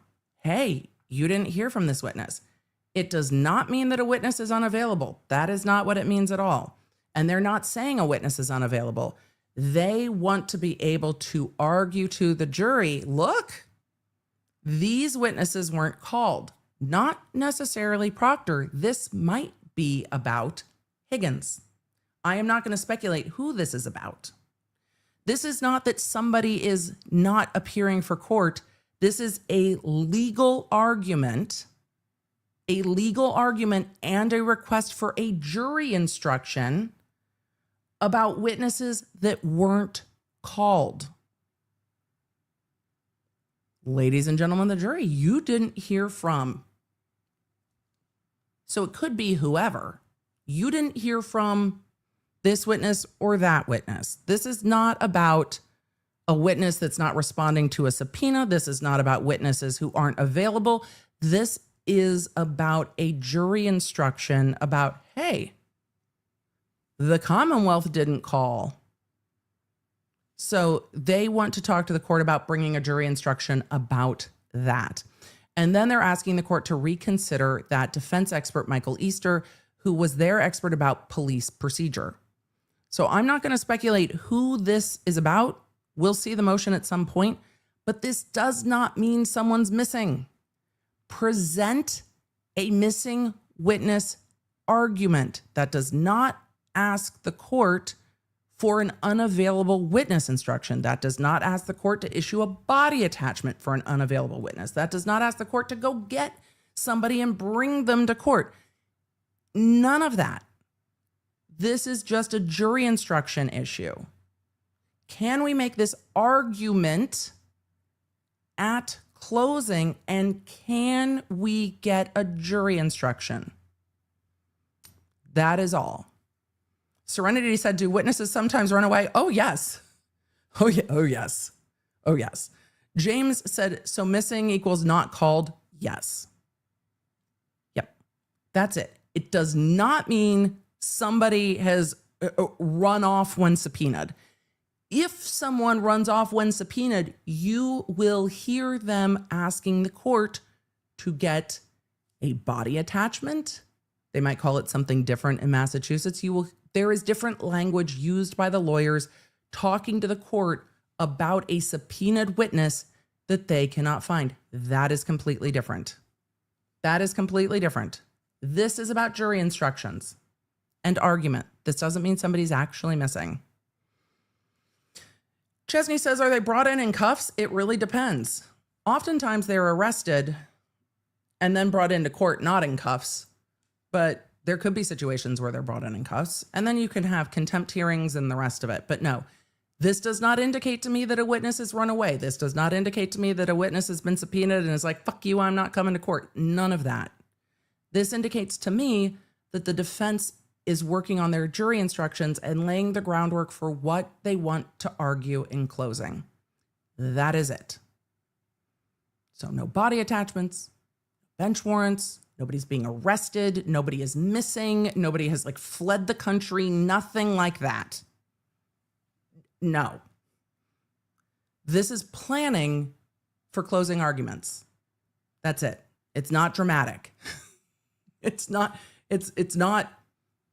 missing in the colloquial term. So nothing like that. Nobody has skipped their subpoena or something like that.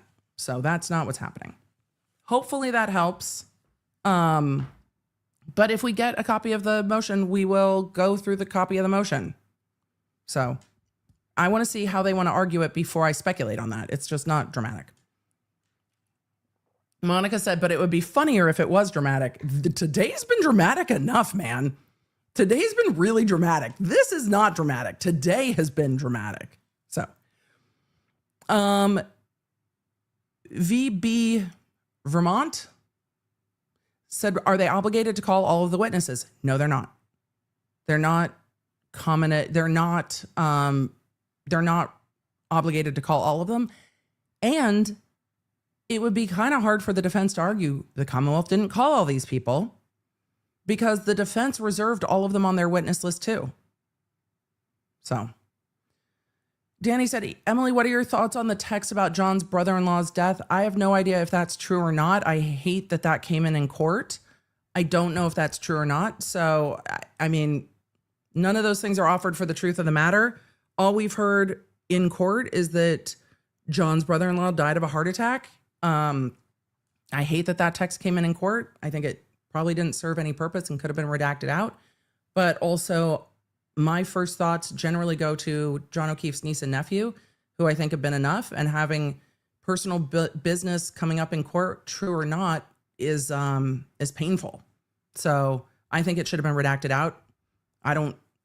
That's how I think. So that's why I'm not going to talk about it that much more. But I think that at the end of the day, it should have been redacted. It doesn't go towards Proctor. It doesn't go towards anything other than showing that they were talking about the case. They could have left it as he took in his niece and nephew and left it at that. So I don't like it. So that's where I'm at. Those are my thoughts. And the jury heard it in passing. The jury heard testimony that he died of a heart attack. So I don't think the jury is going to really put much weight in it one way or the other, because it just goes to the distastefulness of the text messages for me. So that's what it is. Donna asks, can you say what today's filings are about? I think we covered that thoroughly. Has the jury realized FBI equals other agents, agencies? I mean, it's at least piqued their curiosity, wouldn't it? So it would have at least piqued the curiosity. Shauna said, as a former juror on various federal cases, I would be mad if they don't call Proctor. Hearing about him without calling him would be so frustrating. Oh, I don't think you're alone in that. I don't think you're alone in that at all. Everyone's like, why wouldn't they? Why wouldn't they? And I don't know how the defense would, I don't know what the strategy is behind not calling him other than what the defense expressed in court, because I think Proctor is so damaging for the prosecution. I don't see him as being damaging to the defense, but we will see. Let's see. She got off at 3:45, but was in the midst of a blizzard. She said she left at 3:45. So all we have is the testimony that stands, which is she worked overtime until 3:45 and left. So, and Dan said, thin sweatshirt is punctured. How is the arm not? Possibly because of the sweatshirt and because of everything moving. So that the sweatshirt took the brunt of that. Judge limited her not saying dog last year. Christy, yep. And I think we're going to get to that in the cross-examination, but maybe we won't. So a lot of you are asking, when was her next shift? They never asked. She was working overnights. So the officer that was working overnights would have been done sometime in the early morning and then worked till 3:45 and then left. That's what she said. We will see. They didn't ask any more questions. I don't even know how they're going to argue it, but we will see, because they didn't ask about the next day. They didn't ask when she came back in. They didn't ask when her next shift was. They didn't ask any of that. So, let's see. Cell B said, EDB, how do you have holes in the hoodie if there were no punctures? Well, punctures to the hoodie and punctures to the body are two different things. So they weren't talking about punctures on the hoodie. They were talking about the ME saying that there were no puncture wounds to the body, that those are all scraping wounds. And this expert Dr. Russell and expert Dr. Russell and expert medical examiner both agreed that those were superficial scratching marks, not punctures into the body. For the doctors, puncture wounds have a very specific meaning, and these were not puncture wounds. So hopefully that helps. Let's see. What else? So there were scratch wounds. EDB, wasn't there blood on the sweatshirt from the dog wounds? Or where's the blood from the sweatshirt on the dog wounds? I don't think we've ever seen the inside of the sweatshirt. I don't think we've ever seen the inside ever. So I don't know. We've only seen the outside of the hoodie. We've never seen the inside of the hoodie against the arm. So Cop's daughter said there's a difference between puncture and punctate. Yes. And Alessi didn't ask for the jury the difference between puncture and punctate, but I don't disagree with the languaging of puncture to the hoodie, but we've never seen the inside of the arm ever. Babs asked, is the sweatshirt still available to examine? It's in court. The hoodie's in court. So, but it is between two panels of like plastic or whatever. It is squished between, I think they're just big pieces of plastic, but it's squished between two big clear pieces of plastic. So it is in court, but it is not in like a bag where the jury can just take it out. But we've not seen it. Let's see. A lot of you have mentioned that this puncture bites went through the sweatshirt and that's why they're superficial. She mentioned it earlier. I don't remember her saying it earlier, but I wouldn't be surprised by that because they did talk about those being superficial. And I think we talked about that here just a few minutes ago.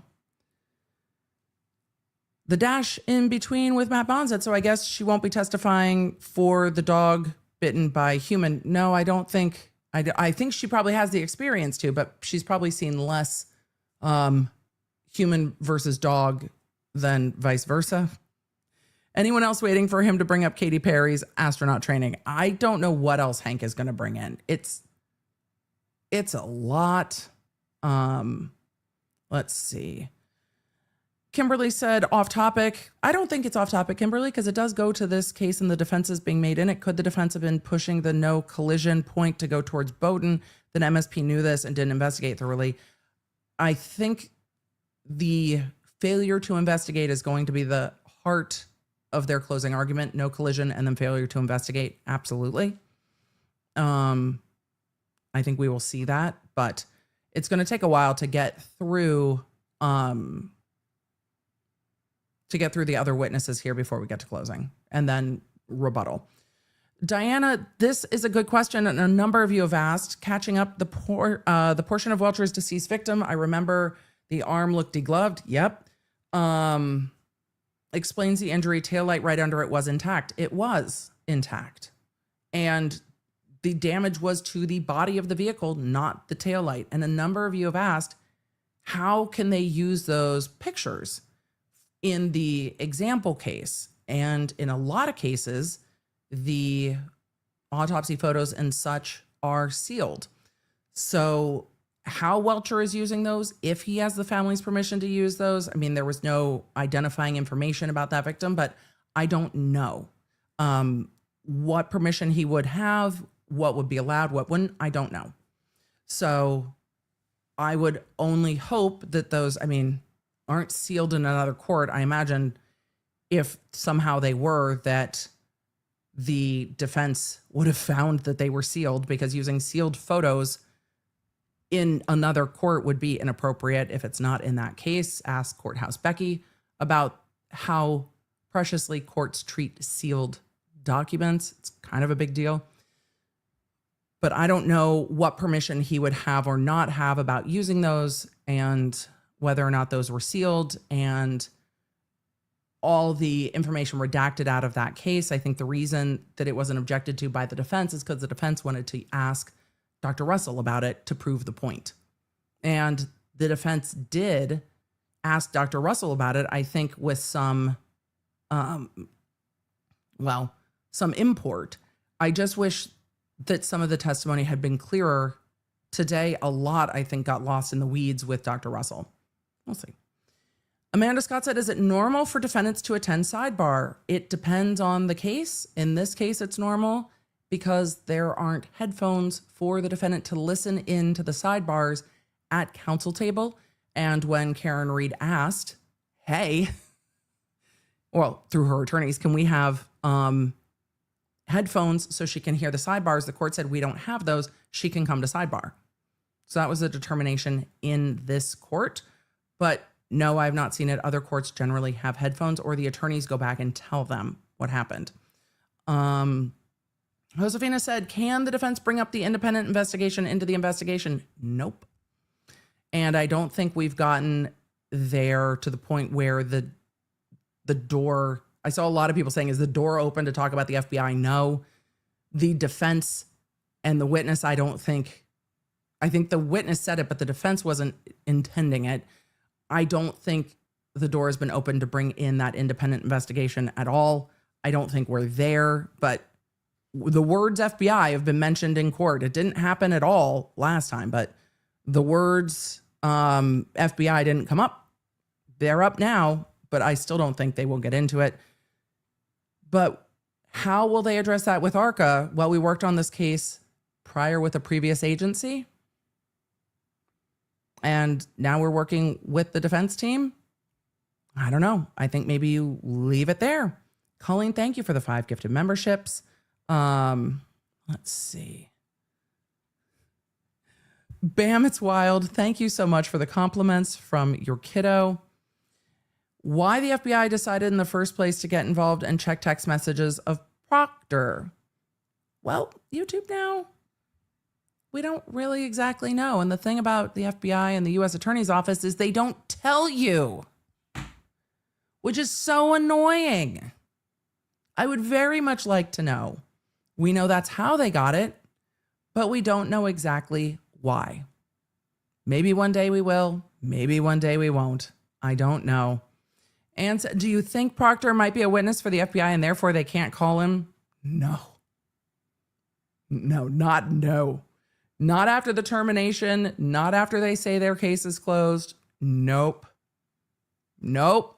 Also, then he would be an unavailable witness. And we haven't seen anything that indicates that Proctor's an unavailable witness. If Proctor's an unavailable witness, then there's some other options. And look, if Proctor's an unavailable witness, then you can make some arguments about reading in testimony from other things. We've not seen anyone argue that Proctor's an unavailable witness. Not once. Because I've been looking. And we haven't seen it. Mr. Jaha 35 said, why risk Proctor cleaning up elements of the investigation? Better leave him as the boogeyman. And I think that's what the defense is leaning into. Look, better not. Mary Smith makes a good point. Proctor has nothing to lose. Who knows what he will say? Right? He's been fired. So he's just like, fuck it. I don't know. So, Vicky said reading the text to me did nothing for me. And I wonder how the text reading comes across when the jury hasn't heard it before. They've heard so much about Proctor. So I would suspect the jury's ears went up when it was like, wait, Proctor texted this? And they were keyed in on that. Is it less dramatic having this witness read them in than last time? Yes. Is it less dramatic having Brendan read them in? Yes. But I wonder what the defense's plan was for that, because the defense clearly didn't plan to have that witness read them in because they didn't do it. So I don't know.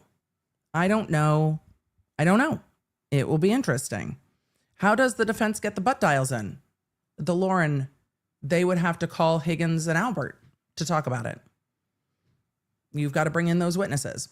The only butt dials that have been discussed is very, very brief butt dial with Jen McCabe, who mentioned a butt dial. It came up like once, but we did not hear over and over and over again it was a butt dial. They have narrowed down this investigation quite a lot. Jennifer said, don't they need Proctor to show the Bowden defense? I don't think that they do, because they cross-examined Trooper Buchanan so thoroughly. Did you do this? Did you do this? Did you do that? Did you not do this? And then you bring in the text messages, and then you can make that argument that this was not a thorough and full investigation. But I'm also not surprised we see the defense making a motion for reconsideration about their police procedure expert. I disagree with the judge's ruling on that. I don't think she's going to change her mind, but I think they should be allowed to bring it in. I don't think she's going to change her mind. So it's going to be very, very interesting. So we will see. Chrissy said, I absolutely appreciate your explanations and in-depth discussions on the case. You make me want to finish my paralegal degree at 45. Only if it's the work you want to do. But yes, if you haven't finished it, why not? But if it's the work you want to do. However, not everything is this. Most of it's very boring and very long days. This is just wild. This case is wild. Max said, I am a dog trainer. Do I know things about dog bites? Yes. I would prefer to stay in my lane. I don't treat dog bites. And I think that's the point that Dr. Russell was trying to make, right? I think that is the point. Let's see. BDE said, dog trainers can't definitively rule out other animals nor other causes. They can grade bite severity and consistency with dog bites, but the job doesn't involve evaluation of wound causes, which makes sense.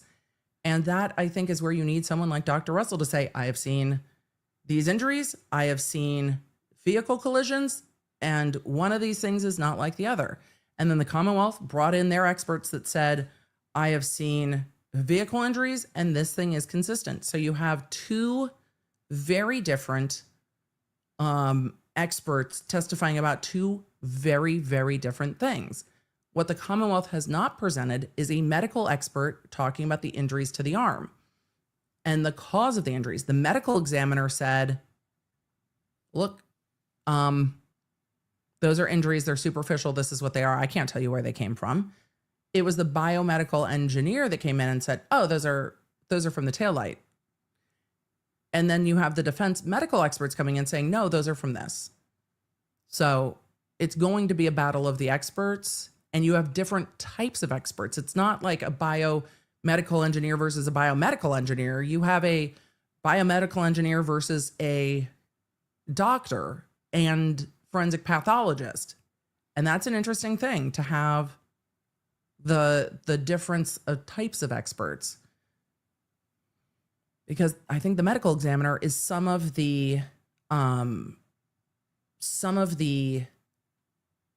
strongest testimony in this case, because the medical examiner is like, this is what I think, and this is what I saw, and this is what I did, and this is how I decided it.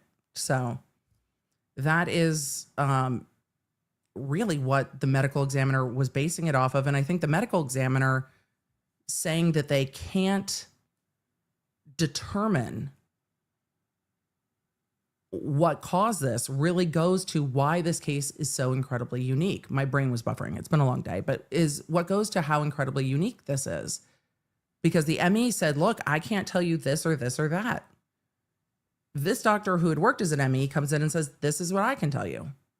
And then the defense is like, yeah, but you just kind of parachuted into this case. You wanted to get involved in this case. So he's going to argue confirmation bias at some point, the same way the defense did with the other experts. You saw that and you went, oh, dog bite. So everything looks like a dog bite. She's like, well, I thought I could answer the question. And it's really going to depend on how people see that witness. But her explanations are like, I thought I could answer that question. This question does not come up much. And I thought I could answer the question. Right. That makes sense to me. But we'll see. But again, I told you I like this witness because I like that witness. I like Dr. Russell. I understand that Dr. Russell's like, I bet I can solve that problem. Does that surprise me? No, it doesn't. Chrissy said, I'm amazed by this trial. Yes, it's wild. Did not see the first one. However, I watched a documentary. I'm that nerd. A lot of people did. My opinion changed watching this trial. Incompetency of investigation is horrid. And Chrissy, thank you for sharing it. I appreciate the perspective, because I think a lot of people decided to watch this case because they'd seen some of the documentaries about it and were like, wait, it's going to trial again? What? Yeah, I don't think you're alone in that. I don't think you're alone in that at all. Flinks said, thank you so much for your live coverage and the replay as well, since I'm going to be missing live court. To serve on a jury here in Texas, I hope that your jury service is good. I hope the courtroom's not too hot, that you can hear all of the witnesses, and your fellow jurors are a delight to be around. So happy jury service. Remember, the case briefs will be up every day on the Emily Show YouTube channel. That is where the case briefs live, and you can find those there summarizing the day. How we're going to summarize today, I don't even know. And Matt Green in the chat said, I'm not convinced they are dog wounds at all. And there are going to be a battle of the experts on that. Do I think it's as important to the prosecution as the defense? I don't think this prosecutor sees it that way. I think this prosecutor's like, no, our expert said this, so that's what it is. But it's incredibly important to the defense, because the argument for the defense is the prosecution didn't explain to you how this happened, how this happened, how this happened, how this happened. And the prosecution is saying, our witness said the car backed up and that his injuries are consistent with being hit. What else do we need to say? I don't think that's going far enough for the prosecution to close the door of all of the possibilities, to leave it to just one possibility, because if multiple things can be possible, then you haven't proven that this is the only thing that could have happened. But they're going to lean heavily into Karen Reed's words, which for some jurors will be persuasive. And when we start arguing about count 2, the conversation about the dog bite might not even come up, and how they do the jury instructions for all of the counts is going to be very interesting. But we are not done yet, and the battle of the experts has just begun. So there's a lot here, but it's really going to depend for the jurors, because the Commonwealth is saying it's from a taillight. So does it matter if the jurors think it's from a dog or something else? Not as much as it matters as whether or not they believe it came from Karen Reed's car. That's what matters the most. The defense is giving alternate possibilities, because if multiple things are possible, then that is doubt. If it could be this and it could be this and it could be this, then the Commonwealth hasn't proven that it is definitively beyond a reasonable doubt this one thing, which is why it matters so much to the defense. So it's going to depend on which experts the jury believes, or if the jury looks at it with their own eyes and says, how is that from a taillight? How is that from this? It just depends. Let's see. I'm going to do just a few more questions and then we are going to zoom. So let's see. A lot of good comments, and I've seen a lot of good comments. I was just looking for a few more questions because I was looking to answer a few more questions. On redirect, Alessi should ask, were you paid less than $300,000 for your report? I mean, we're gonna see some of that. Let's see. Matt Bond said, would it be also fair to say no other investigation got dog bite mixed up with a car attack? Not in questioning, but they can argue it. Robin said Welcher used a 40-year-old case study. I don't think I clocked the date of the other report, but oh, no, I do remember when he was talking about the case studies on the vehicle. No, that's true. That's fair. When I was thinking case study, I was thinking about the photos he used in the case, but no, the case study about the rates of injury to the head. So the Lauren, EDB, who do you think presented a better case, Lally or Brennan? That is,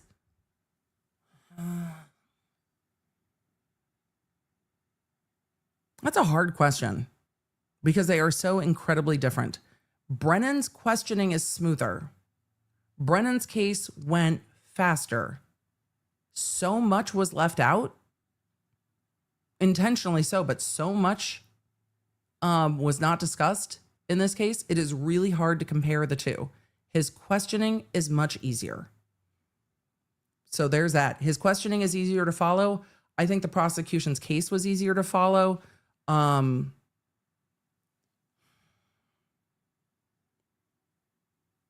But my opinion on that may change depending on how the lack of calling certain witnesses comes in, because Brennan made some very large strategic decisions about who he didn't call in this case. And that might be a strategic error, but in the presentation of witnesses, and I'm going to narrow this down to presentation of witnesses, Brennan presented the witnesses in a clearer and easier to follow way than Lally did. Strategic decisions on who to call, we will see how that comes in. But yes, Brennan is easier to follow. I don't always like the way that he presents things, but he is much easier to follow. All right, let's see.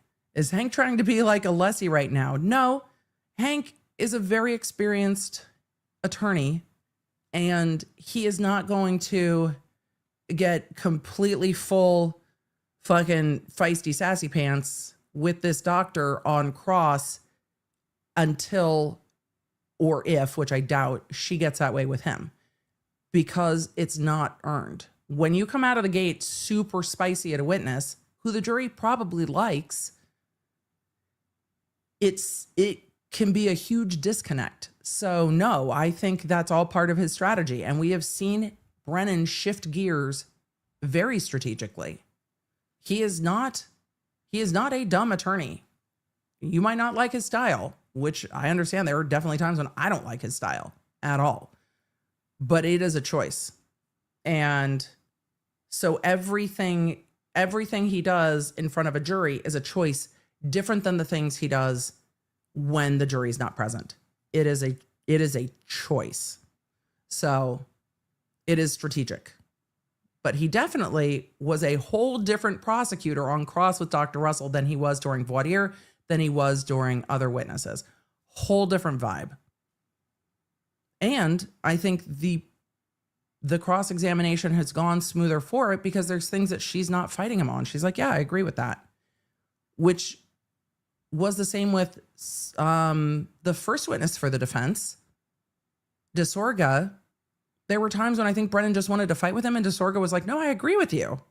And Brennan was fighting with him, and he's like, no, I agree with you. I'm like, Brennan, why are you fighting with him? He's agreeing with you. What? Calm down. It's strategy. So, strategy. And lawyers have varied and vast, well, some trial lawyers have very varied and fast ways that they present in trial. Now, Lally, I think, might only shift between gear 1 and gear 2. Like, we didn't see super fiery, feisty Lally last trial. We didn't see that this trial. Different attorneys have different ways of presenting, but Brennan's presentation style is more like Jackson's presentation style with a Boston accent. They both make snarky, quippy comments. They both will just bulldoze and keep talking over. They have a much more similar style to one another than Lally does. Lally was just very, very even keel and sometimes wandering. I saw a couple of you in the chat saying, I think Jackson will close. Oh, 100% Jackson is going to close. He opened, he is going to close. And we saw some of how that's going to go when he did his arguments on the motion to dismiss or the motion for judgment of acquittal, the JOA or what have you, whatever you want to call it. But we saw some of that. And then we saw Brennan immediately say, well, this isn't a closing argument. They snark at each other the same way. Just exactly the same way. Music to My Soul said, lawyer, you know, said the same thing about comparing Brennan's and Jackson's styles. That doesn't surprise me. That doesn't surprise me because the thing that I find off-putting about Brennan's style the most is that he has a lot of those more defense attorney habits that I find off-putting as he is acting as the prosecutor. But that's how I personally feel about it, because Lally was not snarky with people. I mean, there were times he was wandering and the question was like a novel before he got to a question. It was so frustrating. But sometimes the snark is really heavy-handed. And that is not, I think that is a harder sell for me when you are the prosecution. So, Christina said, this is me at the dinner table describing my workday in hospital in my husband's face.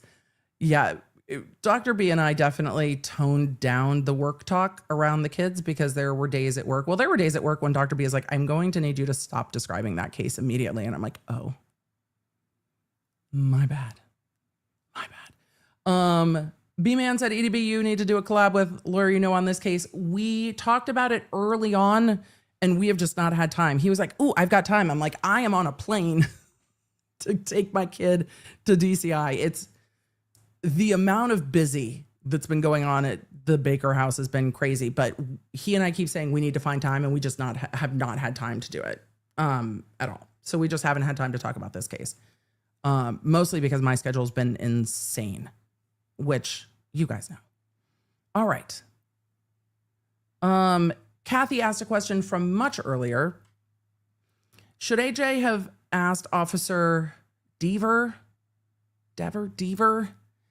Now I'm confused, and I'm not trying to be confused, but I have truly forgotten at the end of this court day which one it is. And however she wanted it pronounced. If she saw the chief and Higgins in the Sallyport on her next shift, I am curious if it was the next day. Maybe she mixed up the exact day. I'm curious too. If it could have been the 30th, if you left at 3:45, what was your shift the next day? I have to imagine there is a reason that they didn't. I have to imagine there's a reason that they didn't, because I was curious about that too. Maybe she didn't work again. Maybe she didn't work again until the car was already gone. I don't know. Maybe she was on days off until February 3rd or something. And then that answer, you know, you don't necessarily want to ask a question you don't know the answer to, which is why if Jackson didn't know the answer, it's why you wouldn't ask. So if he didn't have her work schedule, if he did not know she worked the next day, that would be one of the reasons. You do not ask a question you don't know the answer to. And especially with how she was responding, you don't know if she's just going to try to throw a grenade into an answer because she wants to, because it was clear that she was pissed. She's like, I'm not uncomfortable. It's like, but you're mad though. Like you're mad though. Like you're mad. But when everybody watches that testimony back again, it's going to be real interesting when she's like, I don't even know why you called me. Really? I think you know why they called you. I think that what she meant was, I told you I'm not going to say that. So why are you bothering to call me? And they're like, because you can get on the stand and say you're not going to say that. You can get on the stand and be confronted with your previous statement and your statement now. That's why you're being called. Previously, you said this. Now you're saying this. She's like, well, I cleared that up. It's like courthouse Becky being like, well, I apologized.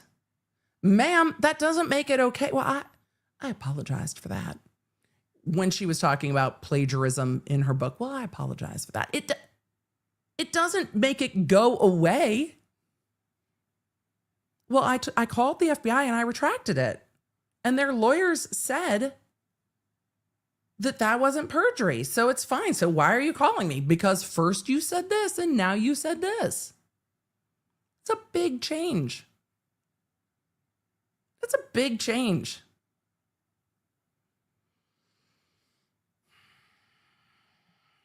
Big change in that officer's testimony. And I don't think I've ever seen anyone say, no, that was a false memory like that. So when you were asked to recall this event, you recalled all that information and then you went, oh, that couldn't have been true. What? Because that's wild. That was wild testimony. You guys know it's wild testimony. We don't. We all watched it happen in real time. Just, damn, what? It was so specific. It's not, oh, I thought they were in the Sallyport. It was a very specific statement, but I don't know if Jackson really cared what her answer was. It was, now you're saying this, and before you said that. That's what they wanted to get into. But at the end, you guys, at the end, when she said, my whole job is on the line. I imagine we'll see that line come up in closing arguments, don't you? I think that's going to be real interesting. Amy McAnderson said, I understand that Officer Deaver currently works for Boston PD, but was the reason she left Canton PD? No one asked. When did you leave Canton PD? Why? What date was it? Was it right after this? So curious. So curious. I'm curious too. But that's going to come up in closing, right? Jackson's like, I wrote it down. I'm like, same. But we'll see. All right. Huyo TV, I think I've probably said that wrong too, because now my brain is buffering. Dever as in never. I'm going to start saying Dever as in Denver. Dever, Dover, Dever. She's very offended by the mispronunciation of name and should maybe have a conversation about it with Mr. Alessi or Alisi or Alessi. She was real mad about that. Oh boy. All right. It's crazy. Just crazy. Just wild. Today, I have never seen the things that have popped off in this trial pop off in a trial. And I am surprised that I am still surprised. I shouldn't still be surprised. But alas, here we are. Day 25, and still surprised by the things that are happening in the Karen Read case. Because what in the world? Law Nerds, thank you for being here. Thank you for being a Law Nerd. Thank you for hanging for Q&A. Don't forget to get the Law & Order app. I will see you in court. We got a full day in court tomorrow. I don't know what the rest of the week's going to look like, but I've got some travel, so we're going to be doing streaming, then hotel streaming, and we're all going to just cross our fingers for strong Wi-Fi while we travel and all the rest of it. But tomorrow is a full day in court, so I will see you back here, 8:15-ish around when court starts, and we're going to resume bright and early with the cross-examination of Dr. Russell. So with that, I will see you tomorrow in court. Thank you, Law Nerds. It's enough work for this day. I will see you soon. Thanks for joining me on this stream. If you don't want to miss a moment in court, you need the Law Nerd app at lawnerdapp.com. It's a free download on iOS and Android where I can keep you in the loop with everything happening in court and, of course, when the jury has a verdict. So if you don't want to miss a moment of this trial coverage, make sure you get the Law Nerd app. Thank you for being here, and thank you for being a Law Nerd.